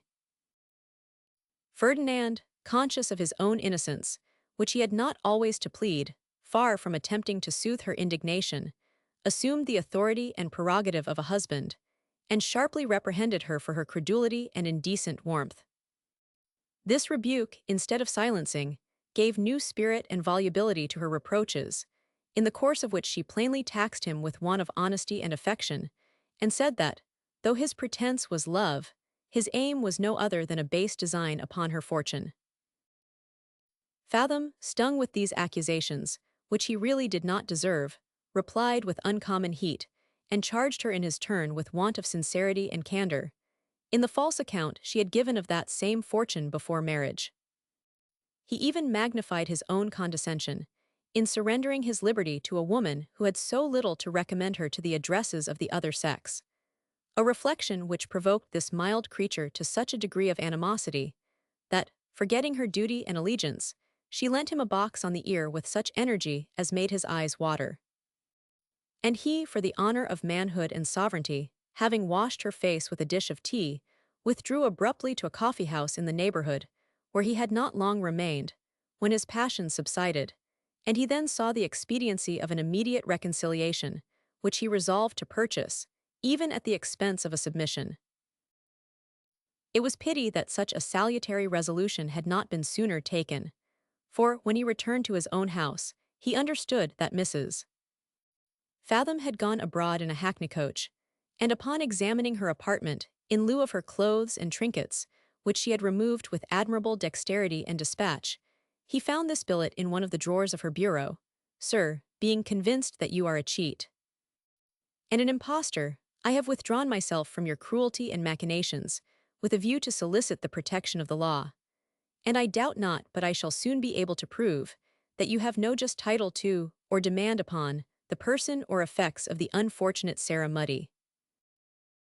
The time had been when Mr. Fathom would have allowed Mrs. Muddy to refine at her leisure, and blessed God for his happy deliverance, but at present the case was quite altered. Smarting as he was from the expense of lawsuits, he dreaded a prosecution for bigamy, which, though he had justice on his side, he knew he could not of himself support. Besides, all his other schemes of life were frustrated by this unlucky elopement.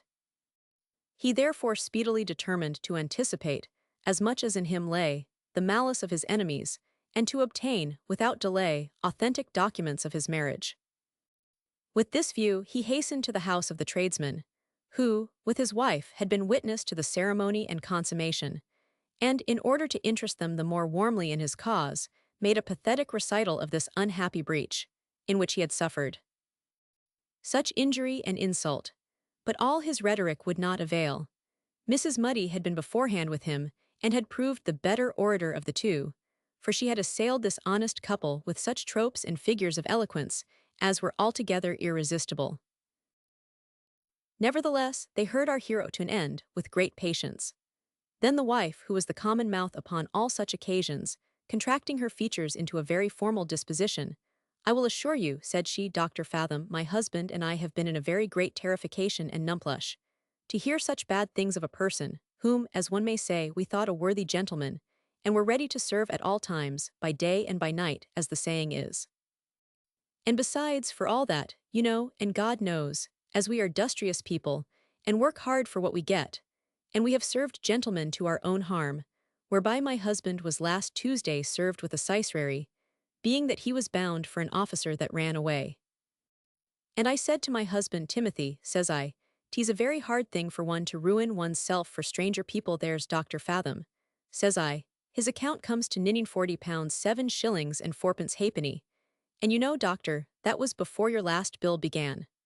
But howsomever, little did I think, as how a gentleman of your learning would go to deceive a poor gentlewoman, when you had another wife alive. In vain did our adventurer endeavor to vindicate himself from this aspersion. The good woman, like a great many modern disputants, proceeded with her declamation, without seeming to hear what was said on the other side of the question, and the husband was altogether neutral.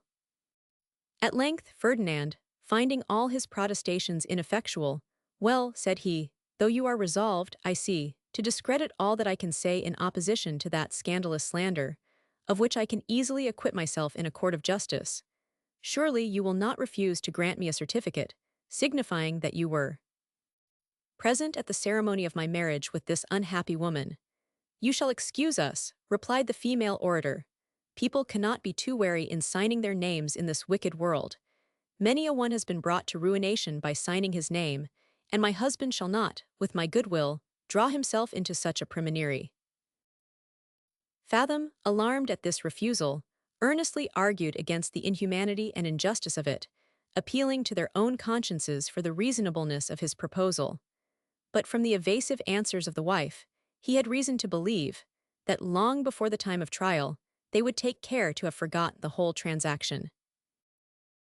Though he was equally confounded and incensed at this instance of their perfidy, he durst not manifest his indignation, conscious of the advantage they had over him in divers respects, but repaired, without loss of time, to the lodging of the clergyman who had noosed him, resolved to consult his register and secure his evidence. Here too his evil genius had got the start of him, for the worthy ecclesiastic not only could not recollect his features or find his name in the register, but when importuned by his pressing remonstrances, took umbrage at the freedom of his behavior, and threatened, if he would not immediately take himself away, to raise the posse of the fleet, for the safety of his own person. Rather than put the pastor to the trouble of alarming his flock, he retreated with a heavy heart, and went in quest of his mistress, whom he had dismissed at his marriage, in hopes of effecting a reconciliation, and preventing her from joining in the conspiracy against him. But alas, he met with such a reception as he had reason to expect from a slighted woman, who had never felt any real attachment for his person.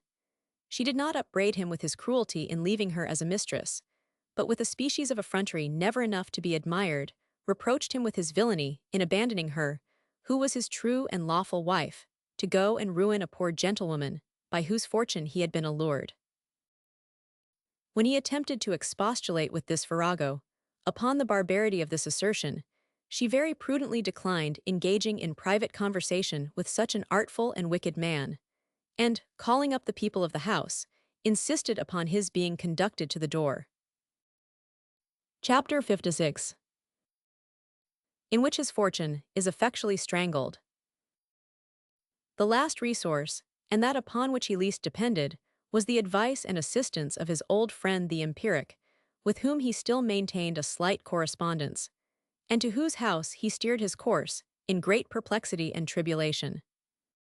That gentleman, instead of consoling him with assurances of friendship and protection, faithfully recapitulated all the instances of his indiscretion and misconduct, taxed him with want of sincerity in the West India affair, as well as with want of honesty in this last marriage, while his former wife was alive, and finally reminded him of his notes, which he desired might be immediately taken up, as he the quack had present occasion for a sum of money. Ferdinand, seeing it would be impracticable to derive any succor from this quarter, sneaked homewards, in order to hold a consultation with his own thoughts, and the first object that presented itself to his eyes when he entered his apartment was a letter from the tradesman, with his account enclosed, amounting to £4 to £5, which the writer desired might be paid without delay. Before he had time to peruse the articles, he received a summons, in consequence of a bill of indictment for bigamy, found against him in Hicks Hall by Sarah Muddy, widow, and while he was revolving measures to avert these storms, another billet arrived from a certain attorney, giving him to understand that he had orders from Dr. Buffalo, the quack, to sue him for the payment of several notes, unless he would take them up in 3 days from the date of this letter. Such a concurrence of sinister events made a deep impression upon the mind of our adventurer. All his fortitude was insufficient to bear him up against this torrent of misfortunes. His resources were all dried up, his invention failed, and his reflection began to take a new turn. "To what purpose," said he to himself, "have I deserted the paths of integrity and truth, and exhausted a fruitful imagination in contriving schemes to betray my fellow creatures? If instead of acquiring a splendid fortune, which was my aim, I have suffered such a series of mortifications, and at last brought myself to the brink of inevitable destruction. By a virtuous exertion of those talents I inherit from nature and education, I might, long before this time, have rendered myself independent, and perhaps conspicuous in life. I might have grown up like a young oak, which, being firmly rooted in its kindred soil, gradually raises up its lofty head, expands its leafy arms, projects a noble shade, and towers the glory of the plain. I should have paid the debt of gratitude to my benefactors, and made their hearts sing with joy for the happy effects of their benevolence. I should have been a bulwark to my friends, a shelter to my neighbors in distress. I should have run the race of honor, seen my fame diffused like a sweet-smelling odor, and felt the ineffable pleasure of doing good. Whereas I am, after a vicissitude of disappointments, dangers, and fatigues, reduced to misery and shame, aggravated by a conscience loaded with treachery and guilt. I have abused the confidence and generosity of my patron. I have defrauded his family, under the mask of sincerity and attachment. I have taken the most cruel and base advantages of virtue in distress. I have seduced unsuspecting innocence to ruin and despair. I have violated the most sacred trust reposed in me by my friend and benefactor. I have betrayed his love, torn his noble heart asunder, by means of the most perfidious slander and false insinuations, and finally brought to an untimely grave the fairest pattern of human beauty and perfection. Shall the author of these crimes pass with impunity? Shall he hope to prosper in the midst of such enormous guilt? It were an imputation upon Providence to suppose it. Ah, no. I begin to feel myself overtaken by the eternal justice of heaven. I totter on the edge of wretchedness and woe, without one friendly hand to save me from the terrible abyss." These reflections, which perhaps the misery of his fellow creatures would never have inspired, had he himself remained without the verge of misfortune, were now produced from the sensation of his own calamities, and for the first time, his cheeks were bedewed with the drops of penitence and sorrow. Contraries, saith Plato, are productive of each other. Reformation is oftentimes generated from unsuccessful vice, and our adventurer was, at this juncture, very well disposed to turn over a new leaf in consequence of those salutary suggestions, though he was far from being cured beyond the possibility of a relapse. On the contrary, all the faculties of his soul were so well adapted, and had been so long habituated to deceit, that, in order to extricate himself from the evils that environed him, he would not, in all probability, have scrupled to practice it upon his own father, had a convenient opportunity occurred. Be that as it may, he certainly, after a tedious and fruitless exercise of his invention, resolved to effect a clandestine retreat from that confederacy of enemies which he could not withstand, and once more join his fortune to that of Rinaldo, whom he proposed to serve, for the future, with fidelity and affection, thereby endeavoring to atone for the treachery of his former conduct.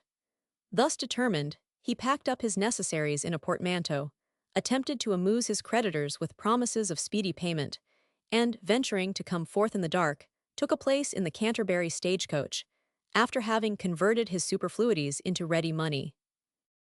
These steps were not taken with such privacy as to elude the vigilance of his adversaries, for, although he had been cautious enough to transport himself and his baggage to the inn on Sunday evening, and never doubted that the vehicle, which set out at 4 o'clock on Monday morning, would convey him out of the reach of his creditors, before they could possibly obtain a writ for securing his person, they had actually taken such precautions as frustrated all his finesse, and the coach being stopped in the borough of Southwark, Dr. Fathom was seized by virtue of a warrant obtained on a criminal indictment, and was forthwith conducted to the prison of the King's Bench. Yet not before he had, by his pathetic remonstrances, excited the compassion, and even drawn tears from the eyes of his fellow passengers. He no sooner recollected himself from the shock which must have been occasioned by this sinister incident than he dispatched a letter to his brother-in-law, the councillor, requesting an immediate conference, in which he promised to make such a proposal as would save him all the expense of a lawsuit and trial, and at the same time effectually answer all the purposes of both. He was accordingly favored with a visit from the lawyer, to whom, after the most solemn protestations of his own innocence, he declared that, finding himself unable to wage war against such powerful antagonists, he had resolved even to abandon his indubitable right and retire into another country in order to screen himself from persecution and remove all cause of disquiet from the prosecutrix, when he was, unfortunately, prevented by the warrant which had been executed against him. He said he was still willing, for the sake of his liberty, to sign a formal renunciation of his pretensions to Mrs. Fathom and her fortune, provided the deeds could be executed, and the warrant withdrawn, before he should be detained by his other creditors. And lastly, he conjured the barrister to spare himself the guilt and the charge of suborning evidence for the destruction of an unhappy man, whose misfortune was his only fault. The lawyer felt the force of his expostulations, and though he would by no means suppose him innocent of the charge of bigamy, yet, under the pretext of humanity and commiseration, he undertook to persuade his sister to accept of a proper release, which he observed would not be binding if executed during the confinement of Fathom. He therefore took his leave, in order to prepare the papers, withdraw the action, and take such other measures as would hinder the prisoner from giving him the slip. Next day, he returned with an order to release our hero, who, being formally discharged, was conducted by the lawyer to a tavern in the neighborhood, where the releases were exchanged, and everything concluded with amity and concord.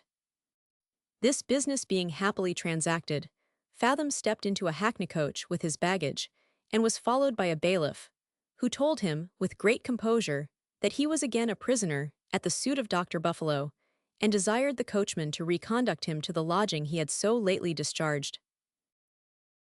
Fathom, whose fortitude had been hitherto of the pagan temper, was now fain to reinforce it with the philosophy of Christian resignation, though he had not as yet arrived to such a pitch of self-denial as to forgive the counsellor, to whose double dealing he imputed this new calamity. After having received the compliments of the jailer on his recommitment, he took pen, ink, and paper, and composed an artful and affecting epistle to the empiric, imploring his mercy, flattering his weakness, and demonstrating the bad policy of cooping up an unhappy man in a jail, where he could never have an opportunity of doing justice to his creditors. Nor did he forget to declare his intention of retiring into another country, where he might have some chance of earning a subsistence which he had so long toiled for to no purpose in England. This last declaration he made in consequence of the jealous disposition of the quack, who he knew had long looked upon him in the odious light of an interloping rival. However, he reaped no benefit from this supplication, which served only to gratify the pride of Buffalo, who produced the extravagant encomiums which Fathom had bestowed upon him, as so many testimonials of his foes bearing witness to his virtue.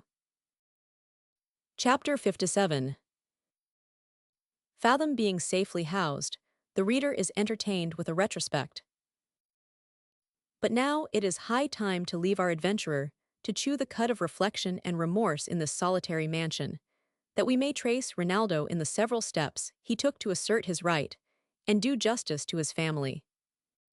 Never man indulged a more melancholy train of ideas than that which accompanied him in his journey to the imperial court. For notwithstanding the manifold reasons he had to expect a happy issue to his aim, his imagination was incessantly infected with something that chilled his nerves and saddened his heart, recurring, with quick succession, like the unwearied wave that beats upon the bleak, inhospitable Greenland shore.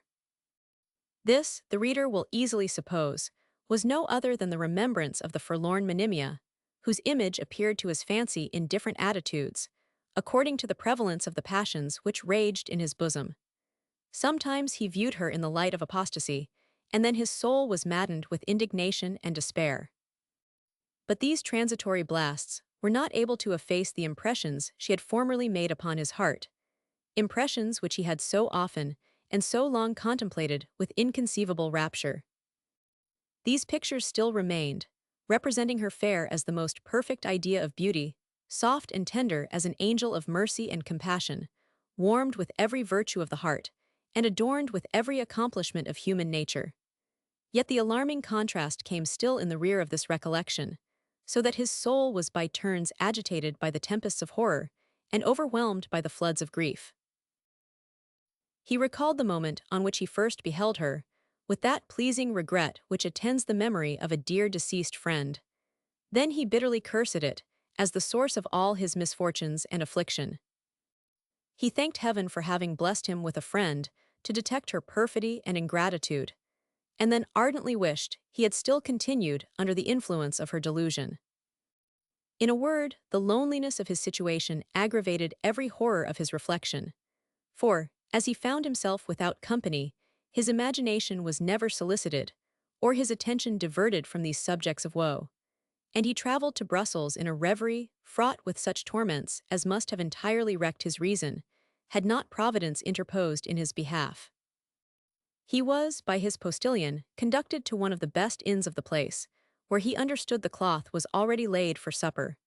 And as the ordinary is open to strangers in all these houses of entertainment, he introduced himself into the company, with a view to alleviate, in some measure, his sorrow and chagrin by the conversation of his fellow guests.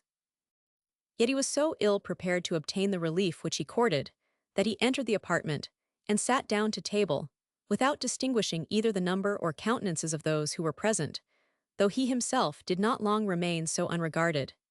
His mien and deportment produced a prepossession in his favor, and the air of affliction, so remarkable in his visage, did not fail to attract their sympathy and observation. Among the rest was an Irish officer in the Austrian service, who having eyed Rinaldo attentively, "Sir," said he, rising, "if my eyes and memory do not deceive me, you are the Count de Melville, with whom I had the honor to serve upon the Rhine during the last war." The youth, hearing his own name mentioned, lifted up his eyes, and at once recognizing the other to be a gentleman who had been a captain in his father's regiment, ran forwards and embraced him with great affection. This was, in divers respects, a fortunate rencontre for young Melville, as the officer was not only perfectly well acquainted with the situation of the Count's family, but also resolved, in a few days, to set out for Vienna, whither he promised to accompany Rinaldo, as soon as he understood his route lay the same way. Before the day fixed for their departure arrived, this gentleman found means to insinuate himself so far into the confidence of the Count, as to learn the cause of that distress which he had observed in his features at their first meeting, and being a gentleman of uncommon vivacity, as well as sincerely attached to the family of Melville, to which he had owed his promotion, he exerted all his good humor and good sense in amusing the fancy, and reasoning down the mortification of the afflicted Hungarian. He in particular endeavored to wean his attention from the lost Monimia, by engaging it upon his domestic affairs, and upon the wrongs of his mother and sister, who, he gave him to understand, were languishing under the tyranny of his father-in-law. This was a note that effectually roused him from the lethargy of his sorrow, and the desire of taking vengeance on the oppressor, who had ruined his fortune, and made his nearest relations miserable, so entirely engrossed his thoughts, as to leave no room for other considerations. During their journey to Austria, Major Farrell, that was the name of his fellow-traveler, informed him of many circumstances touching his father's house, to which himself was an utter stranger. "The conduct of your mother," said he, "in marrying Count Trebasi, was not at all agreeable either to the friends of the Count de Melville, or to her own relations, who knew her second husband to be a man of a violent temper and rapacious disposition, which the nature of his education and employment had served rather to inflame than allay, for you well know he was a partisan during the whole course of the late war. They were, moreover, equally surprised and chagrined when they found she took no step to prevent his seizing upon that inheritance which of right belonged to you, and which, by the laws of Hungary, is unalienable from the heir of blood. Nevertheless, they are now fully convinced that she hath more than sufficiently atoned for her indiscretion, by the barbarity of her husband, who hath not only secluded her from all communication with her friends and acquaintance, but even confined her to the west tower of your father's house, where she is said to be kept close prisoner, and subjected to all sorts of inconvenience and mortification. This severity she is believed to have incurred in consequence of having expostulated to him upon his unjust behavior to you and Mademoiselle, whom he hath actually shut up in some convent in Vienna, which your relations have not as yet been able to discover. But the memory of your noble father is so dear to all those who were favored with his friendship, and the sufferings of the Countess and Mademoiselle have raised such a spirit of resentment against her cruel jailer, that nothing is wanted but your presence to begin the prosecution and give a sanction to the measures of your friends, which will in a little time restore your family to the fruition of its rights and fortune. For my own part, my dear Count, I consider myself as one wholly indebted to your house for the rank and expectation I now enjoy, and my finances, interest, and person, such as they are, I dedicate to your service. Rinaldo was not slow in making his acknowledgments to this generous Hibernian, whom he informed of his scheme, recounting to him his uncommon transaction with the benevolent Jew, and communicating the letters of recommendation he had received by his means to some of the first noblemen at the imperial court. Meanwhile, he burned with impatience to chastise Count Trebasi for his perfidious conduct to the widow and the fatherless, and would have taken the road to Pressburg, without touching at Vienna, in order to call him to a severe account, had not he been strenuously opposed by Major Farrell, who represented the imprudence of taking such a step before he had secured a proper protection from the consequences with which it might be attended. It is not, said he, your own life and fortune only which depend upon your behavior in this emergency, but also the quiet and happiness of those who are most dear to your affection. Not you alone, but likewise your mother and sister, would infallibly suffer by your temerity and precipitation. First of all, deliver your credentials at court, and let us join our endeavors to raise an interest strong enough to counterbalance that of Trebasi. If we succeed, there will be no necessity for having recourse to personal measures. He will be compelled to yield up your inheritance which he unjustly detains, and to restore your sister to your arms, and if he afterwards refuses to do justice to the Countess, you will always have it in your power to evince yourself the son of the brave Count de Melville.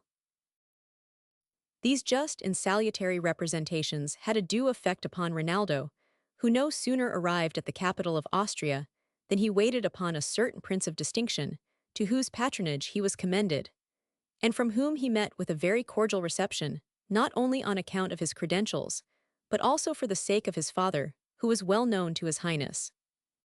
He heard his complaints with great patience and affability, assured him of his assistance and protection, and even undertook to introduce him to the Empress Queen, who would not suffer the weakest of her subjects to be oppressed, much less disregard the cause of an injured young nobleman, who, by his own services, and those of his family, was peculiarly entitled to her favor. Nor was he the only person whose countenance and patronage Melville solicited upon this occasion. He visited all the friends of his father, and all his mother's relations, who were easily interested in his behalf, while Major Farrell contributed all his efforts in strengthening the association, so that a lawsuit was immediately commenced against Count Trebasi, who on his side was not idle, but prepared with incredible industry for the assault, resolving to maintain with his whole power the acquisition he had made. The laws of Hungary, like those of some other countries I could name, afford so many subterfuges for the purposes of perfidy and fraud, that it is no wonder our youth began to complain of the slow progress of his affair, especially as he glowed with the most eager desire of redressing the grievances of his parent and sister, whose sufferings he did not doubt were doubled since the institution of his process against their tormentor. He imparted his sentiments on this head to his friend, and, as his apprehensions every moment increased, plainly told him he could no longer live without making some effort to see those with whom he was so nearly connected in point of blood and affection. He therefore resolved to repair immediately to Pressburg, and according to the intelligence he should procure, essay to see and converse with his mother, though at the hazard of his life. Chapter 58. Rinaldo abridges the proceedings at law, and approves himself the son of his father. The major, finding him determined, insisted upon attending him in this expedition, and they set out together for Pressburg, where they privately arrived in the dark, resolving to keep themselves concealed at the house of a friend, until they should have formed some plan for their future operations. Here they were informed that Count Trebasi's castle was altogether inaccessible, that all the servants who were supposed to have the least veneration or compassion for the countess were dismissed, and that, since Rinaldo was known to be in Germany, the vigilance and caution of that cruel husband was redoubled to such a degree that nobody knew whether his unfortunate lady was actually alive or dead. Farrell, perceiving Melville exceedingly affected with this intimation, and hearing him declare that he would never quit Presburg until he should have entered the house, and removed his doubts on that interesting subject, not only argued with great vehemence against such an attempt, as equally dangerous and indiscreet, but solemnly swore he would prevent his purpose by discovering his design to the family, unless he would promise to listen to a more moderate and feasible expedient. He then proposed that he himself should appear in the equipage of one of the traveling Savoyards who stroll about Europe, amusing ignorant people with the effects of a magic lanthorn, and in that disguise endeavor to obtain admittance from the servants of Trebasi, among whom he might make such inquiries as would deliver Melville from his present uneasy suspense.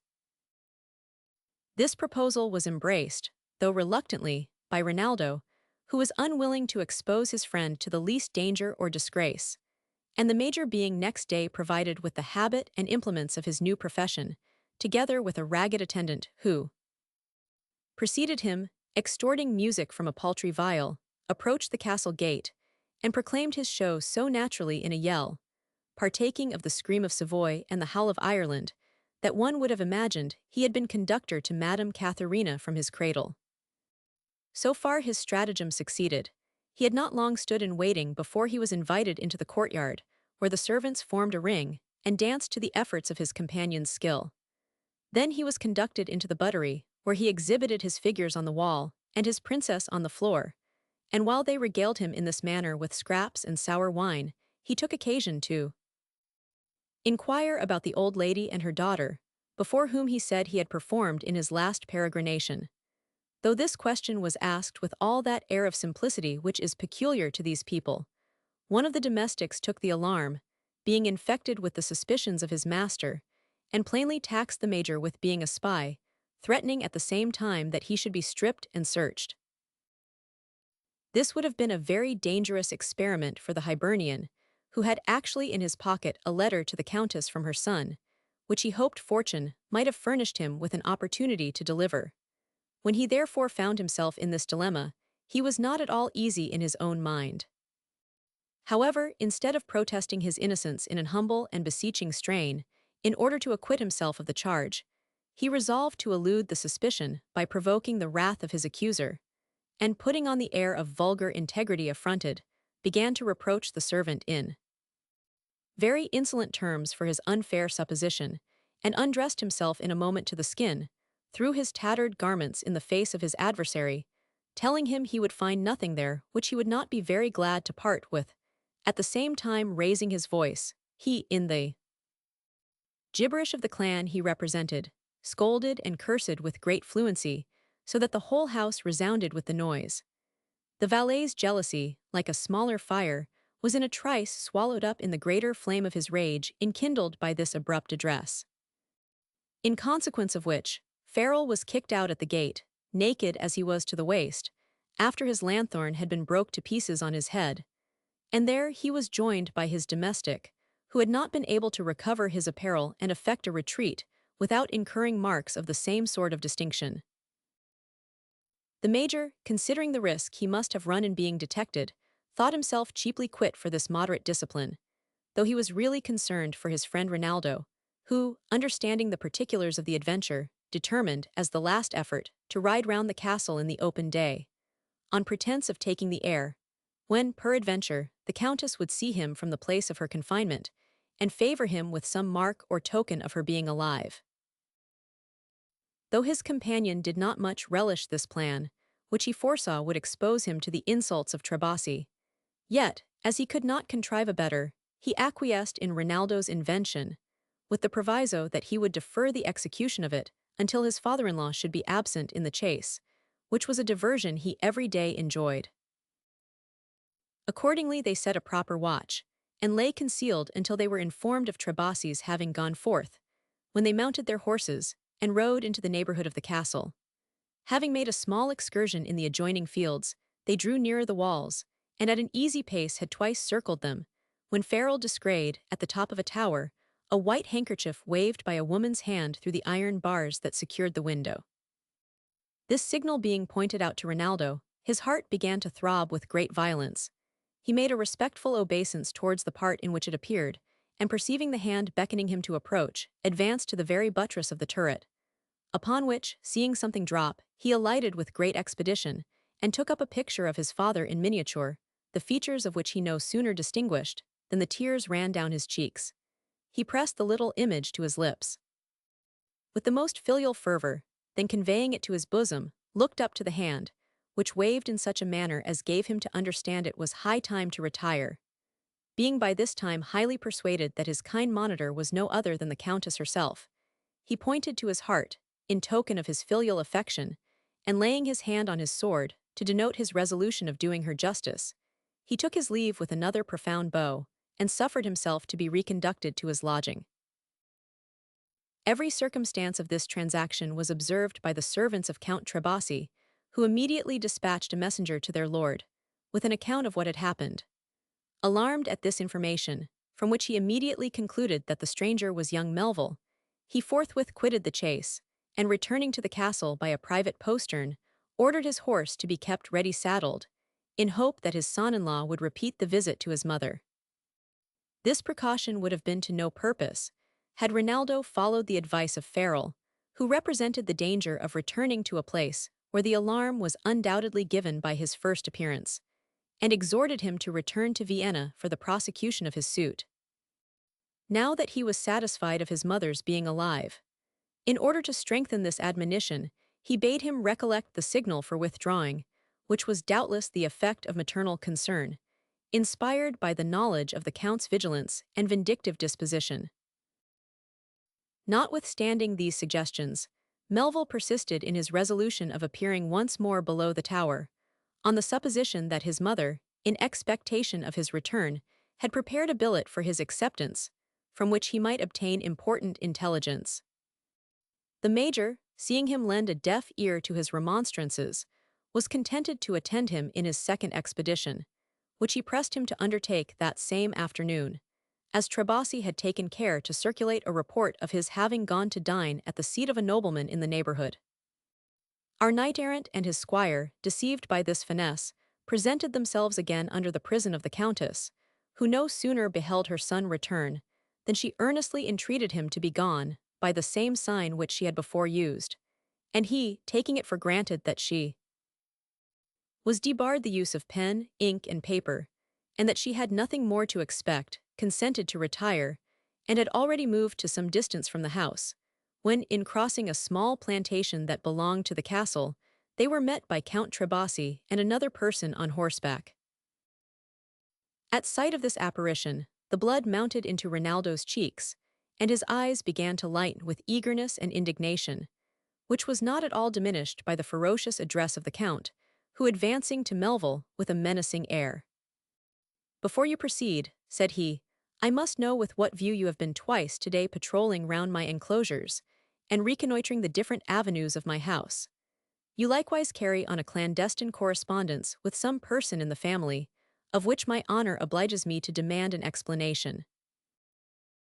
Had your actions been always regulated by the dictates of honor," replied Rinaldo, "I should never have been questioned for riding round that castle, which you know is my rightful inheritance, or excluded from the sight of a parent who suffers under your tyranny and oppression. It is my part, therefore, to expostulate, and since fortune hath favored me with an opportunity of revenging our wrongs in person, we shall not part until you have learned that the family of the Count de Melville is not to be injured with impunity. Here is no advantage on either side, in point of arms or number. You are better mounted than I am, and shall have the choice of the ground on which our difference ought to be brought to a speedy determination." Trebasi, whose courage was not of the sentimental kind, but purely owing to his natural insensibility of danger, instead of concerting measures coolly for the engagement, or making any verbal reply to this defiance, drew a pistol, without the least hesitation, and fired it at the face of Rinaldo, part of whose left eyebrow was carried off by the ball. Melville was not slow in returning the compliment, which, as it was deliberate, proved the more decisive. For the shot entering the Count's right breast made its way to the backbone with such a shock as struck him to the ground, upon which the other alighted, in order to improve the advantage he had gained. During this transaction, Farrell had well-nigh lost his life by the savage behavior of Trebasi's attendant, who had been a hussar officer, and who, thinking it was his duty to imitate the example of his patron on this occasion, discharged a pistol at the major, before he had the least intimation of his design. The Hibernian's horse being a common hireling, and unaccustomed to stand fire, no sooner saw the flash of Trebasi's pistol than, starting aside, he happened to plunge into a hole, and was overturned at the very instant when the hussar's piece went off, so that no damage ensued to his rider, who, pitching on his feet, flew with great nimbleness to his adversary, then, laying hold on one leg, dismounted him in a twinkling, and seizing his throat as he lay, would have soon dispatched him without the use of firearms, had he not been prevented by his friend Rinaldo, who desired him to desist, observing that his vengeance was already satisfied, as the Count seemed to be in the agonies of death. The major was loth to quit his prey, as he thought his aggressor had acted in a treacherous manner, but recollecting that there was no time to lose, because, in all probability, the firing had alarmed the castle, he took his leave of the vanquished hussar with a couple of hearty kicks, and, mounting his horse, followed Melville to the house of a gentleman in the neighborhood, who was kinsman to the Countess, and very well disposed to grant him a secure retreat, until the troublesome consequences of this rencontre should be overblown. Trebasi, though to the young gentleman he seemed speechless and insensible, had neither lost the use of his reason nor of his tongue, but affected that extremity, in order to avoid any further conversation with the victor. He was one of those people who never think of death until he knocks at the door, and then earnestly entreat him to excuse them for the present, and be so good as to call another time. The Count had so often escaped unhurt in the course of his campaigns, that he looked upon himself as invulnerable, and set all danger at defiance. Though he had hitherto taken no care of the concerns of his soul, he had a large fund of superstition at bottom, and when the surgeon, who examined his wound, declared it was mortal, all the terrors of futurity took hold on his imagination. All the misdemeanors of his life presented themselves in aggravated colors to his recollection. He implored the spiritual assistance of a good priest in the neighborhood, who, in the discharge of his own conscience, gave him to understand that he had little mercy to expect, unless he would, as much as lay in his power, redress the injuries he had done to his fellow creatures. As nothing lay heavier upon his soul than the cruelty and fraud he had practiced upon the family of Count Melville, he earnestly besought this charitable clergyman to mediate his pardon with the Countess, and at the same time desired to see Rinaldo before his death, that he might put him in possession of his paternal estate, and solicit his forgiveness for the offense he had given. His lady, far from waiting for the priest's intercession, no sooner understood the lamentable situation of her husband, and found herself at liberty, than she hastened to his apartment, expressed the utmost concern for his misfortune, and tended him with truly conjugal tenderness and fidelity. Her son gladly obeyed the summons, and was received with great civility and satisfaction by his father-in-law, who, in presence of the judge and divers gentlemen assembled for that purpose, renounced all right and title to the fortune he had so unjustly usurped, disclosed the name of the convent to which Mademoiselle de Melville had been conveyed, dismissed all the agents of his iniquity, and being reconciled to his son-in-law, began to prepare himself in tranquillity for his latter end. The Countess was overwhelmed with an excess of joy, while she embraced her long-lost son, who had proved himself so worthy of his father. Yet this joy was embittered by reflecting that she was made a widow by the hands of that darling son. For though she knew his honor demanded the sacrifice, she could not lay aside that regard and veneration which is attached to the name of husband, and therefore resolved to retire into a monastery, where she could spend the remainder of her life in devotion, without being exposed to any intercourse which might interfere with the delicacy of her sentiments on that subject. Chapter 59. He is the messenger of happiness to his sister, who removes the film which had long obstructed his penetration, with regard to Count Fathom. As the most endearing affection had always subsisted between Rinaldo and his sister, he would not one moment deny himself the pleasure of flying to her embrace, and of being the glad messenger of her deliverance.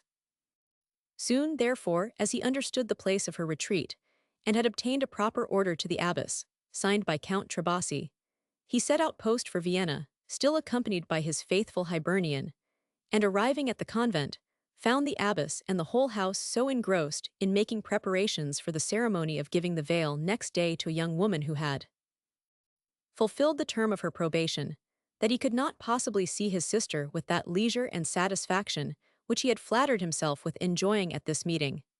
And therefore he was fain to bridle his impatience for 2 days, and keep his credentials until the hurry should be over, that Mademoiselle might have no intimation of her good fortune, except from his own mouth.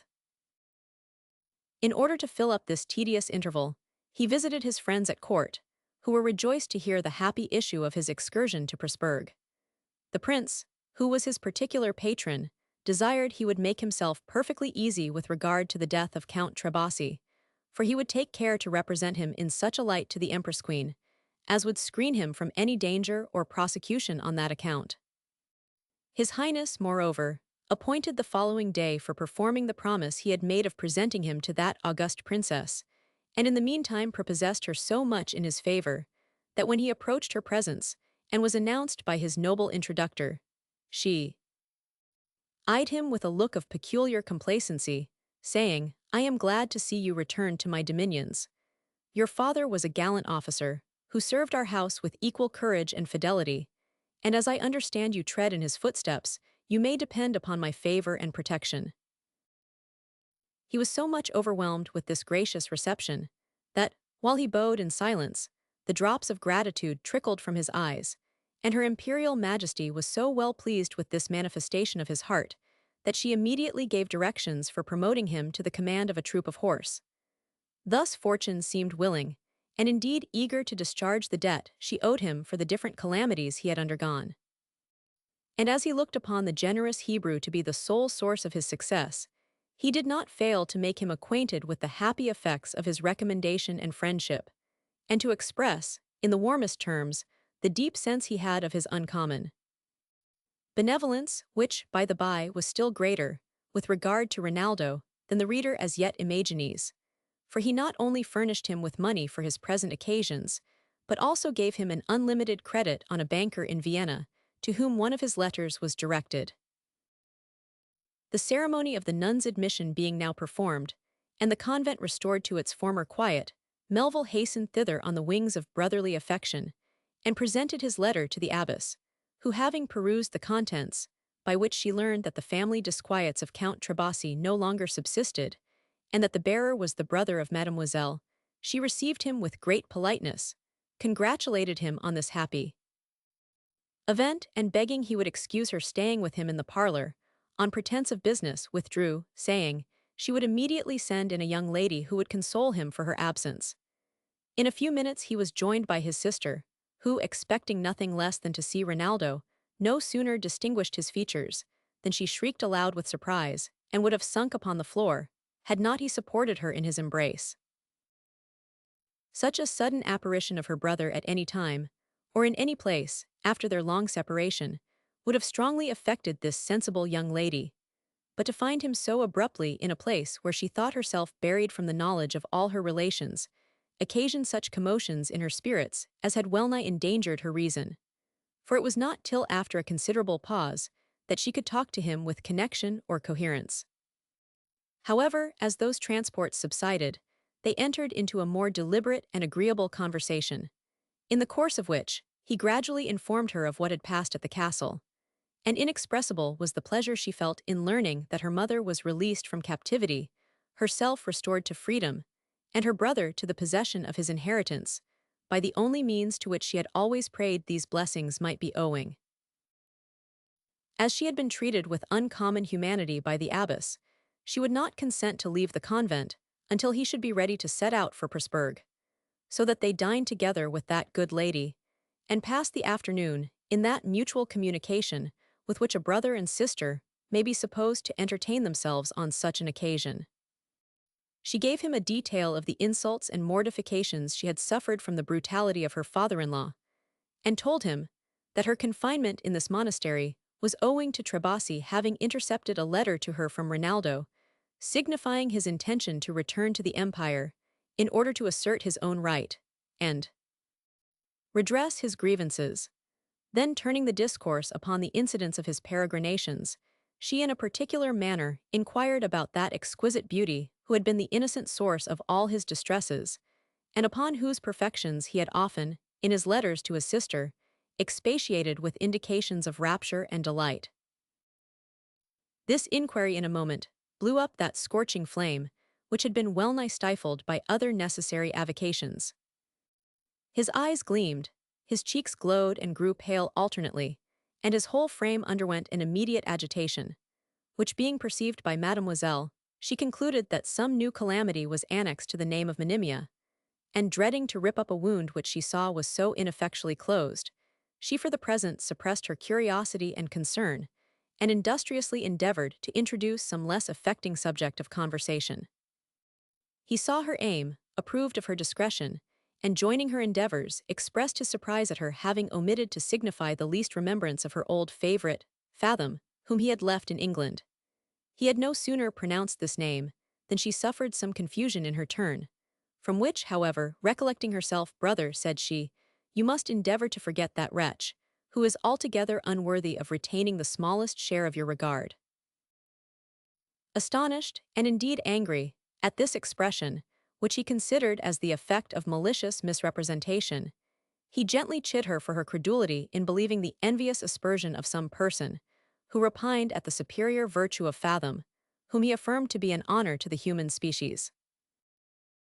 Nothing is more easy, replied the young lady, than to impose upon a person, who, being himself unconscious of guile, suspects no deceit. You have been a dupe, dear brother, not to the finesse of Fathom, but to the sincerity of your own heart. For my own part, I assume no honor to my own penetration in having comprehended the villainy of that impostor, which was discovered, in more than one instance, by accidents I could not possibly foresee.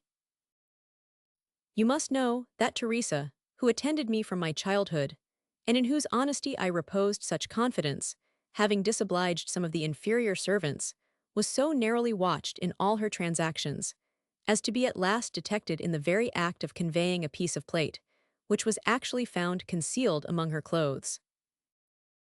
You may guess how much I was astonished when I understood this circumstance. I could not trust to the evidence of my own senses, and should have still believed her innocent, in spite of ocular demonstration, had not she, in the terrors of being tried for felony, promised to make a very material discovery to the Countess, provided she would take such measures as would save her life.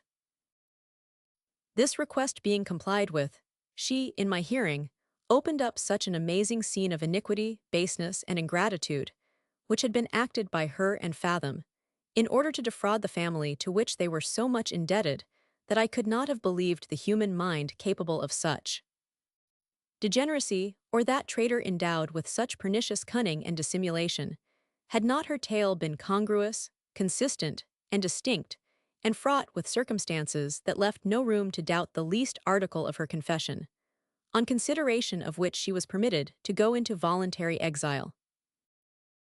She then explained their combination in all the particulars, as we have already recounted them in their proper place, and finally observed that the opinion she had hence conceived of Fathom's character was confirmed by what she had since learned of his perfidious conduct towards that very nun who had lately taken the veil. Perceiving her brother struck dumb with astonishment, and gaping with the most eager attention, she proceeded to relate the incidents of his double intrigue with the jeweller's wife and daughter, as they were communicated to her by the nun, who was no other than the individual Wilhelmina. After those rivals had been forsaken by their gallant, their mutual animosities and chagrin served to whet the attention and invention of each, so that in a little time the whole mystery stood disclosed to both. The mother had discovered the daughter's correspondence with Fathom, as we have formerly observed, by means of that unfortunate letter which he unwittingly committed to the charge of the old beldame, and as soon as she understood he was without the reach of all solicitation or prosecution, imparted this billet to her husband, whose fury was so ungovernable that he had almost sacrificed Wilhelmina with his own hands, especially when, terrified by his threats and imprecations, she owned that she had bestowed the chain on this perfidious lover. However, this dreadful purpose was prevented, partly by the interposition of his wife, whose aim was not the death but immurement of his daughter, and partly by the tears and supplication of the young gentlewoman herself, who protested that, although the ceremony of the church had not been performed, she was contracted to Fathom by the most solemn vows, to witness which he invoked all the saints in heaven. The jeweler, upon cooler consideration, was unwilling to lose the last spark of hope that glittered among the ruins of his despair, and resisted all the importunities of his wife, who pressed him to consult the welfare of his daughter's soul, in the fond expectation of finding some expedient to lure back the chain and its possessor.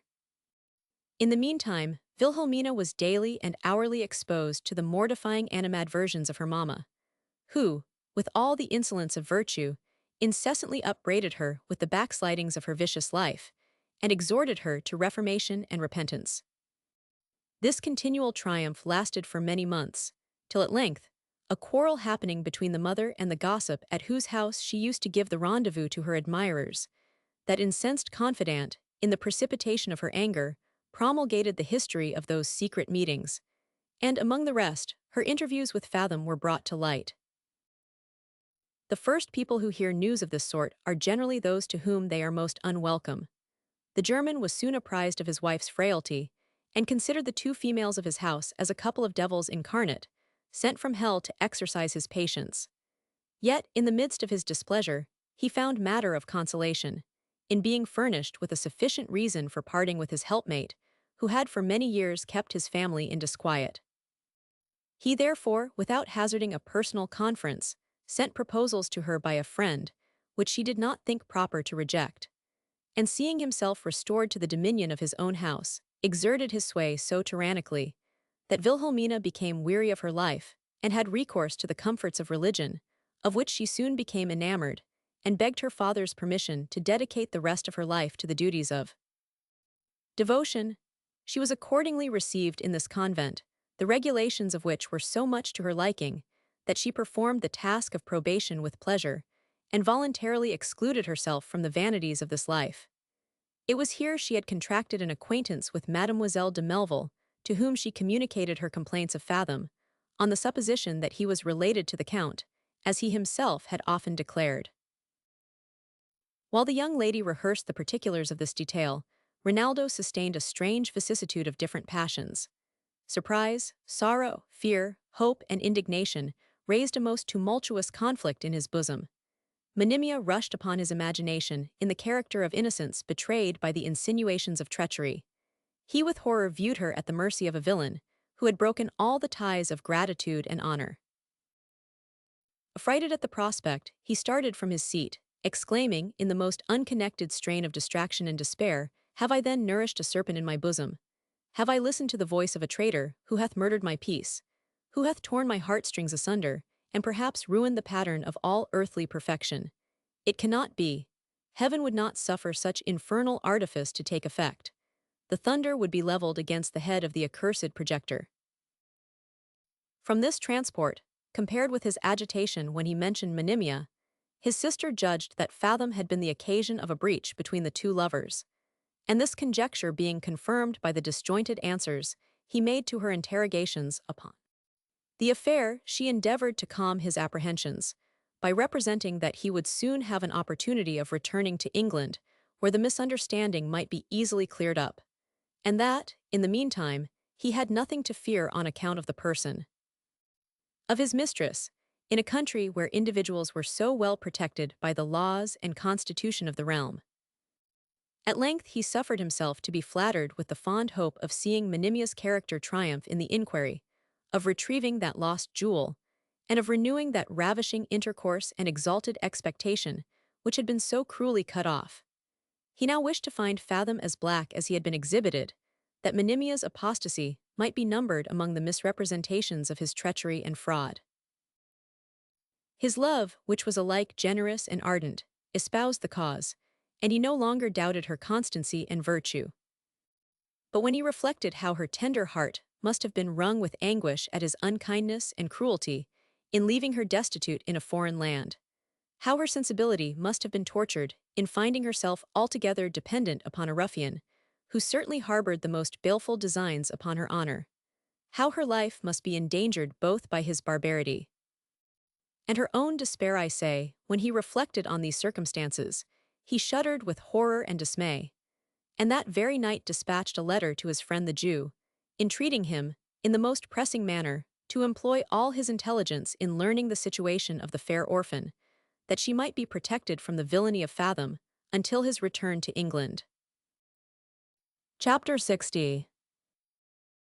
He recompenses the attachment of his friend, and receives a letter that reduces him to the verge of death and distraction. This step being taken, his mind in some measure retrieved its former tranquility.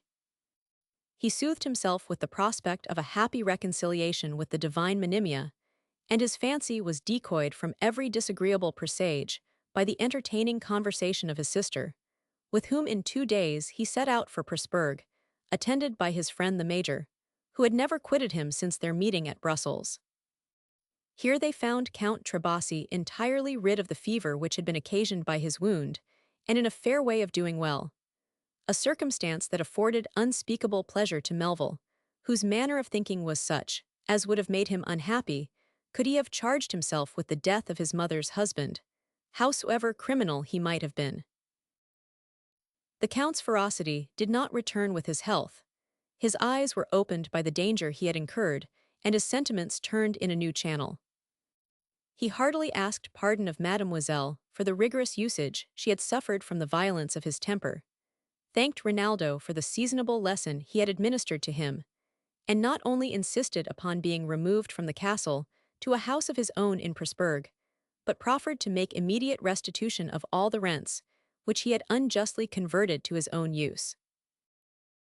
These things being settled in the most amicable manner, to the entire satisfaction of the parties concerned, as well as of the neighboring noblesse, among whom the house of Melville was in universal esteem, Rinaldo resolved to solicit leave at the imperial court to return to England, in order to investigate that affair of Monimia, which was more interesting than all the points he had hitherto adjusted. But before he quitted Pressburg, his friend Farrell taking him aside one day, "Count," said he, "will you give me leave to ask, if by my zeal and attachment for you, I have had the good fortune to acquire your esteem?"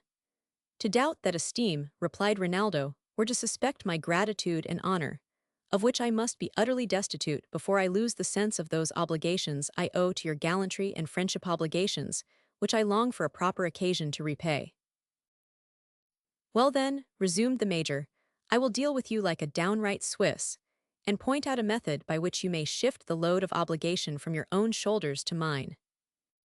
You know my birth, rank, and expectations in the service, but perhaps you do not know that, as my expense has always unavoidably exceeded my income, I find myself a little out at elbows in my circumstances, and want to piece them up by matrimony. Of those ladies with whom I think I have any chance of succeeding, Mademoiselle de Melville seems the best qualified to render my situation happy in all respects. Her fortune is more than sufficient to disembarrass my affairs.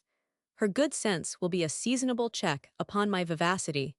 Her agreeable accomplishments will engage a continuation of affection and regard.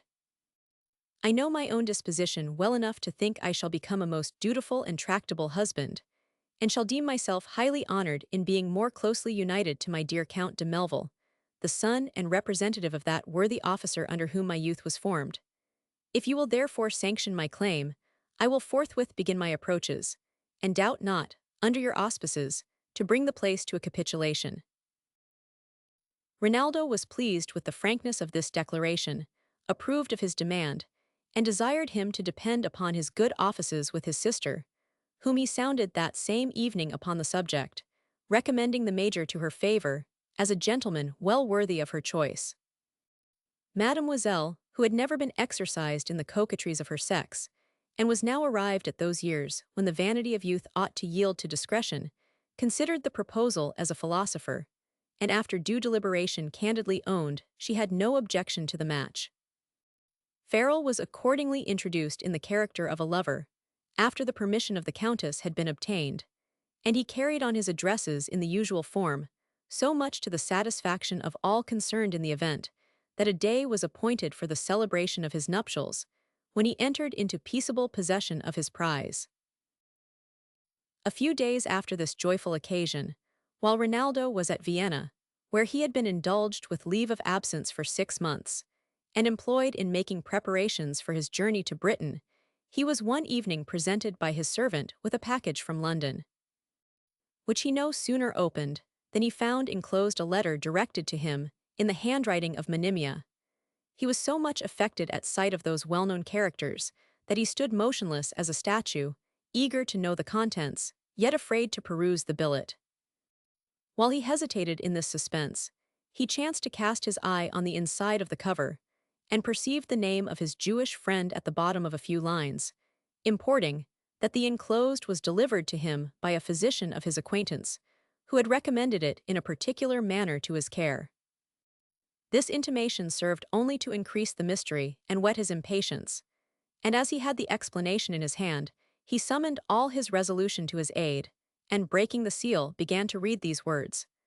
Rinaldo will not suppose that this address proceeds from interested motives, when he learns that, before it can be presented to his view, the unfortunate Monimia will be no more.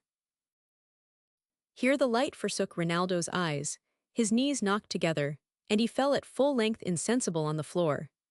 His valet, hearing the noise, ran into the apartment, lifted him upon a couch, and dispatched a messenger for proper assistance, while he himself endeavored to recall his spirits by such applications as chance afforded. But before the Count exhibited any signs of life, his brother-in-law entered his chamber by accident, and as soon as he recollected himself from the extreme confusion and concern produced by this melancholy spectacle, he perceived the fatal epistle, which Melville, though insensible, still kept within his grasp.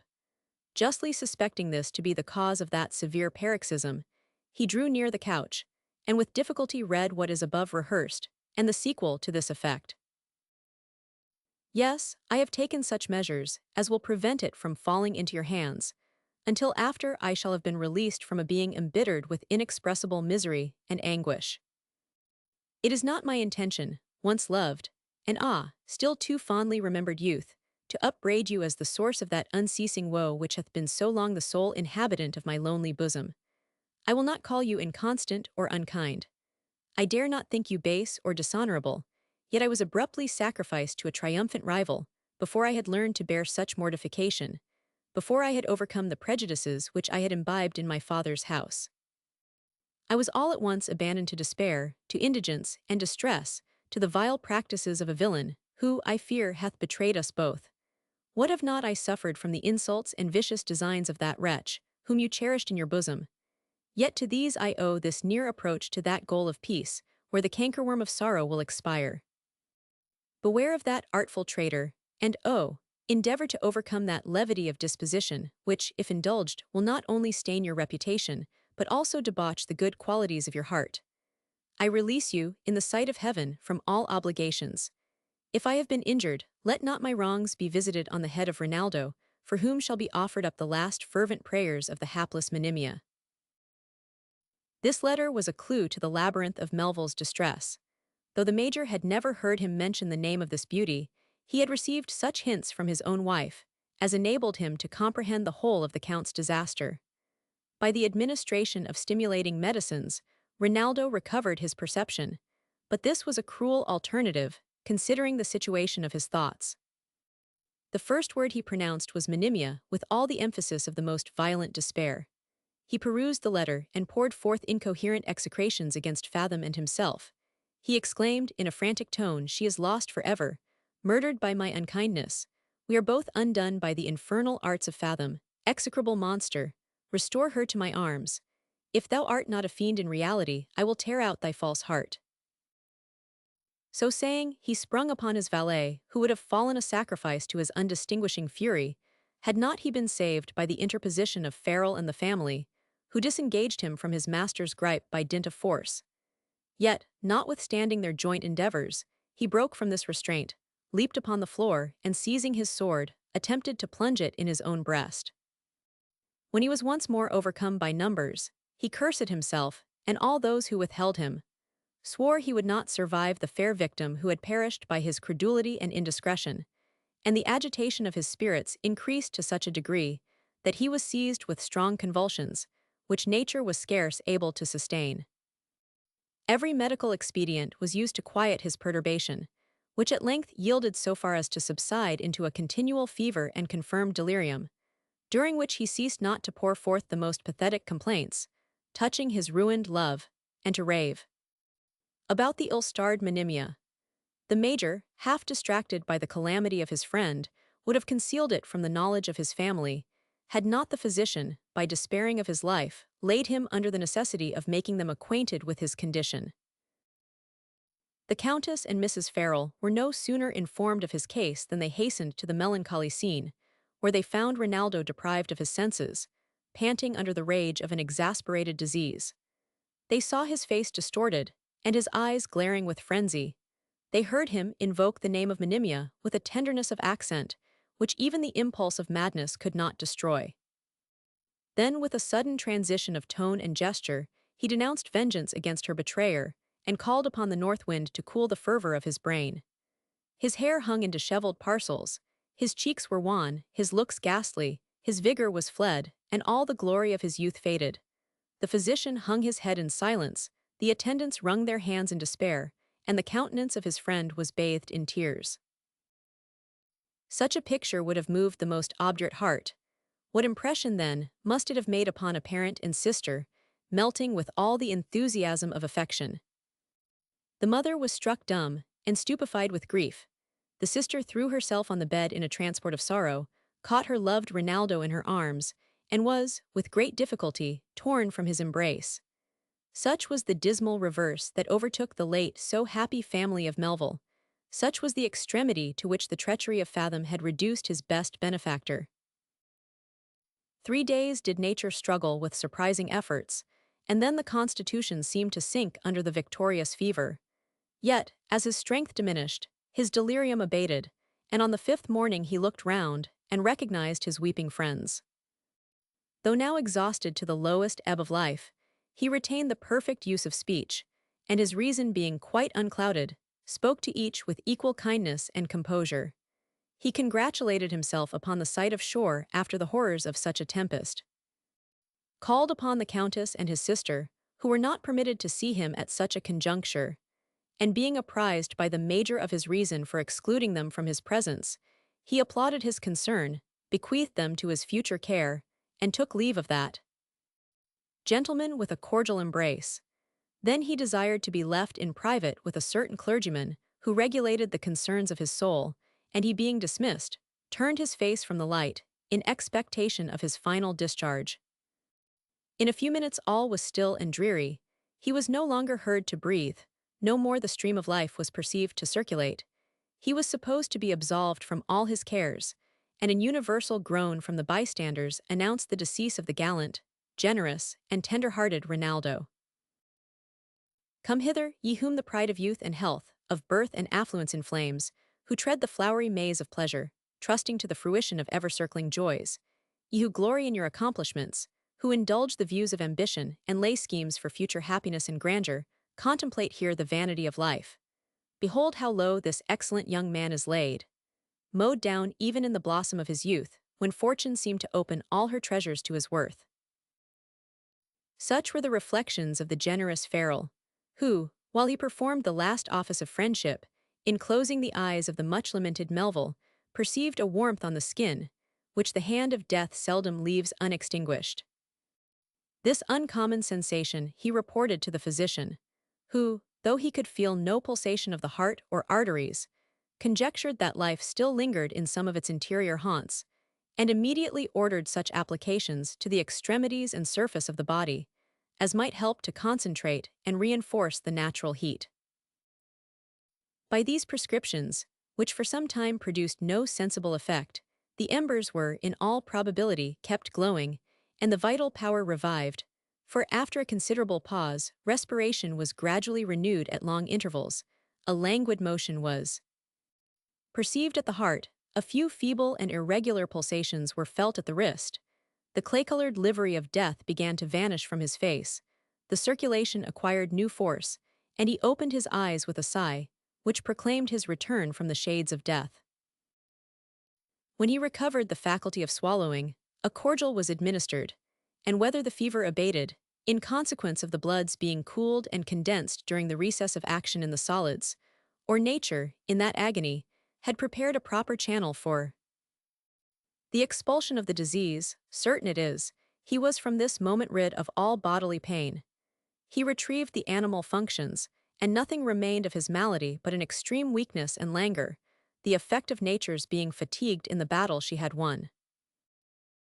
Unutterable was the joy that took possession of his mother and sister when Farrell flew into her apartment to intimate this happy turn. Scarce could they be restrained from pouring forth their transports in the presence of Rinaldo, who was still too feeble to endure such communication.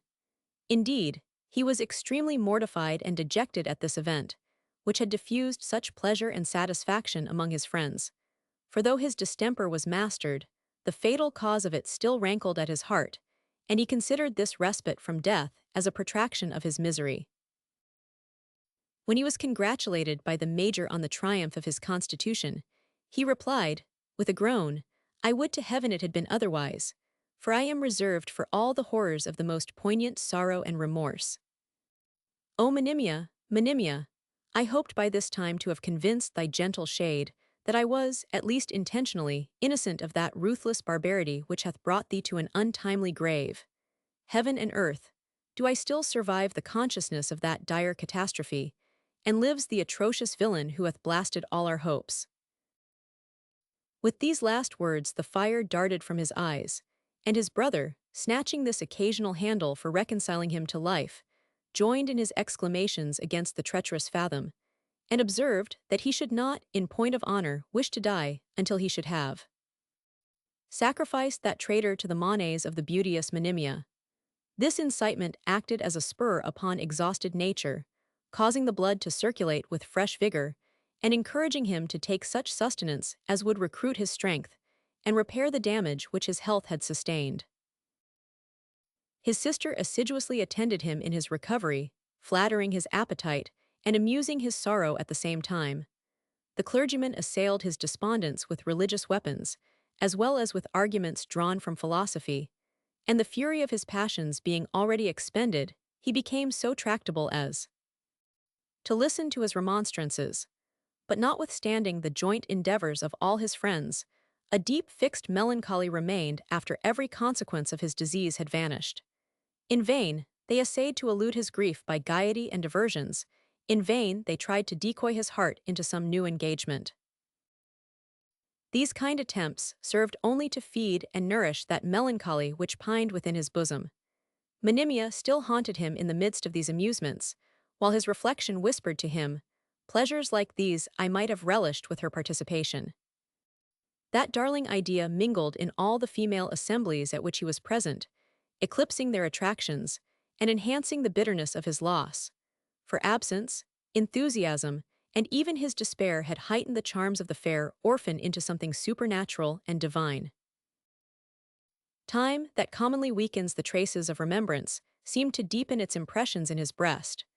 Nightly, in his dreams, did he converse with his dear Monimia, sometimes on the verdant bank of a delightful stream, where he breathed, in soft murmurs, the dictates of his love and admiration, sometimes reclined within the tufted grove, his arm encircled and sustained her snowy neck, whilst she, with looks of love ineffable, gazed on his face, invoking heaven to bless her husband and her lord.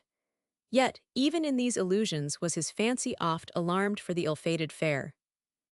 Sometimes he viewed her tottering on the brink of a steep precipice, far distant from his helping hand. At other times she seemed to sail along the boisterous tide, imploring his assistance. Then would he start with horror from his sleep, and feel his sorrows more than realized. He deserted his couch, he avoided the society of mankind, he courted sequestered shades where he could indulge his melancholy.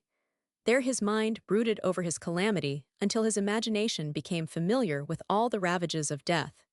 It contemplated the gradual decline of Monimia's health, her tears, her distress, her despair at his imagined cruelty.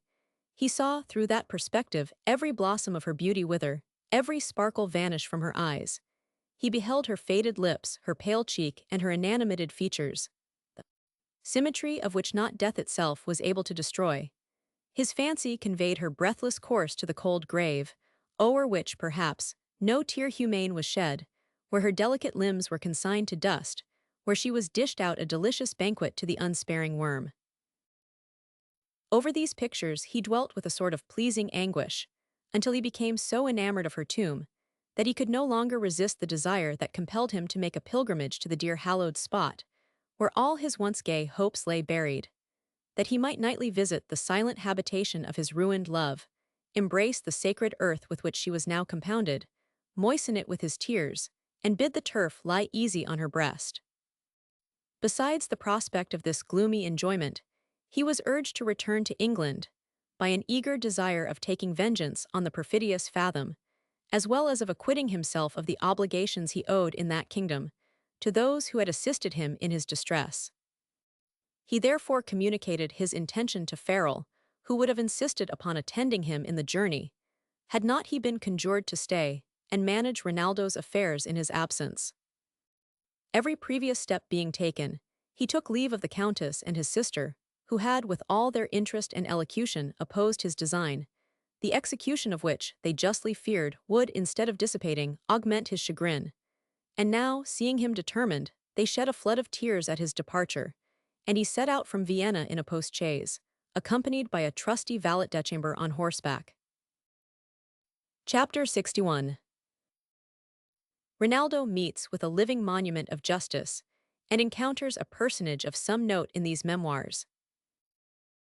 As this domestic was very well qualified for making all the proper dispositions, and adjusting every necessary article on the road, Rinaldo totally abstracted himself from earthly considerations, and mused without ceasing on that theme, which was the constant subject of his contemplation. He was blind to the objects that surrounded him. He scarce ever felt the importunities of nature, and had not they been reinforced by the pressing entreaties of his attendant, he would have proceeded without refreshment or repose. In this absence of mind did he traverse a great part of Germany, in his way to the Austrian Netherlands, and arrived at the fortress of Luxembourg, where he was obliged to tarry a whole day on account of an accident which had happened to his chaise. Here he went to view the fortifications, and as he walked along the ramparts, his ears were saluted with these words: "Heaven bless the noble Count de Melville.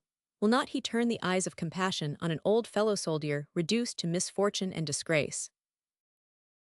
Surprised at this address, which was attended with the clanking of chains, Rinaldo lifted up his eyes, and perceived the person who spoke to be one of two malefactors shackled together, who had been sentenced for some crime to work as laborers on the fortifications. His face was so covered with hair, and his whole appearance so disguised by the squalid habit which he wore, that the Count could not recollect his features, until he gave him to understand that his name was Ratchcali. Melville immediately recognized his fellow-student at Vienna and his brother volunteer upon the Rhine, and expressed equal surprise and concern at seeing him in such a deplorable situation. Nothing renders the soul so callous and insensible as the searing brands of infamy and disgrace. Without betraying the least symptoms of shame or confusion, "Count," says he, "this is the fate of war, at least of the war in which I have been engaged, ever since I took leave of the imperial army and retreated with your old companion Fathom. Long life to that original genius. If he is not unhappily eclipsed by some unfortunate interposition before his terrene parts are purified, I foresee that he will shine a star of the first magnitude in the world of adventure." At mention of this detested name, Rinaldo's heart began to throb with indignation, yet he suppressed the emotion, and desired to know the meaning of that splendid encomium which he had bestowed upon his confederate. "It would be quite unnecessary," replied Ratchcali, "for a man in my present situation to equivocate or disguise the truth. The nature of my disgrace is perfectly well known. I am condemned to hard labor for life, and unless some lucky accident, which I cannot now foresee, shall intervene, all I can expect is some alleviation of my hard lot from the generosity of such gentlemen as you, who compassionate the sufferings of your fellow creatures. In order to engage your benevolence the more in my behalf, I shall, if you will give me the hearing, faithfully inform you of some particulars, which it may import you to know, concerning my old acquaintance Ferdinand Count Fathom, whose real character hath perhaps hitherto escaped your notice. Then he proceeded to give a regular detail of all the strokes of finesse which he, in conjunction with our adventurer, had practiced upon Melville and others, during their residence at Vienna, and the campaigns they had made upon the Rhine. He explained the nature of the robbery which was supposed to have been done by the Count's valet, together with the manner of their desertion. He described his separation from Fathom, their meeting at London, the traffic they carried on in co-partnership, and the misfortune that reduced Ferdinand to the condition in which he was found by Melville. After having gratified the honest lawyer, said he, with a share of the unfortunate Fathom's spoils, and packed up all my own valuable effects, my new auxiliary Morris and I posted to Harwich, embarked in the packet-boat, and next day arrived at Helvoetsluys. From thence we repaired to the Hague, in order to mingle in the gaieties of the place, and exercise our talents at play which is there cultivated with universal eagerness. But, chancing to meet with an old acquaintance, whom I did not at all desire to see, I found it convenient to withdraw softly to Rotterdam, from whence we set out for Antwerp, and, having made a tour of the Austrian Netherlands, set up our rest at Brussels, and concerted a plan for laying the Flemings under contribution. From our appearance, we procured admission into the most polite assemblies, and succeeded to a wonder in all our operations, until our career was unfortunately checked by the indiscretion of my ally, who, being detected in the very act of conveying a card, was immediately introduced to a magistrate. And this minister of justice was so curious, inquisitive, and clear-sighted, that Count Morris, finding it impossible to elude his penetration, was fain to stipulate for his own safety, by giving up his friend to the cognizance of the law. I was accordingly apprehended, before I knew the cause of my arrest, and being unhappily known by some soldiers of the Prince's Guard, my character turned out so little to the approbation of the inquisitors, that all my effects were confiscated for the benefit of the state, and I was by a formal sentence condemned to labor on the fortifications all the days of my life, while Morris escaped at the expense of 500 stripes, which he received in public from the hands of the common executioner. Thus have I, without evasion or mental reservation, given a faithful account of the steps by which I have arrived at this barrier, which is likely to be the ne plus ultra of my peregrinations, unless the generous Count de Melville will deign to interpose his interest in behalf of an old fellow-soldier, who may yet live to justify his mediation. Rinaldo had no reason to doubt the truth of this story, every circumstance of which tended to corroborate the intelligence he had already received touching the character of Fathom, whom he now considered with a double portion of abhorrence, as the most abandoned miscreant that nature had ever produced. Though Ratchcali did not possess a much higher place in his opinion, he favored him with marks of his bounty, and exhorted him, if possible, to reform his heart, but he would by no means promise to interpose his credit in favor of a wretch self-convicted of such enormous villainy and fraud. He could not help moralizing upon this rencontre, which inspired him with great contempt for human nature, and next day he proceeded on his journey with a heavy heart, ruminating on the perfidy of mankind, and between whiles, transported with the prospect of revenging all his calamities upon the accursed author. While he was wrapped up in these reveries, his carriage rolled along, and had already entered a wood between Mons and Tournai, when his dream was suddenly interrupted by the explosion of several pistols that were fired among the thickets at a little distance from the road. Roused at this alarm, he snatched his sword that stood by him, and springing from the chaise, ran directly towards the spot, being close followed by his valet, who had alighted and armed himself with a pistol in each hand. About 40 yards from the highway, they arrived in a little glade or opening, where they saw a single man standing at bay against 5 banditti after having killed one of their companions, and lost his own horse, that lay dead upon the ground. Melville, seeing this odds, and immediately guessing their design, rushed among them without hesitation, and in an instant ran, his sword through the heart of one whose hand was raised to smite the gentleman behind, while he was engaged with the rest in front. At the same time the valet disabled another by a shot in the shoulder, so that the number being now equal on both sides, a furious combat ensued, every man being paired with an antagonist, and each having recourse to swords, as all their pieces had been discharged. Ronaldo's adversary, finding himself pressed with equal fury and skill, retreated gradually among the trees, until he vanished altogether into the thickest of the wood. And his two companions followed his example with great ease, the valet-chamber being hurt in the leg and the stranger so much exhausted by the wounds he had received before Ronaldo's interposition, that, when the young gentleman approached to congratulate him on the defeat of the robbers, he, in advancing to embrace his deliverer, dropped down motionless on the grass.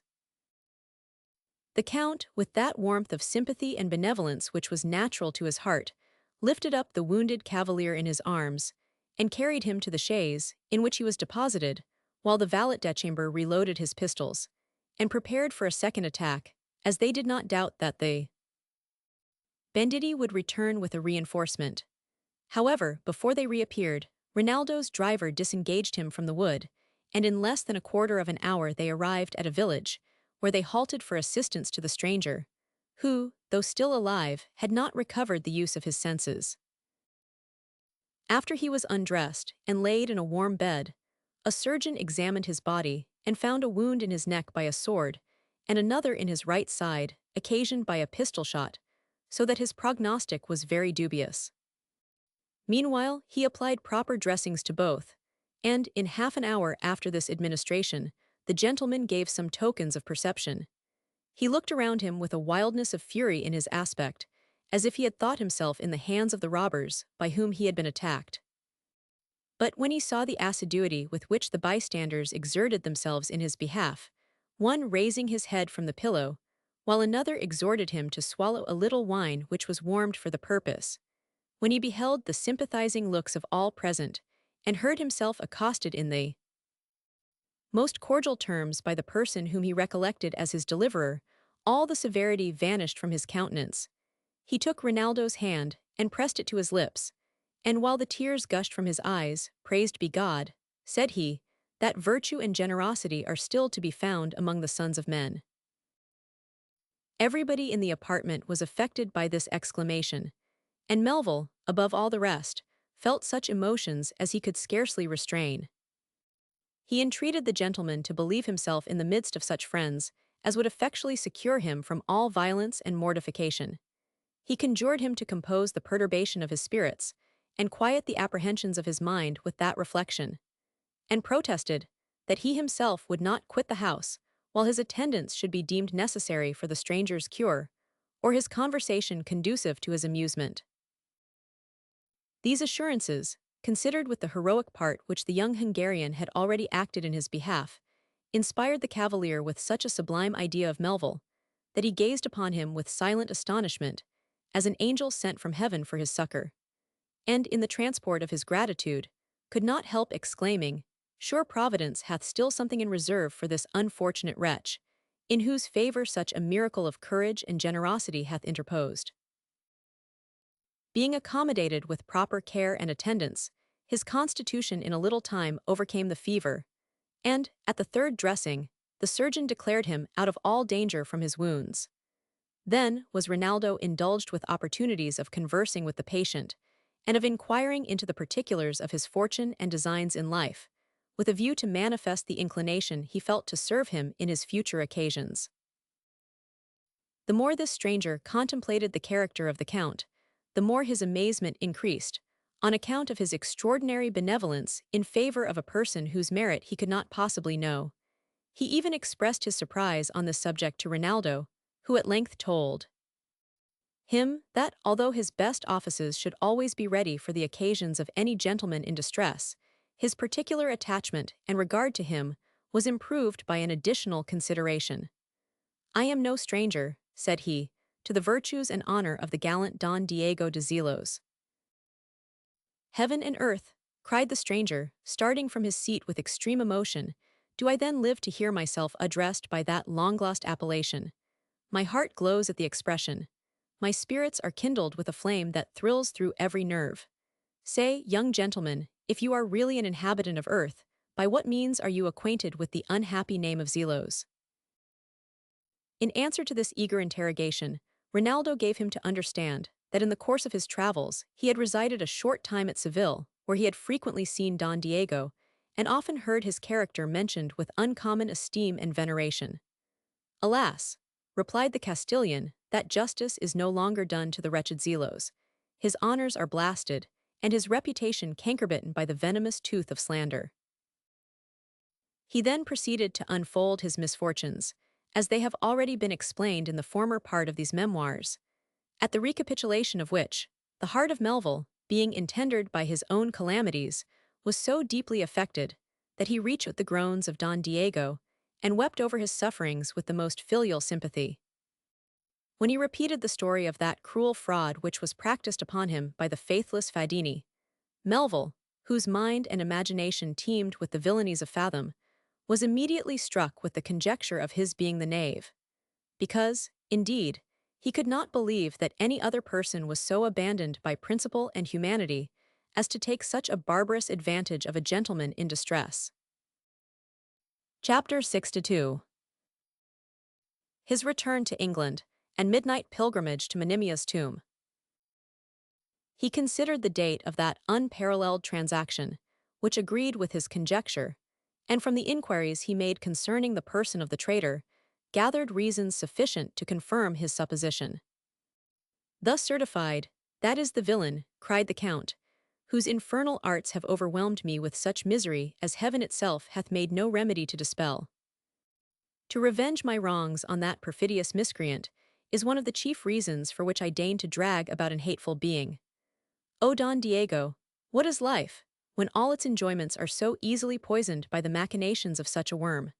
So saying, he smote his breast in all the agony of woe, and besought the Spaniard to relate the steps he took in consequence of this disaster.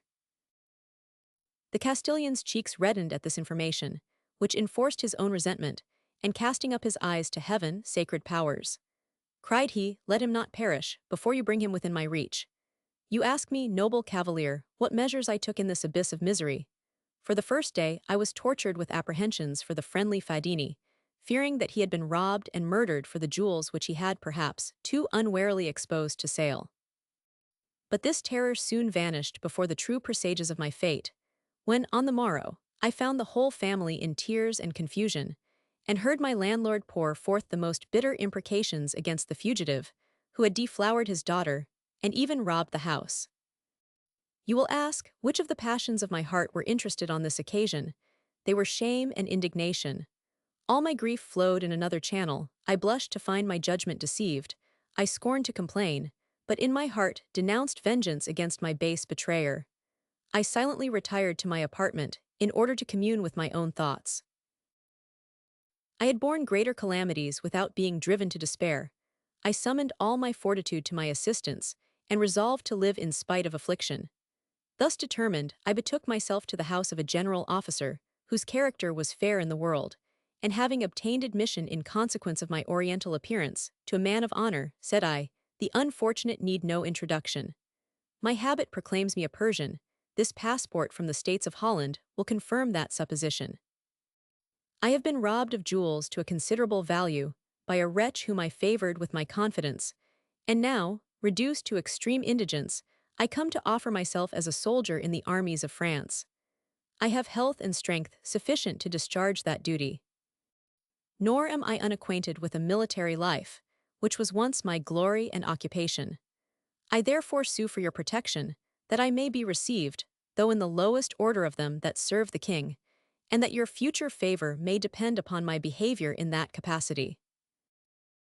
The general, surprised at my declaration, surveyed me with uncommon attention.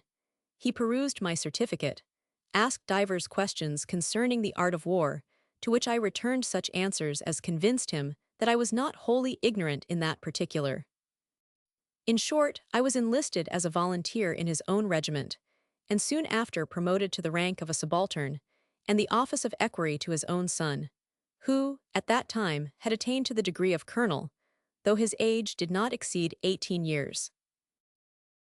This young man was naturally of a ferocious disposition, which had been rendered quite untractable by the pride of birth and fortune, together with the license of his education. As he did not know the respect due to a gentleman, so he could not possibly pay it to those who were, unfortunately, under his command. Divers mortifications I sustained with that fortitude which became a Castilian who lay under obligations to the father, till at length, laying aside all decorum, he smote me. Sacred heaven! He smote Don Diego de Zelos, in presence of his whole household.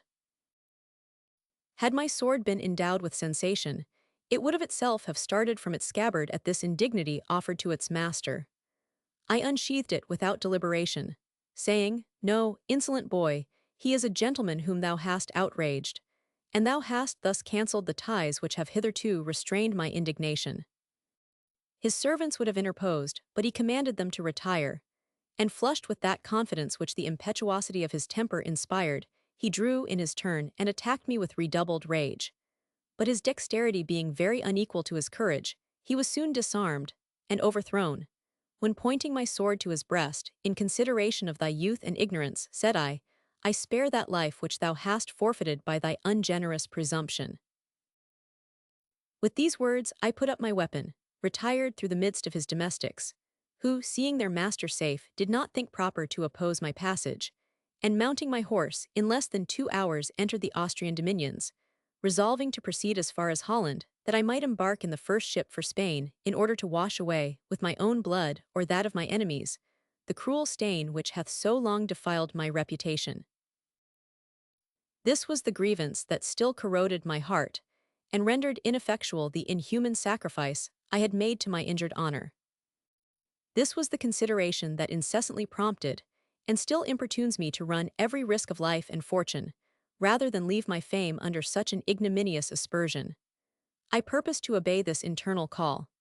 I am apt to believe it is the voice of heaven off that providence which manifested its care by sending such a generous auxiliary to my aid, when I was overpowered by banditti, on the very first day of my expedition.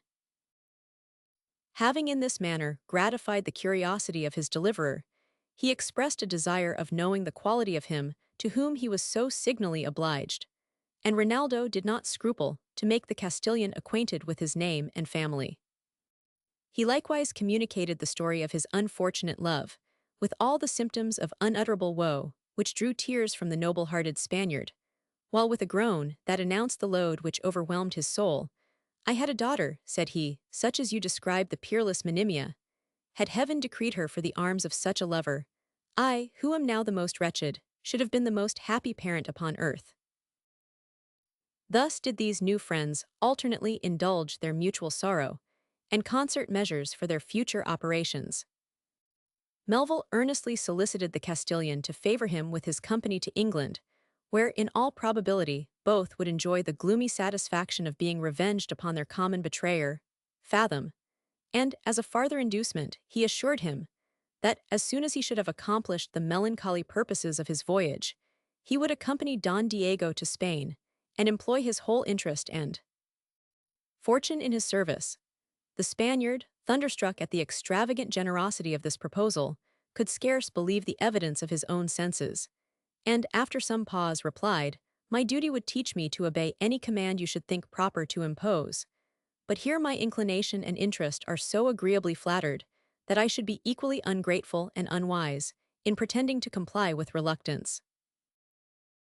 This point being settled, they moved forwards to Mons, as soon as Don Diego was in a condition to bear the shock of such a removal, and there remaining until his wounds were perfectly cured, they hired a post-chaise for Ostend, embarked in a vessel at that port, reached the opposite shore of England after a short and easy passage, and arrived in London without having met with any sinister accident on the road. As they approached this capital, Rinaldo's grief seemed to regurgitate with redoubled violence. His memory was waked to the most minute and painful exertion of its faculties.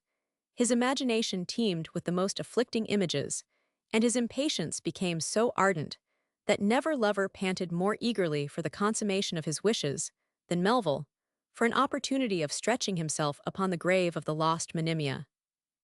The Castilian was astonished, as well as affected, at the poignancy of his grief, which, as a proof of his susceptibility and virtue, endeared him still more to his affection. And though his own misfortunes had rendered him very unfit for the office of a comforter, he endeavored, by soothing discourse, to moderate the excess of his friend's affliction. Though it was dark when they alighted at the inn, Melville ordered a coach to be called, and being attended by the Spaniard, who would not be persuaded to quit him upon such an occasion, he repaired to the house of the generous Jew, whose room distilled very plentifully at his approach. The Count had already acquitted himself in point of pecuniary obligations to this benevolent Hebrew, and now, after having made such acknowledgments as might be expected from a youth of his disposition, he begged to know by what channel he had received that letter which he had been so kind as to forward to Vienna. Joshua, who was ignorant of the contents of that epistle, and saw the young gentleman extremely moved, would have eluded his inquiry, by pretending he had forgot the circumstance. But when he understood the nature of the case, which was not explained without the manifestation of the utmost inquietude, he heartily condoled the desponding lover, telling him he had in vain employed all his intelligence about that unfortunate beauty, in consequence of Melville's letter to him on that subject, and then directed him to the house of the physician, who had brought the fatal billet which had made him miserable. No sooner did he receive this information than he took his leave abruptly, with promise of returning next day, and hied him to the lodgings of that gentleman, whom he was lucky enough to find at home. Being favored with a private audience, "When I tell you," said he, "that my name is Rinaldo Count de Melville, you will know me to be the most unfortunate of men. By that letter, which you committed to the charge of my worthy friend Joshua, the fatal veil was removed from my eyes, which had been so long darkened by the artifices of incredible deceit, and my own incurable misery fully presented to my view. If you were acquainted with the unhappy fair, who hath fallen a victim to my mistake, you will have some idea of the insufferable pangs which I now feel in recollecting her fate. If you have compassion for these pangs, you will not refuse to conduct me to the spot where the dear remains of Monimia are deposited. There let me enjoy a full banquet of woe. There let me feast that worm of sorrow that preys upon my heart. For such entertainment have I revisited this to me illumined isle. For this satisfaction I intrude upon your condescension at these unseasonable hours. For to such a degree of impatience is my affliction whetted, that no slumber shall assail mine eyelids, no peace reside within my bosom, until I shall have adored that earthly shrine where my Monimia lies. Yet would I know the circumstances of her fate. Did heaven ordain no angel to minister to her distress, were her last moments comfortless? Ha! Was not she abandoned to indigence, to insults, left in the power of that inhuman villain who betrayed us both? Sacred heaven! Why did Providence wink at the triumph of such consummate perfidy? The physician, having listened with complacency to this effusion, replied, "It is my profession. It is my nature to sympathize with the afflicted. I am a judge of your feelings, because I know the value of your loss. I attended the incomparable Monimia in her last illness, and am well enough acquainted with her story to conclude that she fell a sacrifice to an unhappy misunderstanding, affected and fomented by that traitor who abused your mutual confidence." He then proceeded to inform him of all the particulars which we have already recorded, touching the destiny of the beauteous orphan, and concluded with telling him he was ready to yield him any other satisfaction which it was in his power to grant. The circumstances of the tale had put Rinaldo's spirits into such commotion that he could utter nothing but interjections and unconnected words. When Fathom's behavior was described, he trembled with fierce agitation, started from his chair, pronouncing, "Monster! Fiend! But we shall one day meet." When he was made acquainted with the benevolence of the French lady, he exclaimed, "O heaven-born charity and compassion! Sure that must be some spirit of grace sent hither to mitigate the tortures of life. Where shall I find her to offer up my thanks and adoration?" Having heard the conclusion of the detail, he embraced the relator, as the kind benefactor of Monimia, shed a flood of tears in his bosom, and pressed him to crown the obligation, by conducting him to the solitary place where now she rested from all her cares. The gentleman, perceiving the transports of his grief were such as could not be opposed, complied with his request, attended him in the vehicle, and directed the coachman to drive to a sequestered field, at some distance from the city, where stood the church, within whose awful aisle this scene was to be acted. The sexton, being summoned from his bed, produced the keys, in consequence of a gratification, after the physician had communed with him apart, and explained the intention of Rinaldo's visit. During this pause, the soul of Melville was wound up to the highest pitch of enthusiastic sorrow. The uncommon darkness of the night, the solemn silence, and lonely situation of the place, conspired with the occasion of his coming and the dismal images of his fancy to produce a real rapture of gloomy expectation, which the whole world would not have persuaded him to disappoint. The clock struck 12, the owl screeched from the ruined battlement, the door was opened by the sexton, who, by the light of a glimmering taper, conducted the despairing lover to a dreary aisle and stamped upon the ground with his foot, saying, "Here the young lady lies interred." Melville no sooner received this intimation than, falling on his knees, and pressing his lips to the hallowed earth, "Peace," cried he, to the gentle tenant of this silent habitation. Then turning to the bystanders with a bloodshot eye said, "Leave me to the full enjoyment of this occasion. My grief is too delicate to admit the company even of my friends. The rites to be performed require privacy. Adieu then, here must I pass the night alone." The doctor, alarmed at this declaration, which he was afraid imported some resolution fatal to his own life, began to repent of having been accessory to the visit, attempted to dissuade him from his purpose, and finding him obstinately determined, called in the assistance of the sexton and coachman, and solicited the aid of Don Diego to force Rinaldo from the execution of his design. The Castilian, knowing his friend was then very unfit for common altercation, interposed in the dispute, saying, "You need not be afraid that he will obey the dictates of despair. His religion, his honor will baffle such temptations. He hath promised to reserve his life for the occasions of his friend, and he shall not be disappointed in his present aim." In order to corroborate this peremptory address, which was delivered in the French language, he unsheathed his sword, and the others retreating at sight of his weapon, "Count," said he, "enjoy your grief in full transport. I will screen you from interruption, though at the hazard of my life. And while you give a loose to sorrow within the ghastly vault, I will watch till morning in the porch, and meditate upon the ruin of my own family and peace." He accordingly prevailed upon the physician to retire, after he had satisfied the sexton, and ordered the coachman to return by break of day. Rinaldo, thus left alone, prostrated himself upon the grave, and poured forth such lamentations as would have drawn tears from the most savage hearer. He called aloud upon Monimia's name, "Are these the nuptial joys to which our fate hath doomed us? Is this the fruit of those endearing hopes, that intercourse divine, that raptured admiration, in which so many hours insensibly elapsed? Where now are those attractions to which I yielded up my captive heart? Quenched are those genial eyes that gladden each beholder, and shone the planets of my happiness and peace? Cold, cold and withered are those lips that swelled with love, and far outblushed the damask rose. And forever silenced is that tongue, whose eloquence had power to lull the pangs of misery and care. No more shall my attention be ravished with the music of that voice, which used to thrill in soft vibrations to my soul. O sainted spirit! O unspotted shade of her whom I adored, of her whose memory I shall still revere with ever-bleeding sorrow and regret, of her whose image will be the last idea that forsakes this hapless bosom. Now art thou conscious of my integrity and love, now dost thou behold the anguish that I feel. If the pure essence of thy nature will permit, wilt thou indulge this wretched youth with some kind signal of thy notice, with some token of thy approbation? Wilt thou assume a medium of embodied air, in semblance of that lovely form which now lies mouldering in this dreary tomb, and speak the words of peace to my distempered soul? Return, Monimia, appear, though but for one short moment, to my longing eyes.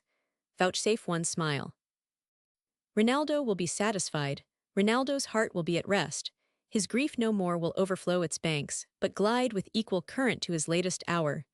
Alas, these are the raving of my delirious sorrow. Monimia hears not my complaints. Her soul, sublimed far, far above all sublunary cares, enjoys that felicity of which she was debarred on earth. In vain I stretch these eyes, environed with darkness undistinguishing and void. No object meets my view, no sound salutes mine ear, except the noisy wind that whistles through these vaulted caves of death. In this kind of exclamation did Rinaldo pass the night, not without a certain species of woeful enjoyment, which the soul is often able to conjure up from the depths of distress, insomuch that, when the morning intruded on his privacy, he could scarce believe it was the light of day, so fast had fleeted the minutes of his devotion. His heart being thus disburdened, and his impatience gratified, he became so calm and composed that Don Diego was equally pleased and astonished at the air of serenity with which he came forth, and embraced him with warm acknowledgments of his goodness and attachment. He frankly owned that his mind was now more at ease than he had ever found it, since he first received the fatal intimation of his loss, that a few such feasts would entirely moderate the keen appetite of his sorrow, which he would afterwards feed with less precipitation. He also imparted to the Castilian the plan of a monument, which he had designed for the incomparable Monimia, and Don Diego was so much struck with the description that he solicited his advice in projecting another, of a different nature, to be erected to the memory of his own ill-fated wife and daughter, should he ever be able to re-establish himself in Spain. Chapter 6-3. He renews the rites of sorrow and is entranced.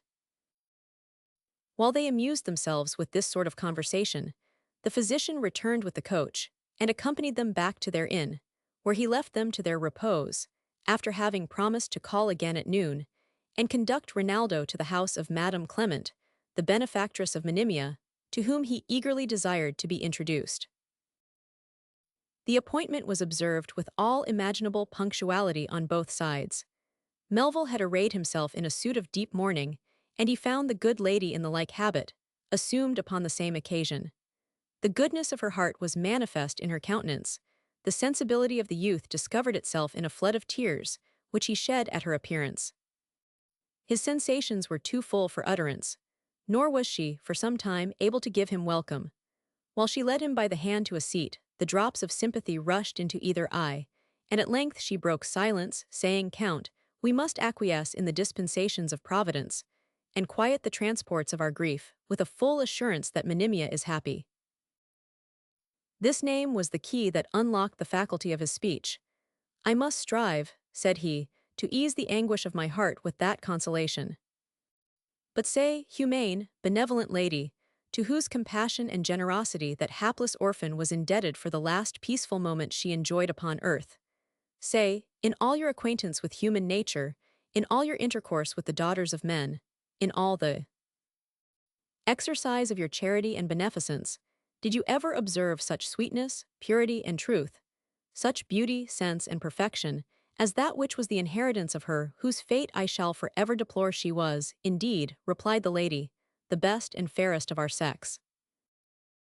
This was the beginning of a conversation touching that lovely victim, in the course of which he explained those wicked arts which Fathom practiced to alienate his affections from the adorable Monimia, and she described the cunning hints and false insinuations by which that traitor had aspersed the unsuspecting lover, and soiled his character in the opinion of the virtuous orphan.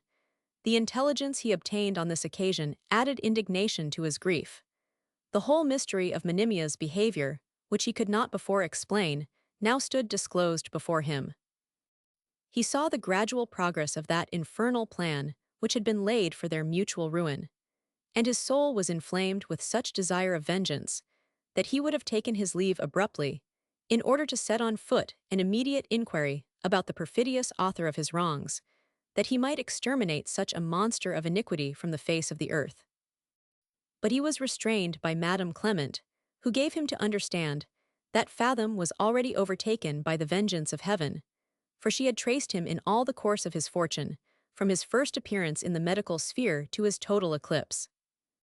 She represented the villain as a wretch altogether unworthy of his attention. She said he was so covered with infamy that no person could enter the lists against him without bearing away some stain of dishonor, that he was, at present, peculiarly protected by the law, and sheltered from the resentment of Rinaldo in the cavern of his disgrace. Melville, glowing with rage, replied that he was a venomous serpent, which it was incumbent on every foot to crush, that it was the duty of every man to contribute his whole power in freeing society from such a pernicious hypocrite, and that, if such instances of perfidy and ingratitude were suffered to pass with impunity, virtue and plain-dealing would soon be expelled from the habitations of men.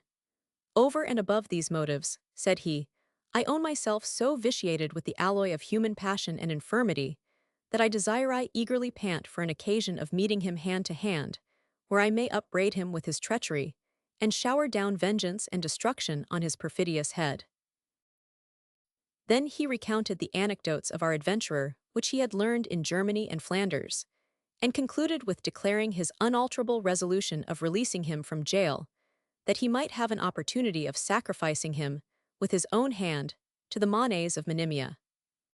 The discreet lady, perceiving the perturbation of his mind, would not further combat the impetuosity of his passion, contenting herself with exacting a promise that he would not execute his purpose until he should have deliberated 3 days upon the consequences by which a step of that kind might be attended. Before the expiration of that term, she thought measures might be taken to prevent the young gentleman from exposing his life or reputation to unnecessary hazard.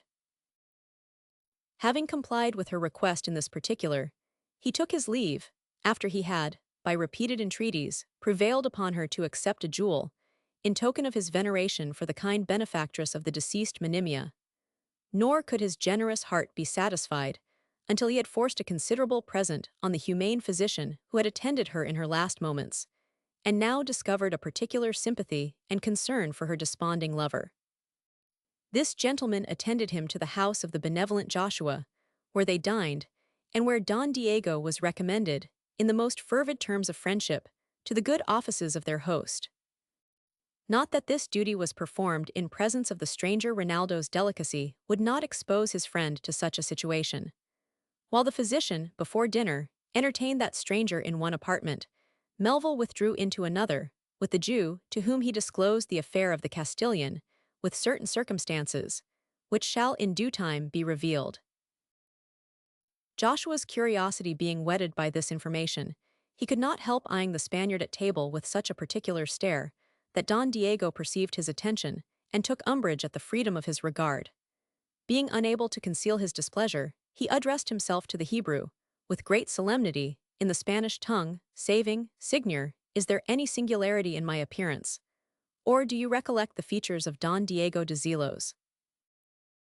"Signor Don Diego," replied the other in pure Castilian, "I crave your pardon for the rudeness of my curiosity, which prompted me to survey a nobleman, whose character I revere, and to whose misfortunes I am no stranger.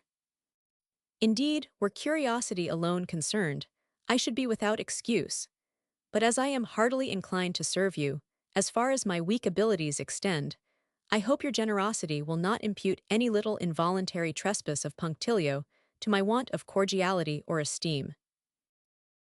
The Spaniard was not only appeased by this apology, but also affected with the compliment, and the language in which it was conveyed. He thanked the Jew for his kind declaration, entreated him to bear, with the peevishness of a disposition sore with the galling hand of affliction, and turning up his eyes to heaven, were it possible, cried he, for fate to reconcile contradictions, and recall the irremediable current of events, I would now believe that there was happiness still in reserve for the forlorn Zelos, now that I tread the land of freedom and humanity, now that I find myself befriended by the most generous of men. Alas, I ask not happiness. If by the kind endeavors of the gallant Count de Melville, to whom I am already indebted for my life, and by the efforts of his friends, the honor of my name shall be purified and cleared from the poisonous stains of malice by which it is at present spotted, I shall then enjoy all that satisfaction which destiny can bestow upon a wretch whose woes are incurable. Rinaldo comforted him with the assurance of his being on the eve of triumphing over his adversaries, and Joshua confirmed the consolation by giving him to understand that he had correspondents in Spain of some influence in the state, that he had already written to them on the subject of Don Diego, in consequence of a letter which he had received from Melville while he tarried at Mons, and that he, every post, expected a favorable answer on that subject. After dinner, the physician took his leave, though not before he had promised to meet Rinaldo at night, and accompany him in the repetition of his midnight visit to Monimia's tomb. For this pilgrimage, the unfortunate youth resolved nightly to perform during the whole time of his residence in England. It was, indeed, a sort of pleasure, the prospect of which enabled him to bear the toil of living through the day, though his patience was almost quite exhausted before the hour of assignation arrived. When the doctor appeared with the coach, he leaped into it with great eagerness, after he had, with much difficulty, prevailed with Don Diego to stay at home, on account of his health, which was not yet perfectly established. The Castilian, however, would not comply with his request until he had obtained the Count's promise that he should be permitted to accompany him next night and take that duty alternately with the physician. About midnight, they reached the place, where they found the sexton in waiting, according to the orders he had received. The door was opened, the mourner conducted to the tomb, and left, as before, to the gloom of his own meditations. Again he laid himself on the cold ground. Again he renewed his lamentable strain. His imagination began to be heated into an ecstasy of enthusiasm, during which he again fervently invoked the spirit of his deceased Monimia. In the midst of these invocations, his ear was suddenly invaded with the sound of some few solemn notes issuing from the organ, which seemed to feel the impulse of an invisible hand. At this awful salutation, Melville was roused to the keenest sense of surprise and attention. Reason shrunk before the thronging ideas of his fancy, which represented this music as the prelude to something strange and supernatural. And while he waited for the sequel, the place was suddenly illuminated, and each surrounding object brought under the cognizance of his eye. What passed within his mind on this occasion is not easy to be described. All his faculties were swallowed up by those of seeing and hearing. He had mechanically raised himself upon one knee, with his body advancing forwards, and in this attitude he gazed with a look through which his soul seemed eager to escape. To his view, thus strained upon vacant space, in a few minutes appeared the figure of a woman arrayed in white, with a veil that covered her face and flowed down upon her back and shoulders. The phantom approached him with an easy step, and lifting up her veil, discovered, believe it, O reader, the individual countenance of Monimia. At sight of these well-known features, seemingly improved with new celestial graces, the youth became a statue, expressing amazement, love, and awful adoration. He saw the apparition smile with meek benevolence, divine compassion, warm and entendered by that fond pure flame which death could not extinguish. He heard the voice of his Monimia call Rinaldo. Thrice he essayed to answer, as oft his tongue denied its office. His hair stood upright, and a cold vapor seemed to thrill through every nerve. This was not fear, but the infirmity of human nature, oppressed by the presence of a superior being. At length his agony was overcome. He recollected all his resolution, and in a strain of awestruck rapture, thus addressed the heavenly visitant, "Hast thou then heard, pure spirit, the wailings of my grief? Hast thou descended from the realms of bliss, in pity to my woe? And art thou come to speak the words of peace to my desponding soul, to bid the wretched smile, to lift the load of misery and care from the afflicted breast? To fill thy lover's heart with joy and pleasing hope was still the darling task of my Monimia, ere yet refined to that perfection which mortality can never attain. No wonder then, blessed shade, that now, when reunited to thy native heaven, thou art still kind, propitious, and beneficent to us, who groan in this inhospitable vale of sorrow thou hast left. Tell me, tell me, dost thou still remember those fond hours we passed together? Doth that enlightened bosom feel a pang of soft regret, when thou recallest our fatal separation? Sure that meekened glance bespeaks thy sympathy. Ah, how that tender look o'erpours me, sacred heaven! The pearly drops of pity trickle down thy cheeks. Such are the tears that angels shed o'er man's distress. Turn not away, thou beckonest me to follow. Yes, I will follow thee, ethereal spirit, as far as these weak limbs, encumbered with mortality, will bear my weight. And would to heaven I could with ease put off these vile corporeal shackles and attend thy flight."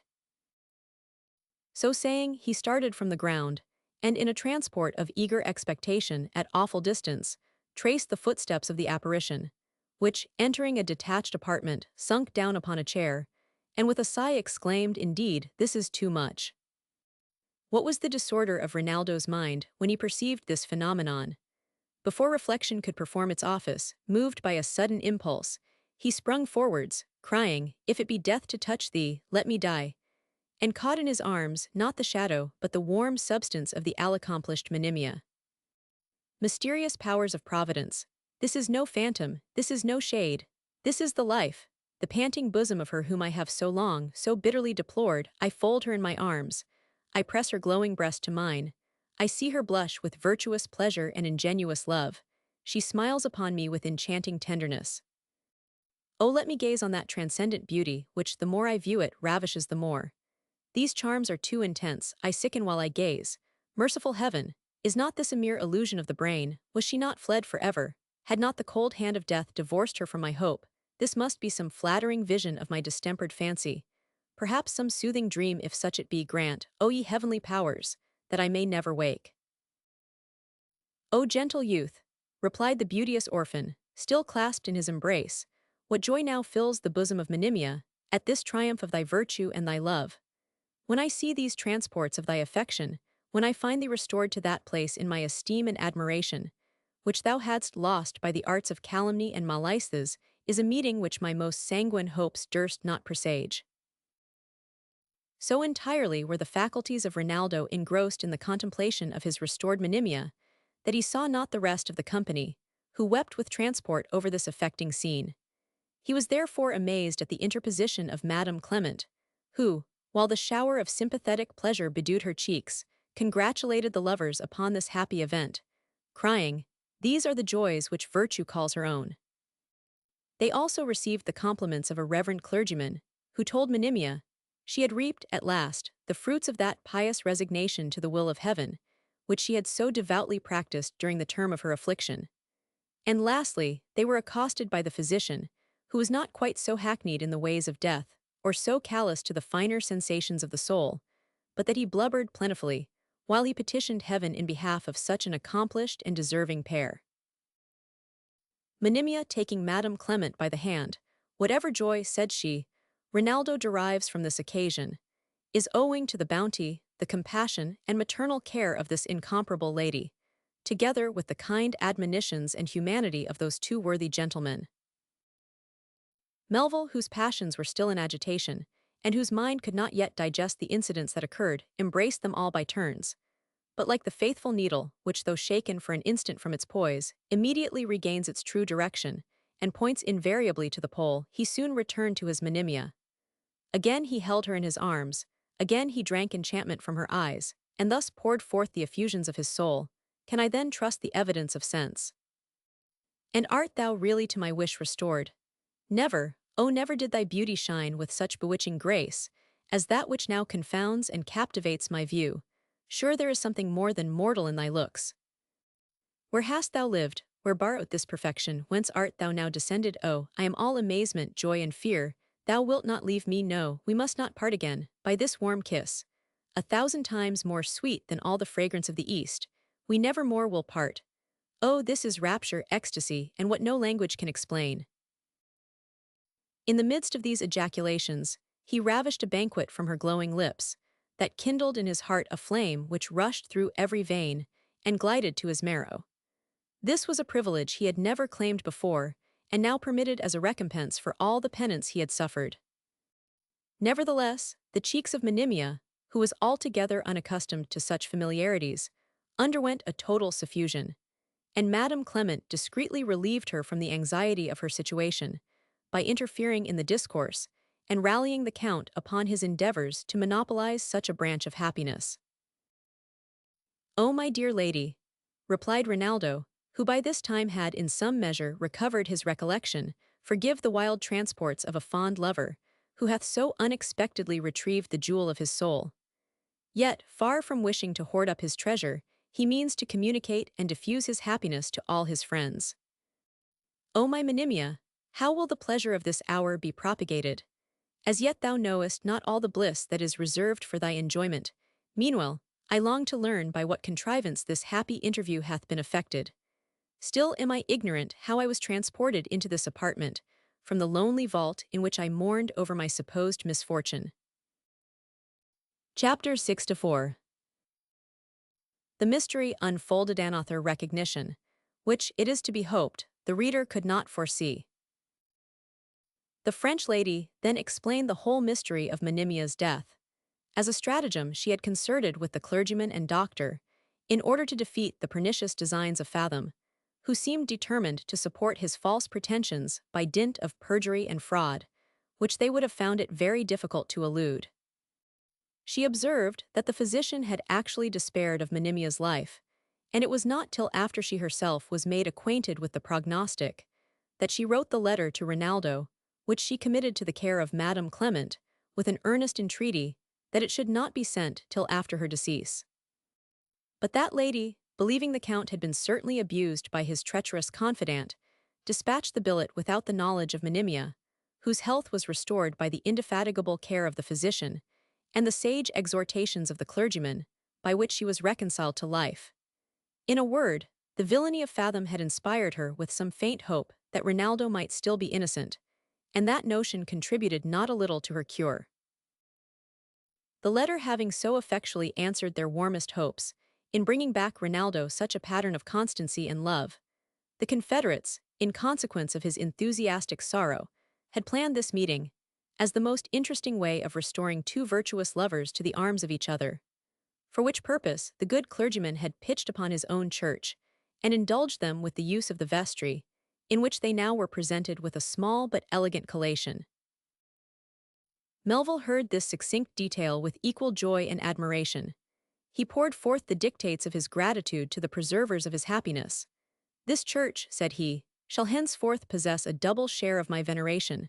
This holy man will, I hope, finish the charitable work he has begun, by tying those bands of our happiness, which naught but death shall have power to unbind."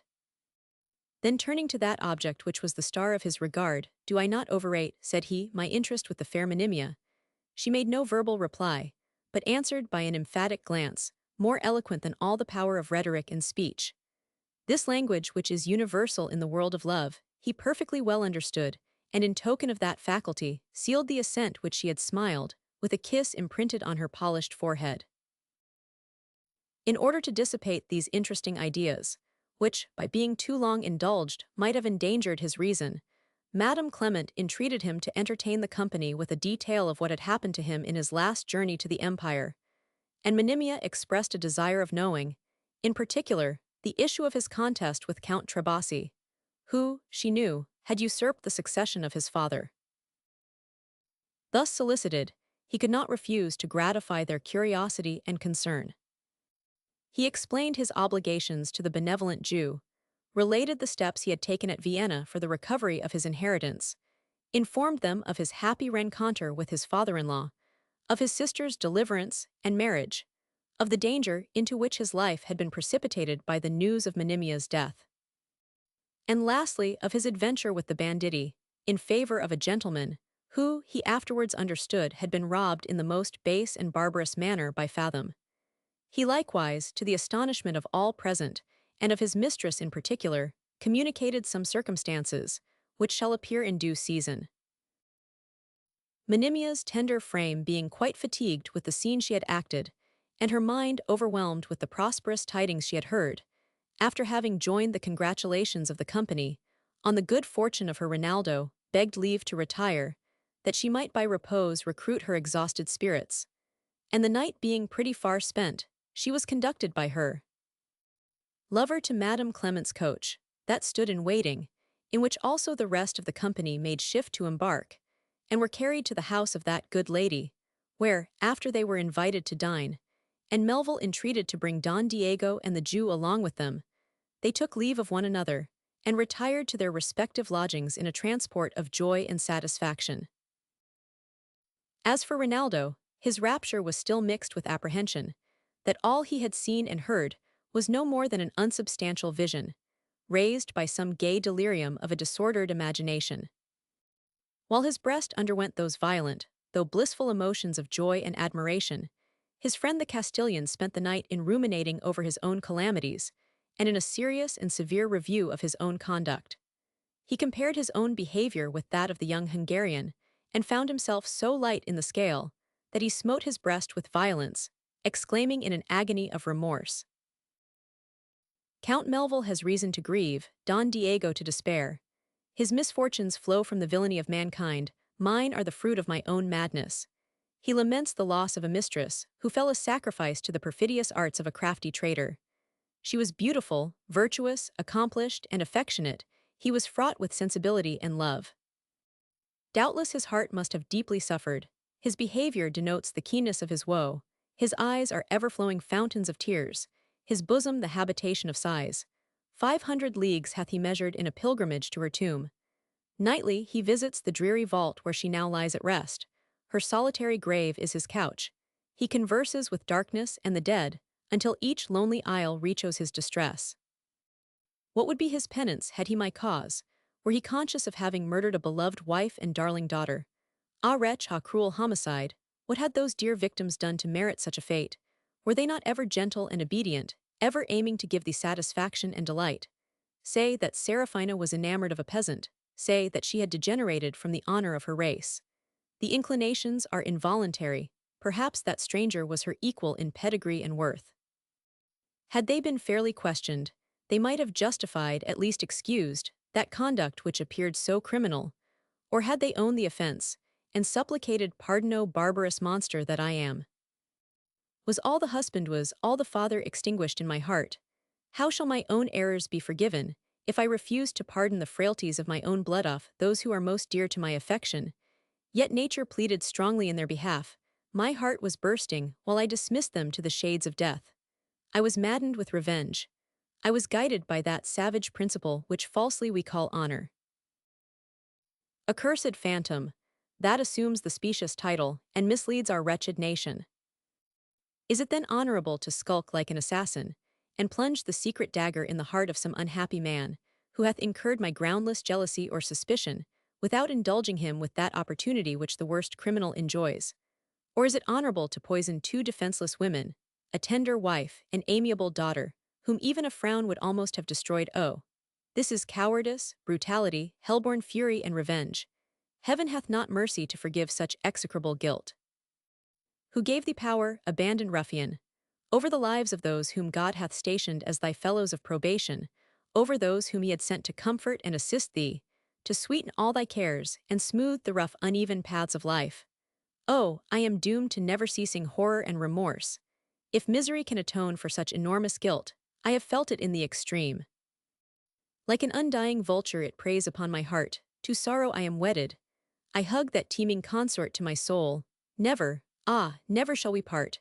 For soon as my fame shall shine unclouded by the charge of treason that now hangs over it, I will devote myself to penitence and woe. A cold, damp pavement shall be my bed, my raiment shall be sackcloth, the fields shall furnish herbage for my food, the stream shall quench my thirst, the minutes shall be numbered by my groans, the night be privy to my strains of sorrow, till heaven, in pity to my sufferings, release me from the penance I endure. Perhaps the saints whom I have murdered will intercede for my remission. Such was the exercise of grief, in which the hapless Castilian consumed the night. He had not yet consigned himself to rest, when Rinaldo, entering his chamber, displayed such a gleam of wildness and rapture on his countenance, as overwhelmed him with amazement. For till that moment, he had never seen his visage unobscured with woe. "Pardon this abrupt intrusion, my friend," cried Melville. "I could no longer withhold from your participation the great, the unexpected turn, which hath this night dispelled all my sorrows, and restored me to the fruition of ineffable joy. Monimia lives, the fair, the tender, the virtuous Monimia lives and smiles upon my vows. This night I retrieved her from the grave. I held her in these arms, I pressed her warm, delicious lips to mine. Oh, I am giddy with intolerable pleasure." Don Diego was confounded at this declaration, which he considered as the effects of a disordered brain. He never doubted that Rinaldo's grief had at length overpowered his reason, and that his words were the effects of mere frenzy. While he mused on this melancholy subject, the Count composed his features, and in a succinct and well-connected detail explained the whole mystery of his happiness, to the inexpressible astonishment of the Spaniard, who shed tears of satisfaction, and straining the Hungarian to his breast, "O my son," said he, "you see what recompense heaven hath in store for those who pursue the paths of real virtue, those paths from which I myself have been fatally misled by a faithless vapor, which hath seduced my steps, and left me darkling in the abyss of wretchedness. Such as you describe this happy fair, was once my Seraphina, rich in every grace of mind and body which nature could bestow. Had it pleased heaven to bless her with a lover like Rinaldo, but no more, the irrevocable shaft is fled. I will not taint your enjoyment with my unavailing sighs." Melville assured this disconsolate father that no pleasure, no avocation should ever so entirely engross his mind, but that he should still find an hour for sympathy and friendship. He communicated the invitation of Madame Clement, and insisted upon his compliance, that he might have an opportunity of seeing and approving the object of his passion. "I can refuse nothing to the request of Count de Melville," replied the Spaniard, "and it were ungrateful in me to decline the honor you propose. I own myself inflamed with a desire of beholding a young lady, whose perfections I have seen reflected in your sorrow. My curiosity is, moreover, interested on account of that humane gentlewoman, whose uncommon generosity sheltered such virtue in distress. But my disposition is infectious, and will, I am afraid, hang like a damp upon the general festivity of your friends." Melville would take no denial, and having obtained his consent, repaired to the house of Joshua, whose countenance seemed to unbend gradually into a total expression of joy and surprise, as he learned the circumstances of this amazing event. He faithfully promised to attend the Count at the appointed hour, and in the meantime, earnestly exhorted him to take some repose, in order to quiet the agitation of his spirits, which must have been violently hurried on this occasion. The advice was salutary, and Rinaldo resolved to follow it. He returned to his lodgings, and laid himself down, but notwithstanding the fatigue he had undergone, sleep refused to visit his eyelids, all his faculties being kept in motion by the ideas that crowded so fast upon his imagination. Nevertheless, though his mind continued in agitation, his body was refreshed, and he arose in the forenoon with more serenity and vigor than he had enjoyed for many months. Every moment his heart throbbed with new rapture, when he found himself on the brink of possessing all that his soul held dear and amiable. He put on his gayest looks and apparel, insisted upon the Castilians doing the same honor to the occasion, and the alteration of dress produced such an advantageous change in the appearance of Don Diego, that when Joshua arrived at the appointed hour, he could scarce recognize his features, and complimented him very politely on the improvement of his looks. True it is, the Spaniard was a personage of a very prepossessing mien and noble deportment, and had not grief, by increasing his native gravity, in some measure discomposed the symmetry of his countenance, he would have passed for a man of a very amiable and engaging physiognomy. They set out in the Jew's coach for the house of Madame Clement, and were ushered into an apartment, where they found the clergyman and physician with that lady, to whom Don Diego and the Hebrew were by Melville introduced. Before they had seated themselves, Rinaldo inquired about the health of Monimia, and was directed to the next room by Madame Clement, who permitted him to go thither, and conduct her to the company. He was not slow of availing himself of this permission. He disappeared in an instant, and during his short absence, Don Diego was strangely disturbed, the blood flushed and forsook his cheeks by turns. A cold vapor seemed to shiver through his nerves, and at his breast he felt uncommon palpitation. Madame Clement observed his discomposure, and kindly inquired into the cause. When he replied, "I have such an interest in what concerns the Count de Melville, and my imagination is so much prepossessed with the perfections of Monimia, that I am, as it were, agonized with expectation. Yet never did my curiosity before raise such tumults as those that now agitate my bosom." He had scarce pronounced these words, when the door, reopening, Rinaldo led in this mirror of elegance and beauty, at sight of whom the Israelite's countenance was distorted into a stare of admiration. But if such was the astonishment of Joshua, what were the emotions of the Castilian, when, in the beauteous orphan, he beheld the individual features of his long-lost Seraphina? His feelings are not to be described. The fond parent, whose affection shoots even to a sense of pain, feels not half such transport when he unexpectedly retrieves a darling child from the engulfing billows or devouring flame. The hope of Zelos had been totally extinguished. His heart had been incessantly torn with anguish and remorse, upbraiding him as the murderer of Seraphina. His, therefore, were the additional transports of a father disburdened of the guilt of such enormous homicide. His nerves were too much overpowered by this sudden recognition to manifest the sensation of his soul by external signs. He started not, nor did he lift an hand in token of surprise. He moved not from the spot on which he stood, but riveting his eyes to those of the lovely phantom, remained without motion, until she, approaching with her lover, fell at his feet, and clasping his knees, exclaimed, "May I yet call you father?" This powerful shock aroused his faculties.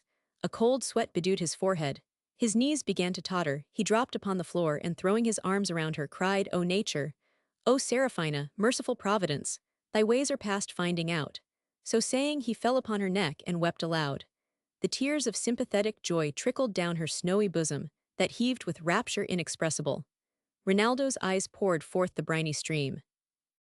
The cheeks of Madame Clement were not dry in this conjuncture. She kneeled by Seraphina, kissed her with all the eagerness of maternal affection, and with uplifted hands adored the power that preordained this blessed event. The clergyman and doctor intimately shared the general transport, and as for Joshua, the drops of true benevolence flowed from his eyes, like the oil on Aaron's beard, while he skipped about the room in an awkward ecstasy, and in a voice resembling the hoarse notes of the long-eared tribe, cried, "O Father Abraham! Such a moving scene hath not been acted since Joseph disclosed himself unto his brethren in Egypt." Don Diego, having found utterance to his passion, proceeded in this strain, "O my dear child, to find thee thus again after our last unhappy parting is wonderful, miraculous. Blessed be the all-good, my conscience. I am not then the dire assassin, who sacrificed his wife and daughter to an infernal motive falsely titled honor, though I am more and more involved in a mystery which I long to hear explained." "That shall be my task," cried Rinaldo, "but first permit me to implore your sanction to my passion for the incomparable Seraphina. You already know our mutual sentiments, and though I own the possession of such inestimable worth and beauty would be a recompense that infinitely transcends the merit I can plead, yet, as it hath been my good fortune to inspire her with a mutual flame, I hope to reap from your indulgence here what I could not expect from my own desert, and we present ourselves, in hope of your paternal assent and benediction." "Were she more fair and good and gentle than she is," answered the Castilian, "and to my partial observation not e'er appeared on earth more beauteous and engaging, I would approve your title to her heart, and recommend you to her smiles, with all a father's influence and power. Yes, my daughter, my joy on this occasion is infinitely augmented by the knowledge of those tender ties of love that bind thee to this amiable youth, a youth to whose uncommon courage and generosity I owe my life and my subsistence, together with the inexpressible delight that now revels in my bosom. Enjoy, my children, the happy fruits of your reciprocal attachment. May Heaven, which hath graciously conducted you through a labyrinth of perplexity and woe to this transporting view of blissful days, indulge you with that uninterrupted stream of pure felicity, which is the hope, and ought to be the boon of virtue such as yours." So saying, he joined their hands, and embraced them with the most cordial love and satisfaction, which diffused itself to every individual of the company, who fervently invoked the Almighty Power in behalf of this enraptured pair. The tumult of these emotions having a little subsided, and the Castilian being seated betwixt Rinaldo and his beauteous bride, he politely bespoke the indulgence of Madame Clement, begging she would permit him to demand the performance of the Count's promise, that he might be forthwith made acquainted with those circumstances of his own fate which he was so impatient to learn. The lady having assured him that she and all the company would take pleasure in hearing the recapitulation, the Spaniard, addressing himself to Melville, in the name of heaven, said he, "How could you supplant that rival, who fell a sacrifice to my resentment, after he had bewitched the heart of Seraphina? For sure the affection he had kindled in her breast must have long survived his death." "That rival," replied the Count, "who incurred your displeasure was no other than Rinaldo." With these words he applied to one eye a patch of black silk provided for the purpose, and turning his face towards Don Diego, that gentleman started with astonishment, crying, "Good heaven! The very countenance of Orlando whom I slew! This is still more amazing." Chapter 6-5. A retrospective link, necessary for the concatenation of these memoirs. "Indulge me with a patient hearing," proceeded the Hungarian, "and all these riddles soon will be explained. Inflamed with the desire of seeing foreign countries, I disobeyed the will of an indulgent father, from whose house, withdrawing privately, I set out for Italy in disguise by the way of Tyrol, visited Venice, Rome, Florence, and embarking at Naples in an English ship, arrived at St. Lucar, from whence I repaired to Seville. There in a few days was my curiosity engaged by the fame of the fair Seraphina, who was justly deemed the most accomplished beauty in that part of Spain. Nay, blush not, gentle creature, for by my hopes of heaven, thy charms were even injured by the cold applause of that report. Nevertheless, I was warmly interested by the uncommon character, and eagerly longed to see this pattern of perfection. As Don Diego did not train her up in that restraint to which the Spanish ladies are subjected, I soon found an opportunity of seeing her at church, and no person here present will, I presume, doubt, but that I was instantly captivated by her beauty and deportment. Had I thought that Don Diego's favor was unengaged, perhaps I should have followed the dictates of vanity and inexperience, and presented myself in my own character, among the crowd of her professed admirers. I knew her father had been an officer of distinguished rank and reputation, and did not doubt that he would have regarded a young soldier of unexceptionable pedigree, and I will even add, of untainted fame. Nor did I suppose my own father could have objected against such an advantageous match. But by dint of industrious inquiry, I learned that the divine Serafina was already betrothed to Don Manuel de Mendoza, and this information overwhelmed me with despair. After having revolved 1,000 projects for retarding and preventing that detested union, I resolved to avail myself of my talent for drawing, and professed myself a master of that science, in hope of being employed by the father of Serafina, who, I knew, let slip no opportunity of improving his daughter's education. Accordingly, I had the good fortune to attract his notice, was invited to his house, honored with his approbation, and furnished with unrestricted opportunities of conversing with the dear object of my love. The passion which her beauty had kindled was by the perfections of her mind inflamed to such a degree of transport as could not be concealed from her penetration. She chanced to relish my conversation. I gradually acquired her friendship. Pity was the next passion that she entertained in my favor. I then ventured to disclose myself, and the dear charmer did not disapprove of my presumption. She and her mother had been perplexed with some religious scruples, concerning which they appealed to my opinion, and I was happy enough to set their minds at ease. This sort of intercourse naturally created a mutual confidence among us, and in a word, I was blessed with the daughter's love and mother's approbation. Don Diego will pardon these clandestine measures, which we took, from a full persuasion that it was impossible to render him propitious to the views in which our hearts and hands were so deeply interested. I did not then know how little he was addicted to superstition. Without entering into a detail of the schemes we projected to delay the happiness of Mendoza, I shall only observe that, knowing the fatal day was at length unalterably fixed, we determined to elude the purpose of Don Diego by flight, and everything was actually prepared for our escape.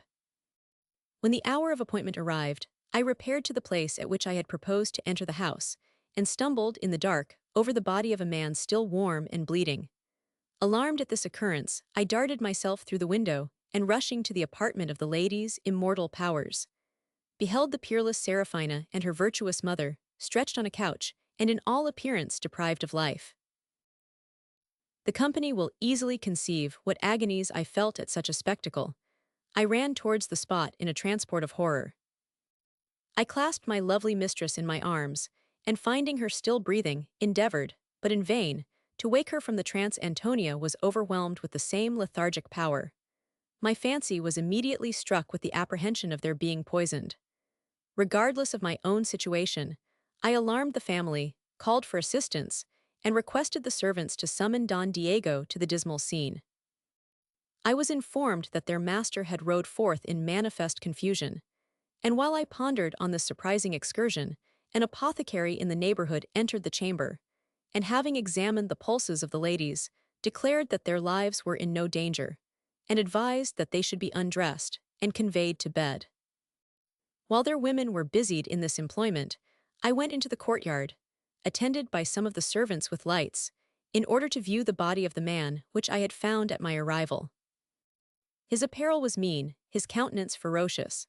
A long spada was buckled to his thigh, and in his belt were stuck a brace of loaded pistols, so that we concluded he was some thief who had waited for an opportunity, and seeing the casement open, intended to rob the house but was prevented and slain by Don Diego himself, whose retreat, however, did not a little confound our conjecture. For my own part, I remained all night in the house, tortured with fear, vexation, and suspense. My hope was altogether disappointed by this unhappy accident, and I shuddered at the prospect of losing Serafina forever, either by this mysterious malady or by her marriage with Mendoza, which I now despaired of being able to defeat. The majordomo, having waited several hours for his lord's return, without seeing him appear, thought proper to dispatch a messenger to Don Manuel with an account of what had happened, and that nobleman arriving in the morning took possession of the house. About 4 o'clock in the afternoon, Serafina began to stir, and at 5 she and her mother were perfectly awake. They no sooner recovered the use of reflection than they gave signs of equal sorrow and amazement, and earnestly called for Isabella, who was privy to our design, and who, after a very minute inquiry, was found in a lone and solitary chamber where she had been confined. Such was the confusion of the house, that no person ever dreamed of asking how I entered, each domestic, in all probability, supposing I had been introduced by his fellow, so that I tarried unquestioned, on pretence of concern for the distress of a family in which I had been so generously entertained, and by Isabella, sent my respects and duty to her ladies. She was therefore not a little surprised, when after every other servant had withdrawn, she heard the lovely Serafina exclaim, with all the violence of grief, "Ah, Isabella, Orlando is no more." But their astonishment was still greater, when she assured them of my being alive and in the house. They recounted to her the adventure of last night, which she explained, by informing them of the letters which Don Diego had intercepted. And they immediately concluded that he had, in the precipitation of his wrath, killed, by mistake, the person who was found dead in the courtyard. This conjecture alarmed them on my account. They, by the medium of Isabella, conjured me to leave the house, lest Don Diego should return and accomplish his resentment, and I was persuaded to withdraw after I had settled the channel of a correspondence with the confidant. Being now obliged to alter our measures, because our former intention was discovered by Don Diego, I secured a retreat for Serafina and her mother at the house of the English consul in Seville, who was my particular friend. And next day, understanding from Isabella that her lord had not yet reappeared, and that Don Manuel was very urgent in his addresses, we concerted an assignation in the garden, and that same evening I was fortunate enough to convey my prize to the asylum I had prepared for their reception. Inexpressible was the rage of Mendoza when he heard of their elopement. He raved like one deprived of reason, swore he would put all the servants of the family to the rack and, in consequence of the intelligence he obtained by threats and promises, set on foot a very strict inquiry, in order to apprehend the fugitives and Orlando, who had by some means or other incurred his suspicion. We eluded his search by the vigilance and caution of our kind host, and, while we remained in concealment, were extremely astonished to hear that the unfortunate Don Diego was proclaimed a traitor, and a price set upon his head. This information overwhelmed us all with the utmost affliction. Antonia lamented, without ceasing, the disgrace of her beloved lord, from whom she never would have withdrawn herself, but with the lively hope of a reconciliation, after the first transports of his ire should have subsided, and the real character of Orlando should have appeared. It was not long before we had reason to believe that Mendoza was the accuser of Don Diego. Nay, start not, Signor. Manuel was actually that traitor. This was the turn of his revenge. When he found himself disappointed in the hope of possessing the incomparable Serafina, he took a base advantage of your absence and retreat.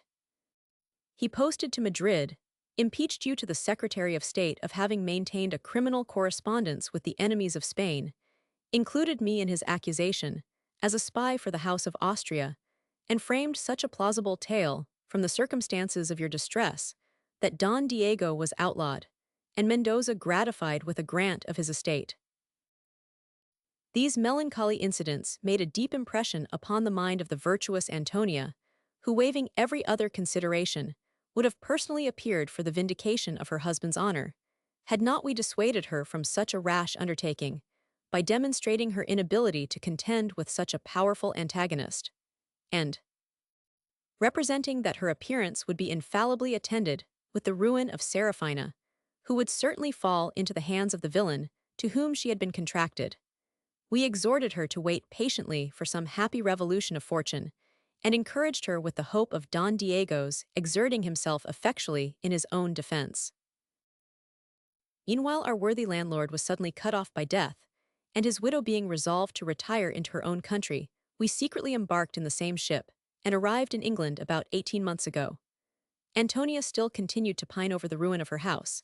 As she could hear no tidings of Don Diego, she concluded he was dead, and mourned with unabating sorrow. In vain I assured her that soon as my own affairs should be adjusted, I would exert my whole endeavors to find and succor him. She could not imagine that a man of his spirit and disposition would live so long in obscurity, and her affliction derived new force from the death of the consul's widow, with whom she had lived in the most unbounded intimacy and friendship. From that day her health evidently declined.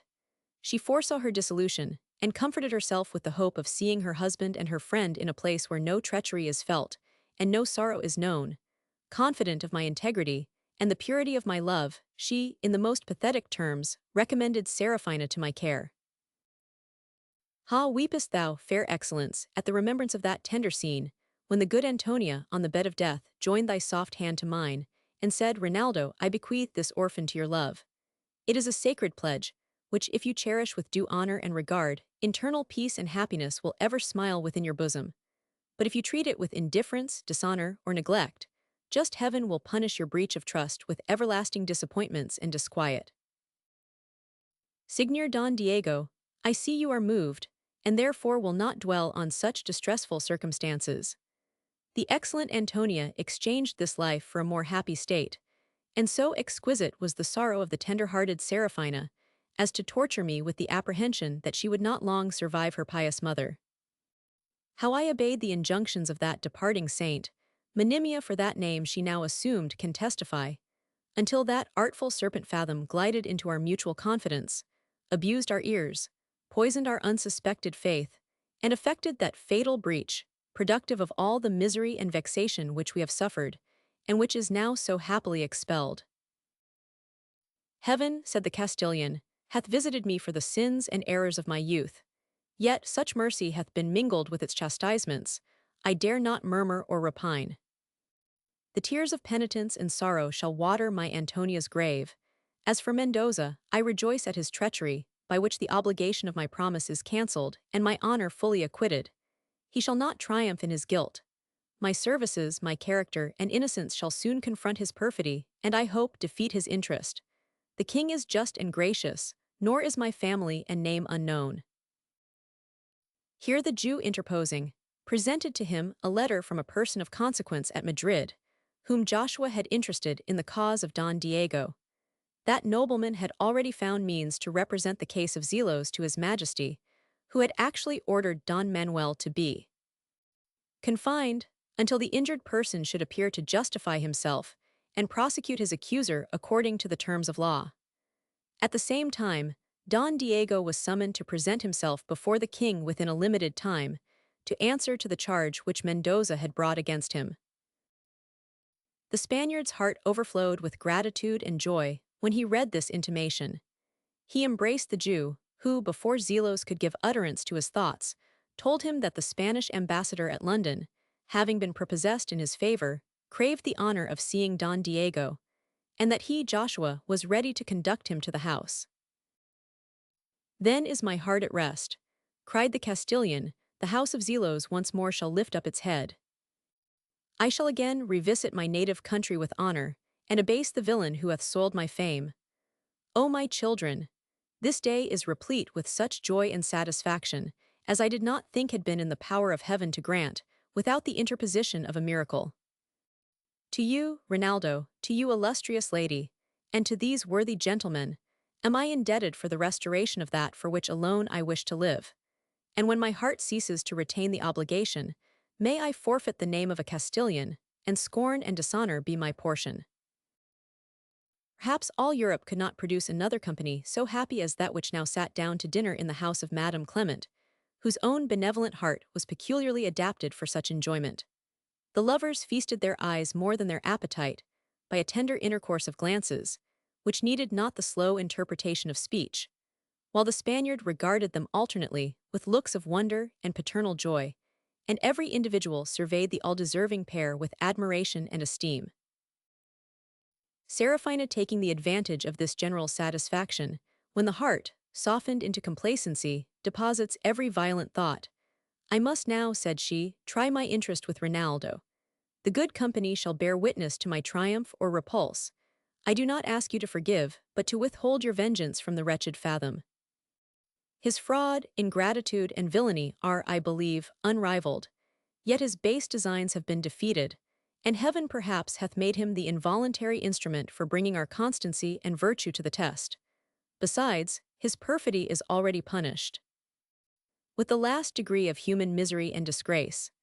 The doctor, who has traced him in all his conduct and vicissitudes of fortune, will draw a picture of his present wretchedness, which, I doubt not, will move your compassion, as it hath already excited mine. The generous hostess was ready to enforce this charitable proposal with all her eloquence, when Melville, with a look that well expressed his magnanimity of love, replied, "Such a boon becomes the gentle Seraphina. Oh, every moment furnishes me with fresh matter to admire the virtues of thy soul. If thou, whose tender heart hath been so rent with misery and anguish, canst intercede for thy tormentor, who now suffers in his turn, shall I refuse to pardon the miserable wretch? No, let me glory in imitating the great example, and solicit Don Diego in behalf of the same miscreant whose perfidious barbarity cost him such intolerable woe." "Enough," cried the Castilian, "I have disclaimed the vindictive principles of a Spaniard, and leave the miserable object to the sting of his own conscience, which, soon or late, will not fail to avenge the wrongs we have sustained from his deceit." Chapter 66. The history draws near a period. Universal was the applause which they acquired by this noble sacrifice of their resentment.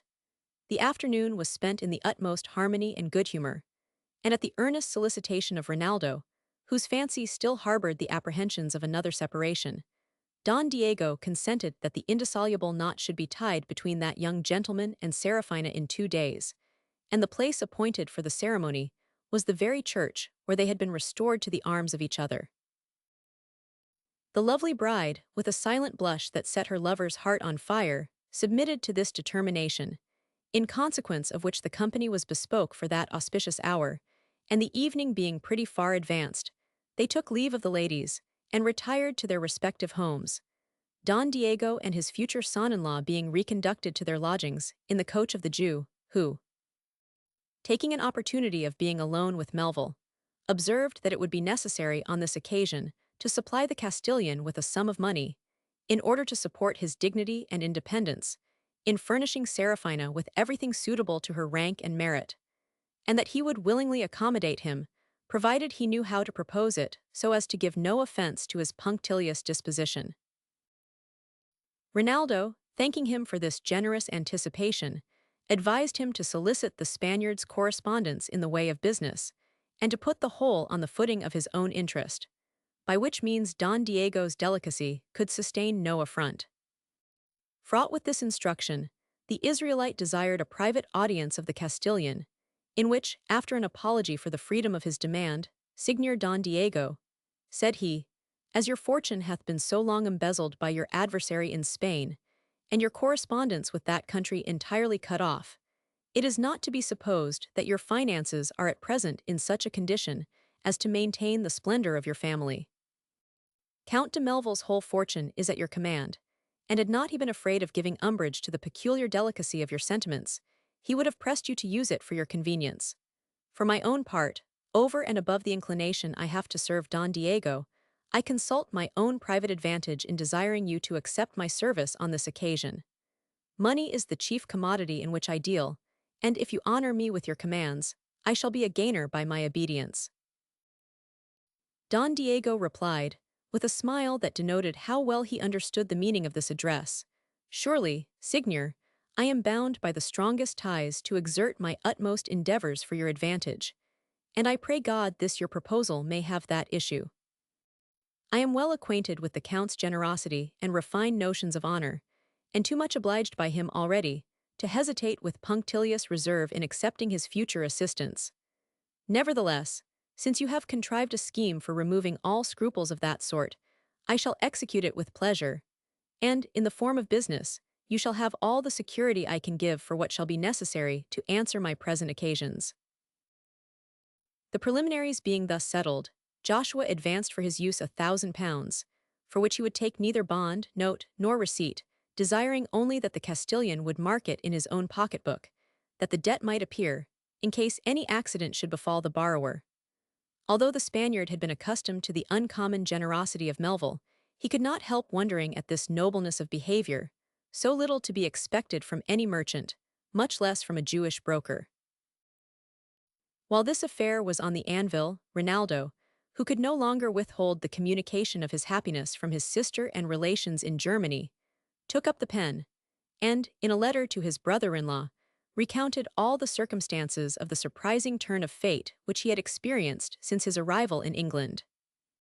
He likewise related the story of Don Diego, informed them of the day appointed for his nuptials, and entreated the major to make a journey to London with his wife, or, if that should be impracticable, to come as far as Brussels, where they should be met by him and his Seraphina.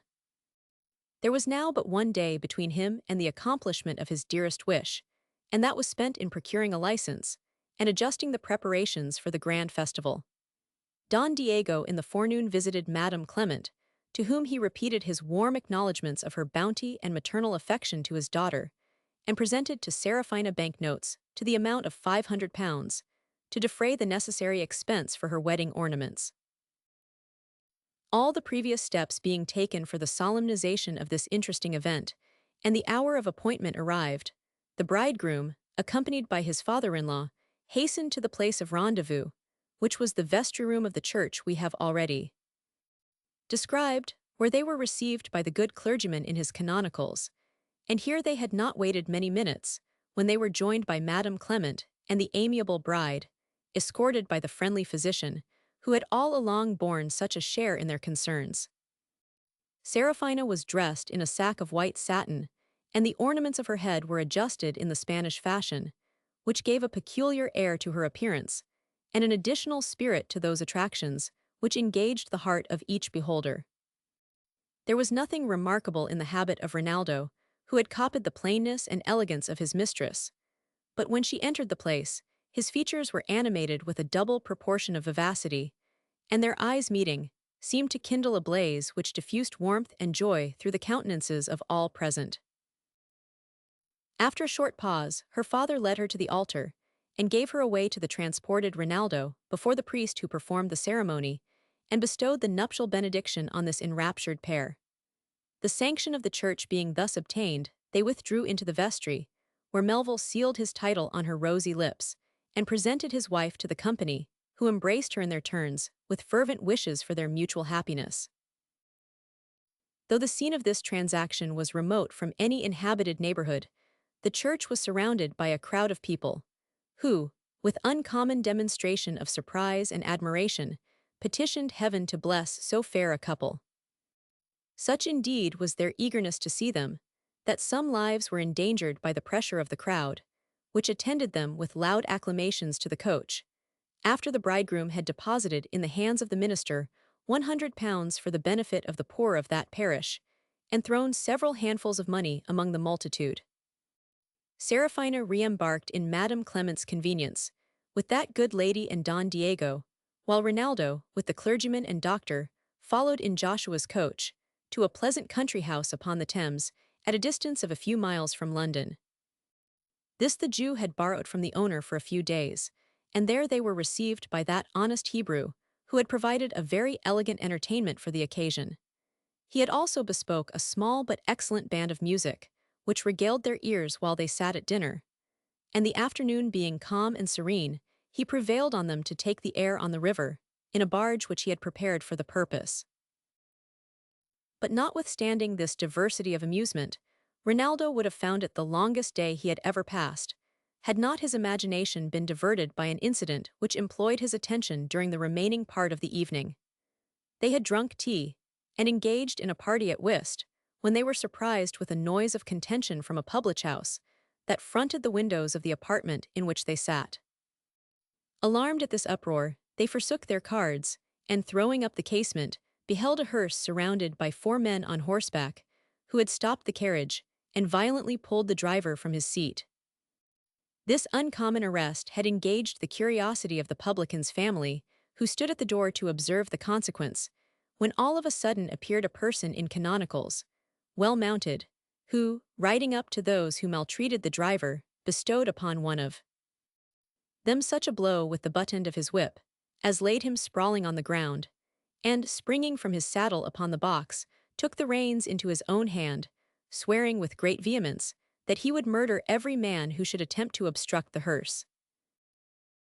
The good priest who had married Rinaldo was not a little scandalized at this ferocious behavior in a clergyman, and could not help saying aloud, "He was a disgrace to the cloth," when the horseman, looking up to the window, replied, "Sir, may I be d——d, if any man in England has a greater respect for the cloth than I have. But at present I am quite distracted." So saying, he whipped up the horses, and had actually disentangled the hearse from those who surrounded it, when he was opposed by another troop, one of whom alighted with great expedition, and cut the harness so as that he could not possibly proceed. Finding himself thus driven to bay, he leaped upon the ground, and exercised his weapon with such amazing strength and agility that several of his antagonists were left motionless on the field before he was overpowered and disarmed by dint of numbers, who assailed him on all sides. The mad parson being thus taken prisoner, an elderly person of a very prepossessing appearance went up to the hearse, and unbolting the door, a young lady sprung out, and shrieking, ran directly to the public-house, to the infinite astonishment and affright of the whole family, who believed it was the spirit of the deceased person, whose body lay in the carriage. Rinaldo, who was with difficulty restrained from interposing in behalf of the clergyman against such odds, no sooner perceived this apparition, than, supposing her to be some distressed damsel, his quixotism awoke. He descended in an instant, and rushed into the house, among those that pursued the fair phantom. Don Diego and the physician took the same road, while the real clergyman and Joshua tarried with the ladies, who were, by this time, very much interested in the event. Melville found the young lady in the hands of the old gentleman, who had released her from the hearse, and who now bitterly upbraided her for her folly and disobedience, while she protested with great vivacity that whatever she might suffer from his severity, she would never submit to the hateful match he had proposed, nor break the promise she had already made to the gentleman who now attempted to rescue her from the tyranny of a cruel father. This declaration was followed by a plentiful shower of tears, which the father could not behold with unmoistened eyes, although he reviled her with marks of uncommon displeasure. And turning to the Count, "I appeal to you, sir," said he, "whether I have not reason to curse the undutiful obstinacy of that pert baggage, and renounce her for ever as an alien to my blood. She has for some months been solicited in marriage by an honest citizen, a £30,000 man, and instead of listening to such an advantageous proposal, she hath bestowed her heart upon a young fellow not worth a groat. Ah, you degenerate hussy, this comes of your plays and romances. If thy mother were not a woman of an unexceptionable life and conversation, I should verily believe thou art no child of mine. Run away with a beggar, for shame." "I suppose," replied Rinaldo, "the person to whom your daughter's affection inclines is that clergyman who exerted himself so manfully at the door." "Clergyman," cried the other, adad, "he has more of the devil than the church about him. A ruffian, he has, for aught I know, murdered the worthy gentleman whom I intended for my son-in-law, and the rogue, if I had not kept out of his way, would, I suppose, have served me with the same sauce. Me, who have been his master for many years, and had resolved to make a man of him. Sir, he was my own clerk, and this is the return I have met with from the serpent which I cherished in my bosom." Here he was interrupted by the arrival of the citizen for whom he had expressed such concern. That gentleman had received a contusion upon one eye, by which the sight was altogether obstructed, so that he concluded he should never retrieve the use of that organ, and with great clamor took all the spectators to witness the injury he had sustained. He entered the room with manifest perturbation, demanded satisfaction of the father, and peremptorily declared it should not be a lost eye to him if there was law in England. This unseasonable demand, and the boisterous manner in which it was made, did not at all suit the present humor of the old gentleman, who told him peevishly he owed him no eye, and bade him go and ask reparation of the person who had done him wrong. The young lady, snatching this favorable occasion, earnestly entreated Melville and his company to intercede with her father in behalf of her lover, who, she assured them, was a young gentleman of a good family and uncommon merit, and in compliance with her request, they invited him and his daughter to the house in which they lodged, where they would be disencumbered of the crowd which this dispute had gathered. Together, and more at leisure to consult about the measures necessary to be taken, the old gentleman thanked them for their courtesy, which he did not think proper to refuse, and while he led, or rather hauled Mademoiselle over the way, under the auspices of the Castilian, Rinaldo set the lover at liberty, made him a tender of his good offices, and advised him to wait at the public house for an happy issue of their negotiation. The pseudo-parson was very much affected by this generous proffer, for which he made suitable acknowledgments, and protested before God he would die 1,000 deaths rather than part with his dear Charlotte. Her father no sooner entered the apartment than he was known by Joshua to be a considerable trader in the city of London, and the merchant was glad to find himself among his acquaintance. He was so full of the story which had brought him thither that he had scarce sat down when he began to complain of his hard fate in having an only child who was so mean, stubborn, and contumacious, and every sentence was concluded with an apostrophe of reproaches to the delinquent. The Jew, having allowed him to ring out his alarm, condoled his misfortune, and gravely counseled the young lady to wean her affections from such an unworthy object, for he supposed her favorite was a man of no principle or liberal endowments, otherwise her father would not exclaim so bitterly against her conduct.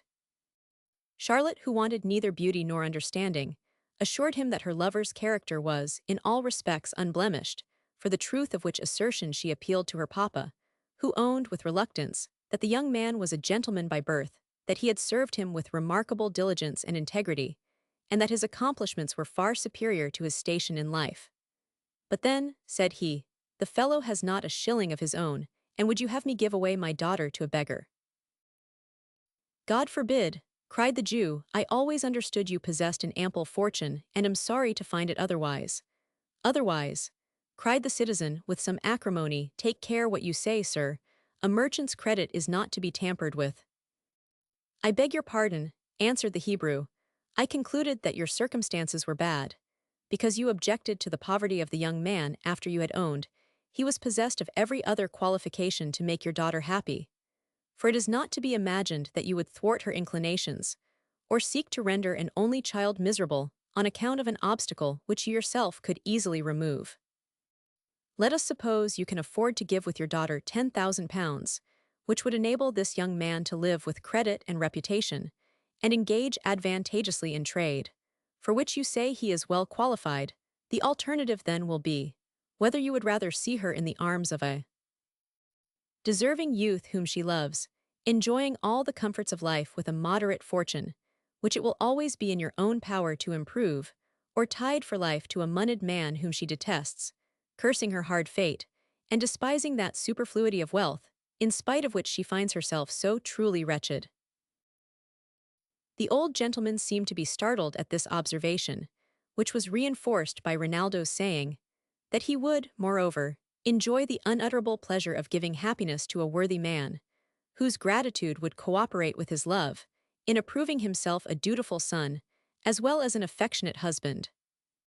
He then represented the family disquiets and dismal tragedies produced from such mercenary and compulsive matches, and in conclusion related the story of Don Diego and his daughter, which when the merchant heard, he started up with marks of terror in his countenance, and throwing up the casement, called upon Valentine with great vociferation. This was the name of his daughter's admirer, who no sooner heard the summons than he flew to the spot from whence it came, and the merchant, without any further preamble, seizing his hand, joined it with that of Charlotte, saying with great trepidation, "Here, take her, in the name of God, and thank this honorable company for your good fortune." The lovers were transported, with exquisite joy, at this sudden determination in their favor. Valentine, having kissed the hand of his mistress with all the eagerness of rapture, and acknowledged the merchant's generosity, paid his respects to the ladies with a very polite address, and with demonstrations of uncommon gratitude and sensibility, thanked the gentleman, and the Count in particular, for their good offices, to which he attributed the happiness he now enjoyed. While Seraphina and Madame Clement caressed the amiable Charlotte, The rest of the company congratulated her admirer upon his choice and success, though the clergyman could not help reprehending him for profaning the sacerdotal habit. Valentine heartily asked pardon for having given such cause of offense, and hoped he should be forgiven, as it was a disguise which he thought absolutely necessary for the execution of a scheme upon which his happiness depended. He then, at the request of Rinaldo, unfolded the mystery of the hearse, by giving them to understand that Charlotte's father, having got inkling of their mutual passion, had dismissed his clerk, and conveyed his daughter to a country house in the neighborhood of London, in order to cut off their correspondence. Notwithstanding these precautions, they had found means to communicate with each other by letters, which were managed by a third person, and his rival being very importunate in his solicitations, they had concerted the expedient of the hearse, which he provided and conducted through a road contiguous to the end of the merchant's garden, where Charlotte, being apprised of the design, waited for its approach, and embarked in it without hesitation. Valentine thought himself sufficiently screened from discovery by his disguise, but he was unfortunately met by a servant of the family, who recollected his features, and immediately gave the alarm, upon which the father and his friends took horse, and pursued them by 2 different roads, until they were overtaken at this place. He had scarce finished this short relation, when his rival, bluntly entering the apartment with an handkerchief tied round his eye, committed Valentine to the charge of a constable, who attended him, by a warrant from a justice of the peace in that neighborhood, and threatened to prosecute the merchant on an action of damages for the loss of an eye, which he said he had sustained in his service. The company endeavored to appease this citizen, by representing that his misfortune was no other than a common inflammation, nor was it owing to malice aforethought, but entirely to the precipitate passion of an incensed young man, who, by the by, acted in his own defense. At the same time, the merchant promised to make any reasonable satisfaction, upon which the other demanded an obligation, importing that he would, in 10 days from the date, bestow upon him his daughter in marriage, with a portion of £15,000, or, in case of failure, pay him double the sum. The merchant, exasperated at this extravagant demand, told him flatly he had already disposed of his daughter to Valentine, who, he believed, was a much more deserving man, and that he was ready to wait upon the magistrate who had granted the warrant, in order to give bail for his future son-in-law. This was a mortifying declaration to the plaintiff, though he condoled himself with the hope of being a gainer by the loss of his eye, and now the pain was over would have been very sorry to find his sight retrieved.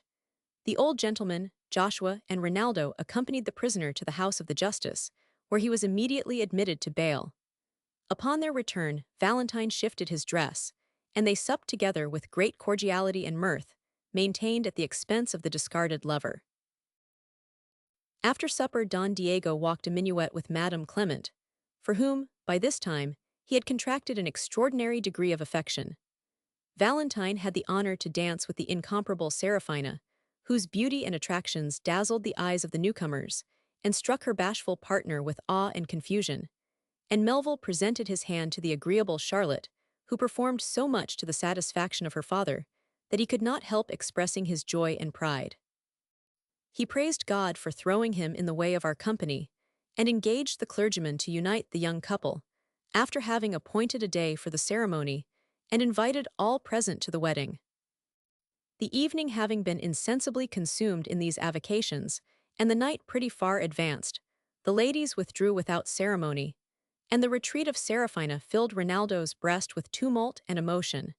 His blood began to flow in impetuous tides, his heart to beat with redoubled vigor and velocity, while his eyes seemed to flash with more than human splendor. Now his imagination began to anticipate with the enthusiastic rage of an inspired sibyl. He was instantaneously transported from the conversation, and every nerve was braced to such a degree of impatience that human nature could not long endure the tension.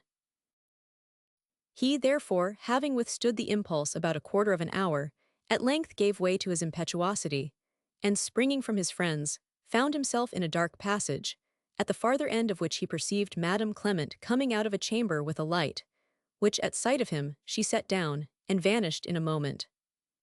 This was the star that pointed to his paradise.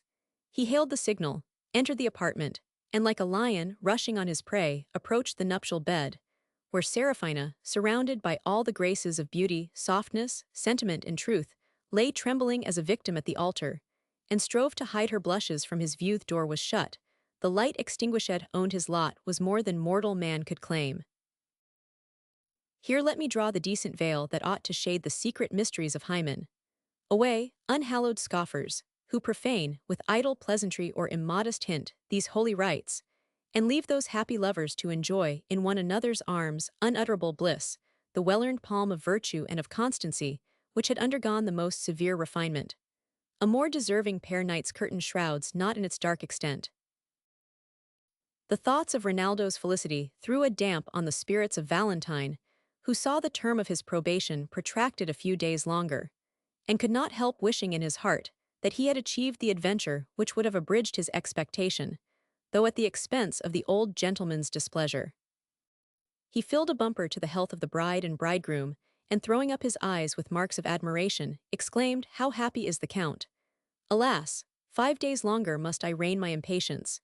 It is but reasonable, you rogue, that your betters should have the start of you," said the merchant, who did him justice in the glass, and counselled him to drown his impatience with good claret. The youth followed his advice, and it was late before the company retired to rest.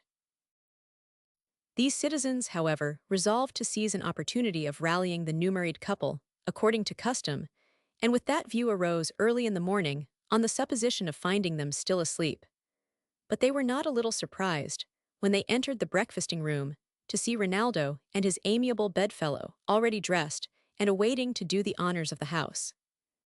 The old gentleman would fain have cracked a joke upon their extraordinary dispatch, but he was so much overawed by the dignity, and tamed by the sweetness of Seraphina's carriage, that he durst not give utterance to his conception, and Valentine stood silent and abashed, as in the presence of a superior being. After breakfast, these gentlemen and Charlotte again expressed their sense of the obligations they owed to this happy family, repeated their invitation, and taking leave, returned to London in a coach that was provided overnight. Our friends being thus left to themselves, Don Diego turned towards Melville.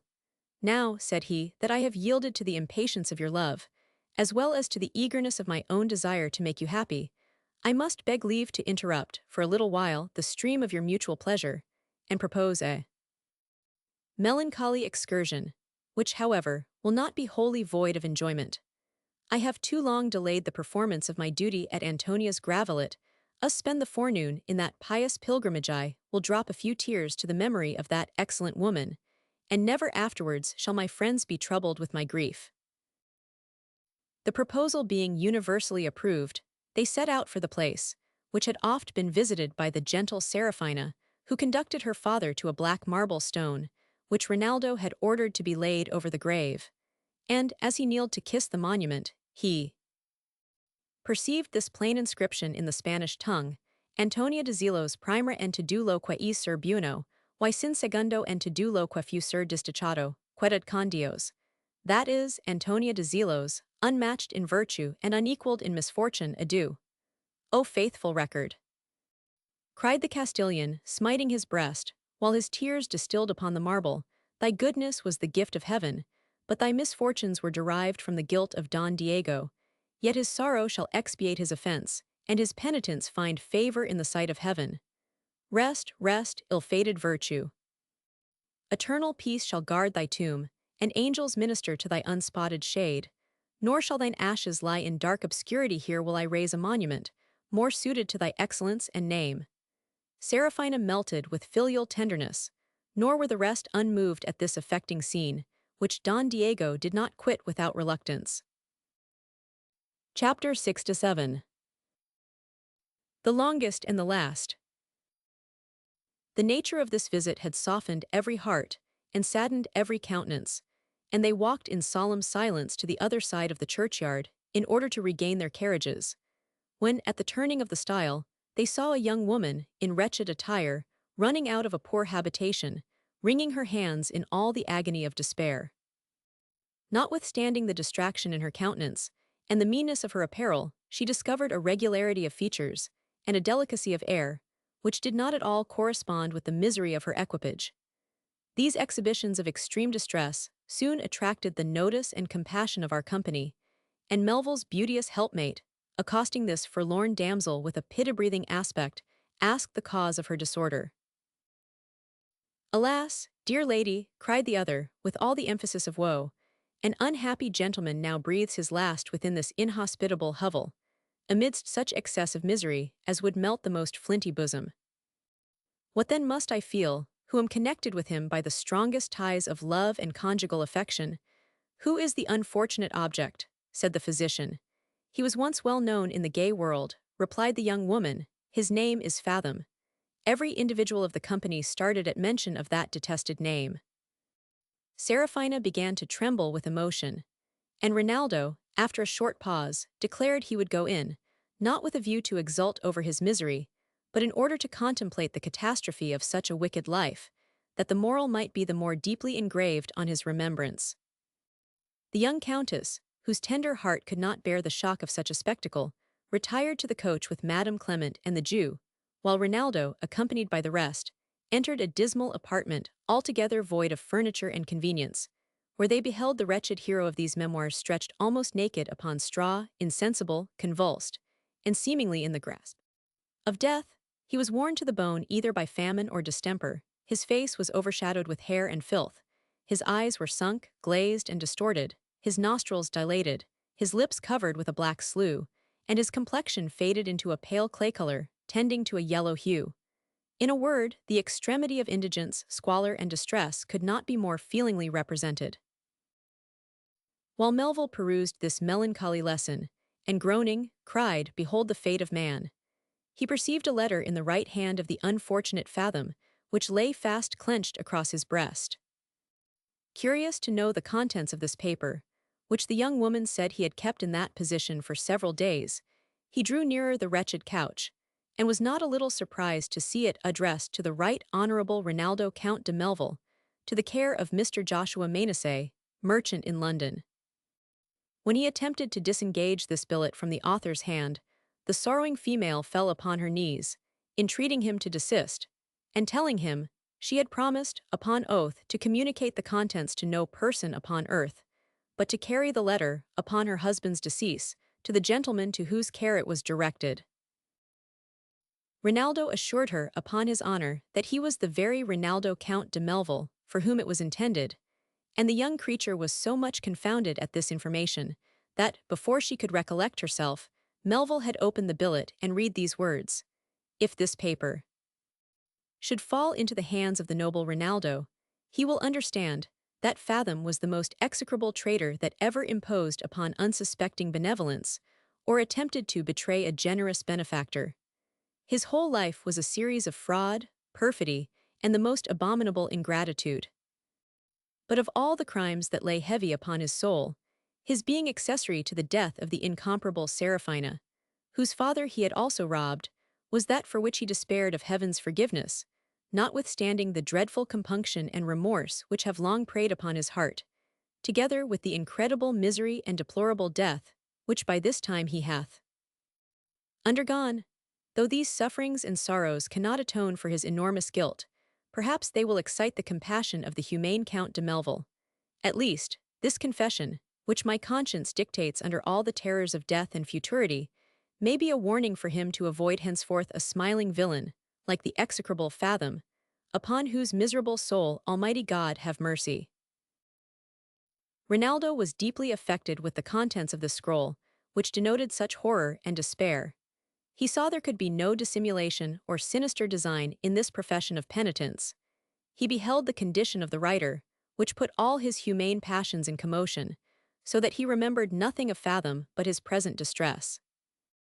He could scarce maintain those indications which might have been justly deemed the effect of weakness and infirmity, and having desired the physician and clergyman to contribute their assistance for the benefit of that wretch's soul and body, he ran to the coach, and communicated the letter to the ladies, at the same time drawing a picture of the object he had seen, which brought tears into the eyes of the gentle Seraphina, who earnestly entreated her lord to use his endeavours for the relief and recovery of the unhappy man, that he might, if possible, live to enjoy the benefit of mature repentance, and not die in that dreadful despair which he manifested in the letter.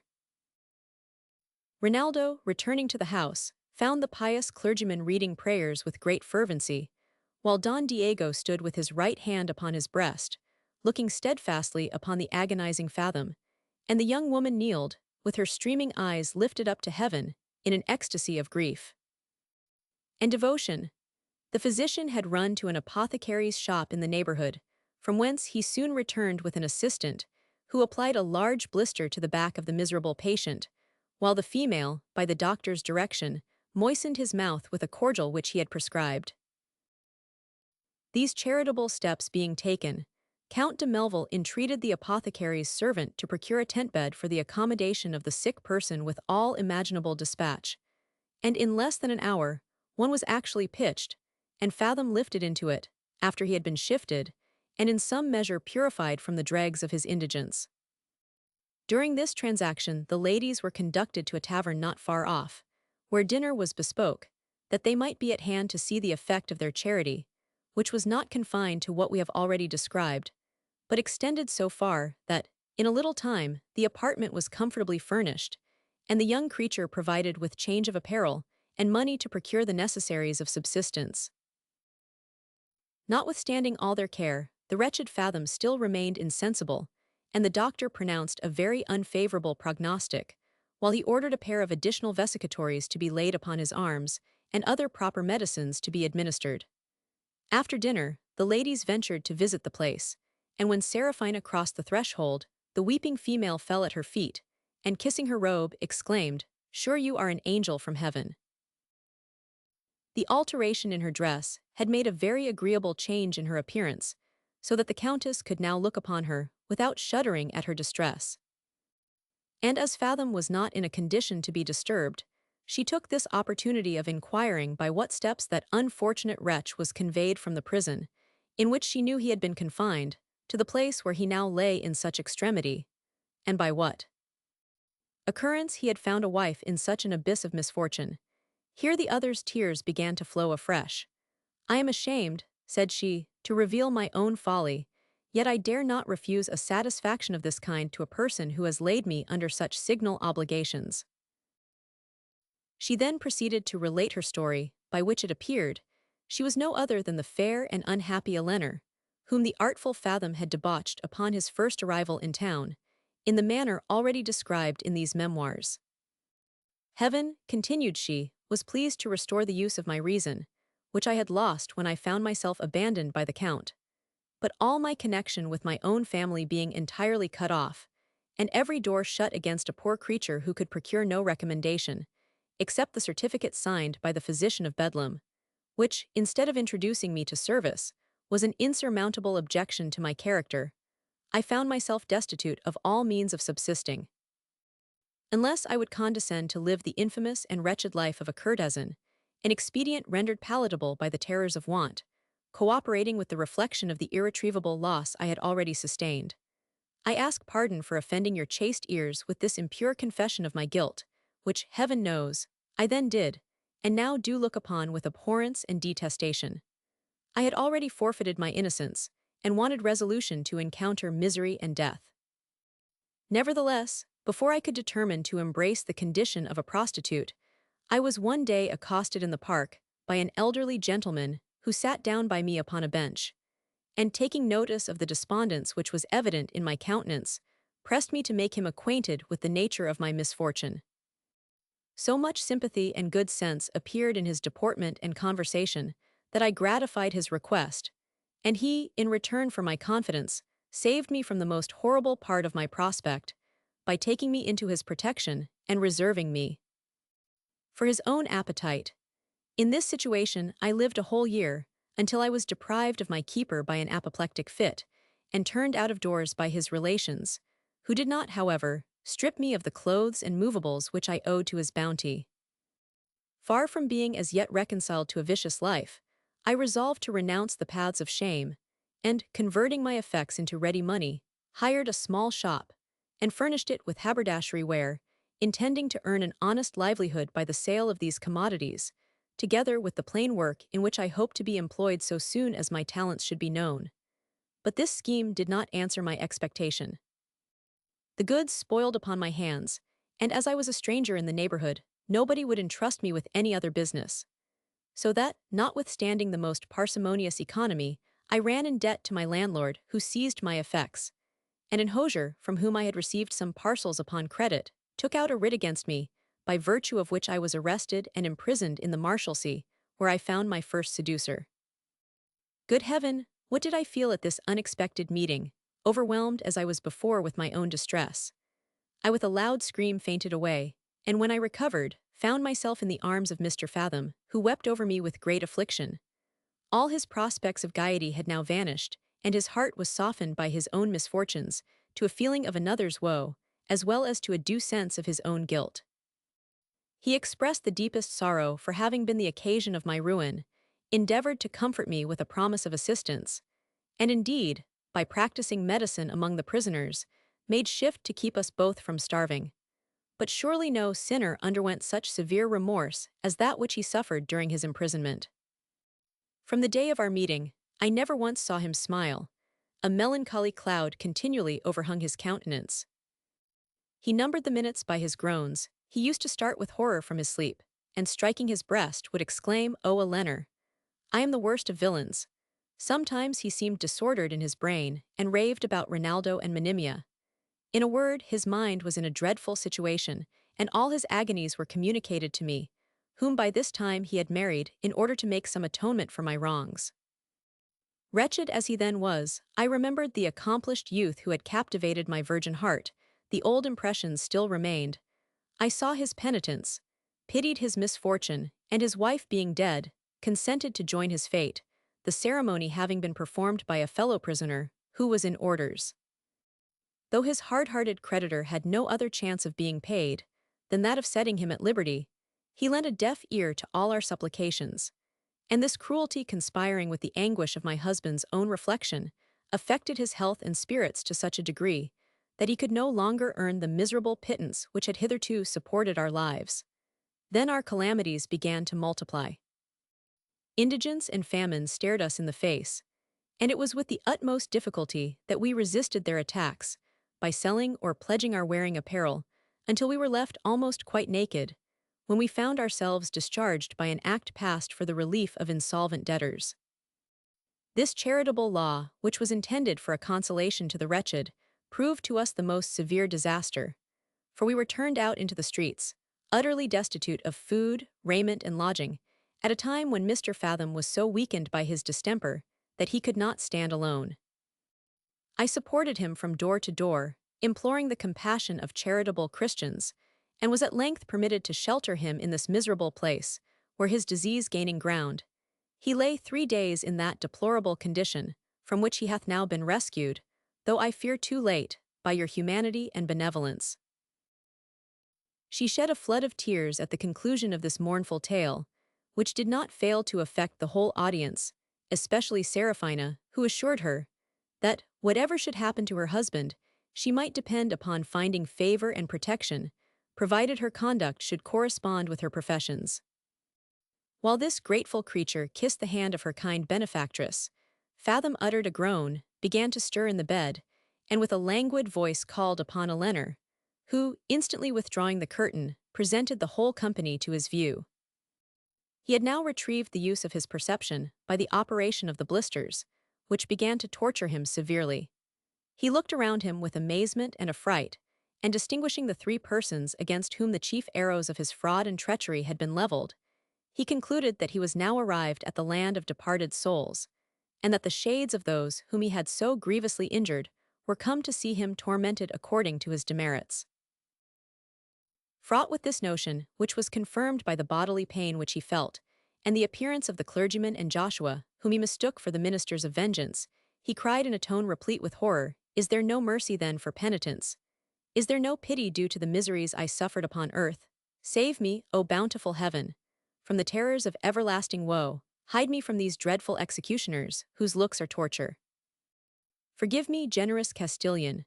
O Rinaldo, thou hadst once a tender heart. I dare not lift my eyes to Seraphina, that pattern of human excellence who fell a victim to my atrocious guilt, yet her aspect is all mildness and compassion. Ha, are not these the drops of pity? Yes, they are the tears of mercy. They fall like refreshing showers upon my drooping soul. Ah, murdered innocence, wilt thou not intercede for thy betrayer at the throne of grace?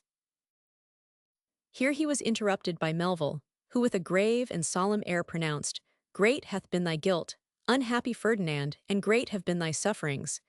Yet we come not to insult, but to alleviate thy distress.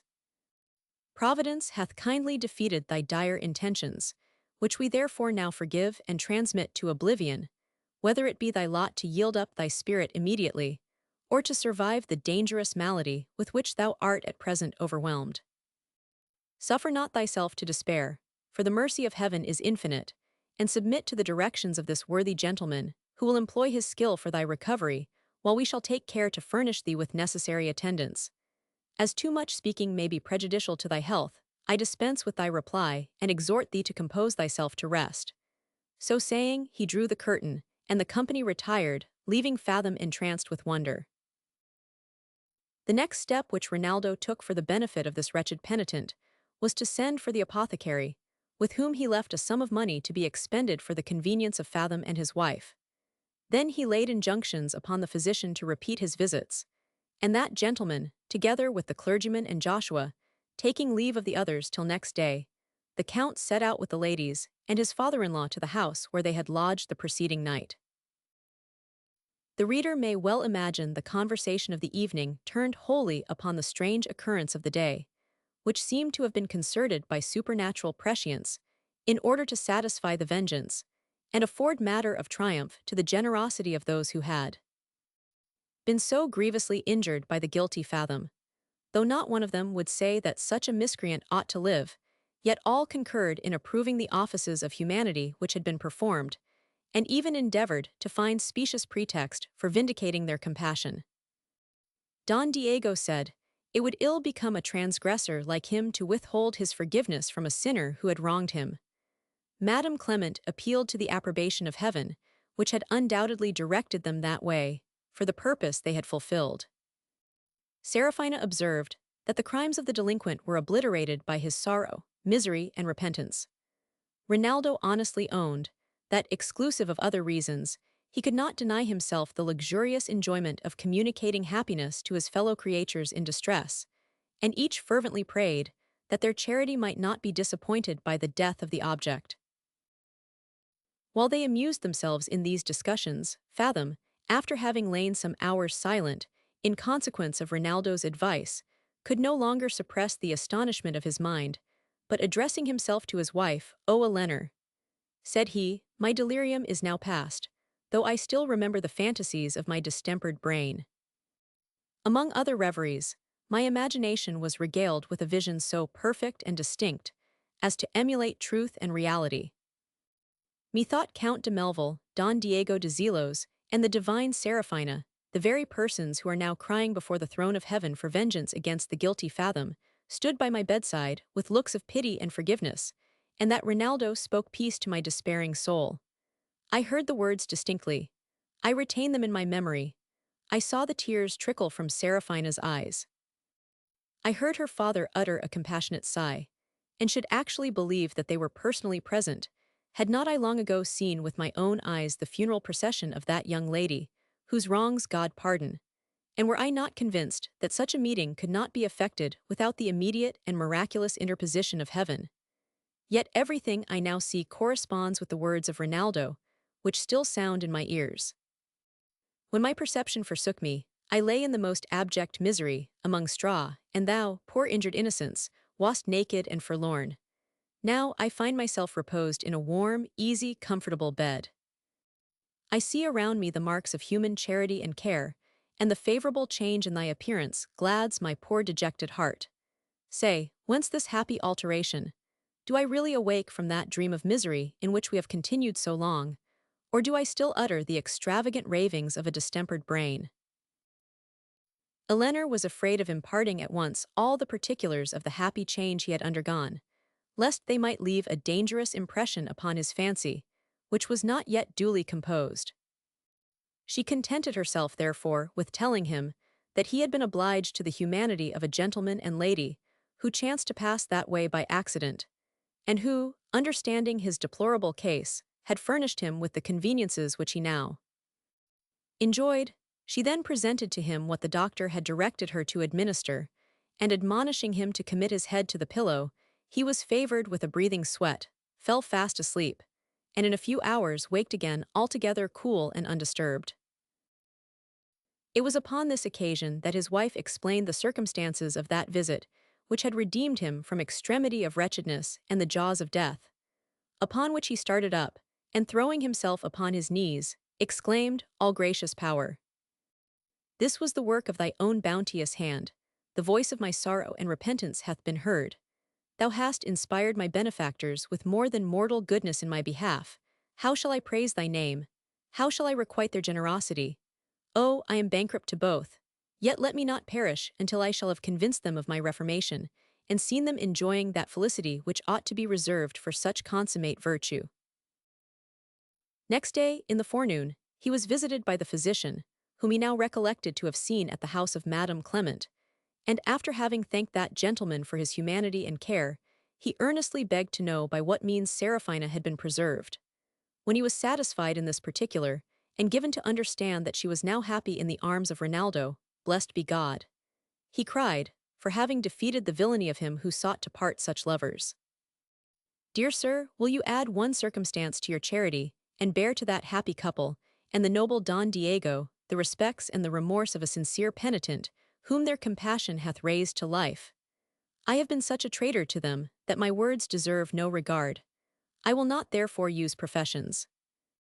I dare not hope to be admitted into their presence. I am indeed ashamed to see the light of the sun. How then could I bear the looks of that injured family?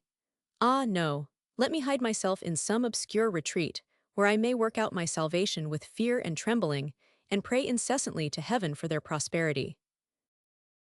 The physician promised to represent his contrition to the count and his lady, and accordingly proceeded to their habitation, where he repeated these expressions, and pronounced his patient out of danger, so that their thoughts were now employed in concerting a scheme for his future subsistence, that he might not be exposed by indigence to a relapse in point of morals. Rinaldo being still averse to any personal intercourse with such a wretch, until he should give some undoubted proofs of amendment, and, as yet afraid of entrusting him with any office that required integrity, resolved, with the approbation of all present, to settle him in a cheap county in the north of England, where he and his wife could live comfortably on an annuity of £60, until his behavior should entitle him to a better provision. This resolution was just taken, when Joshua arrived with a gentleman whom he introduced to Don Diego as the secretary of the Spanish ambassador. After the first compliments, the stranger told the Castilian that he waited upon him at the desire of his excellency, who would have come in person, had he not been confined by the gout. Then he put into his hand a letter from the court of Madrid, written by a nobleman of Diego's acquaintance, who informed him that Don Manuel de Mendoza, having made away with himself by poison, in order to avoid the disgrace of a legal conviction, His Catholic Majesty was now convinced of Don Diego's innocence, and granted him leave to return and take possession of his honors and estate. This information was confirmed by the secretary, who assured him that the ambassador had orders to make him acquainted with this favorable decision of the king. The Castilian having first acquitted himself in the most polite terms to the secretary, and the Jew, who, he said, had always been a messenger of glad tidings, communicated his happiness to the company, and this evening concluded the third day of their rejoicing. Next morning Don Diego went to visit the ambassador, accompanied by Joshua and the secretary, while the physician, repairing to the habitation of Fathom, signified, by Rinaldo's direction, the resolution which had been taken in his behalf, and the patient no sooner heard his doom than, lifting up his hands, he cried, "I am unworthy of such tenderness and benevolence," while Eleanor shed a flood of tears in silence, unable to give utterance to her grateful thought, Melville's bounty having so far transcended her most sanguine hope. The Spaniard, having paid his devoirs to His Excellency, returned before dinner, and, in the afternoon, desiring a private conference with Seraphina, they retired into another apartment, and he expressed himself to this effect: "You have contracted, my dear child, an habit of calling Madame Clement your mother, and Doubtless, by her maternal tenderness and regard, she hath acquired a just title to the appellation. Yet I own I would fain strengthen it by a legal claim. I no sooner retrieved my daughter than I gave her away to the most deserving youth that ever sighed with love. I rejoice in the gift which secured your happiness. But I left myself in a solitary situation, which even the return of my good fortune cannot render easy and supportable. When I revisit the castle of Zelos, every well-known object will recall the memory of my Antonia, and I shall want a companion to fill her place, and to sympathize with me in that sorrow which will be derived from my remembrance. Who is there so worthy to succeed your mother in the affection of Don Diego, as she who interests her love for Seraphina, and resembles her so strongly in every virtue of the sex? Similar attractions will produce similar effects. My heart is already attached to that good lady, and provided Seraphina shall approve of my choice, I will lay myself and fortune at her feet."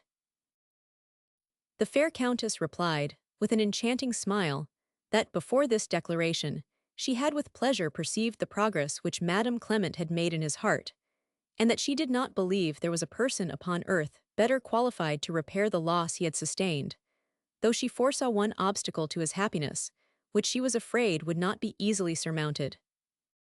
"You mean," answered the Castilian, "the difference of religion, which I am resolved to remove by adopting the Protestant faith, though I am fully satisfied that real goodness is of no particular persuasion, and that salvation cannot depend upon belief, over which the will has no influence.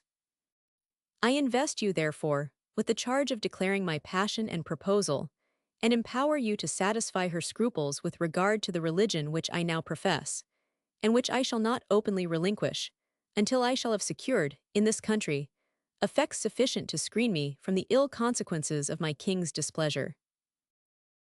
Seraphina undertook this office with pleasure, because she had reason to think his addresses would not be disagreeable to Madame Clement, and that same night made the Count acquainted with the nature of her commission. Nor was her expectation disappointed.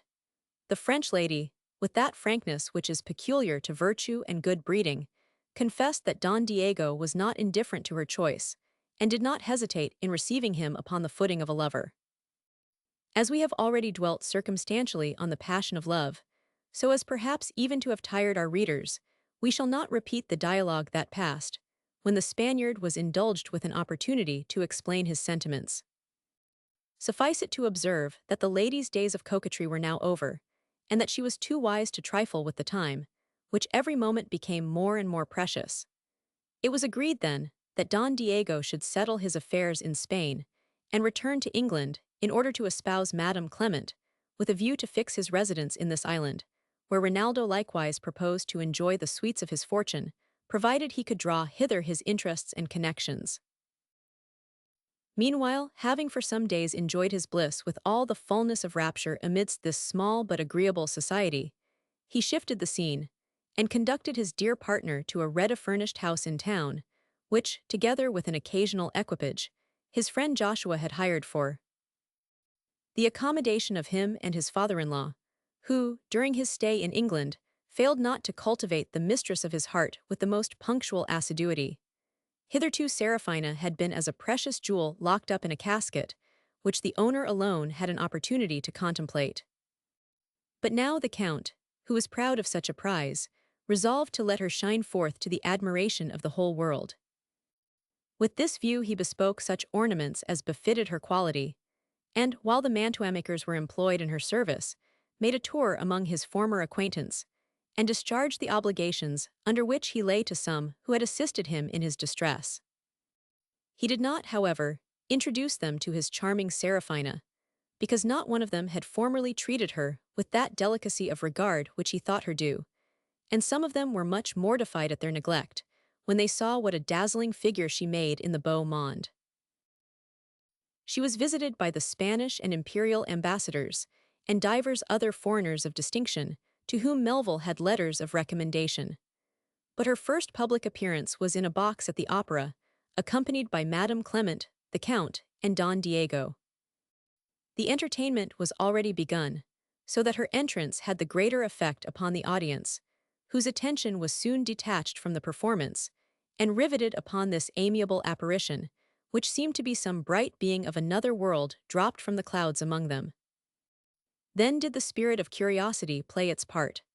1,000 whispers circulated, as many glasses were exalted to reconnoiter this box of foreigners, for such they concluded them to be from their appearance. Every male spectator acknowledged Seraphina to be the paragon of beauty, and every female confessed that Melville was the model of a fine gentleman. The charms of the young countess did not escape the eye and approbation of royalty itself, and when her rank was known, from the information of the ambassadors and other people of condition who were seen saluting her at a distance, that same evening 1,000 bumpers were swallowed in honor of the Countess de Melville. The fame of her beauty was immediately extended over this immense metropolis, and different schemes were concerted for bringing her into life. These, however, she resisted with unwearied obstinacy. Her happiness centered in Rinaldo and the cultivation of a few friends within the shade of domestic quiet. She did not even forget the concerns of the wretched Fathom and his faithful Eleanor, who daily enjoyed fresh instances of her humanity and care. When his fever forsook him, he was supplied with nourishing food for the recovery of his health, and as soon as he found himself in a condition to travel, he gave notice to his benefactor, who desired Joshua to settle with him the manner in which he was to receive his allowance, and to pay the first half-year's salary per advance. This affair being adjusted, and the place of his retreat signified, the Jew told Eleanor that she might wait upon the Countess before their departure, and she did not fail to make use of this permission. After they had made the necessary preparations for their journey and taken places in the York stagecoach, Mrs. Fathom, clothing herself in decent apparel, went to the house of Count Melville, and was immediately admitted to the presence of Seraphina, who received her with her usual complacency, enriched her with salutary advice, comforted her with the hope of better things, provided her conduct and that of her husband should henceforth be found irreproachable, and wishing her peace and happiness, presented her with a box of linen and 20 guineas in a purse.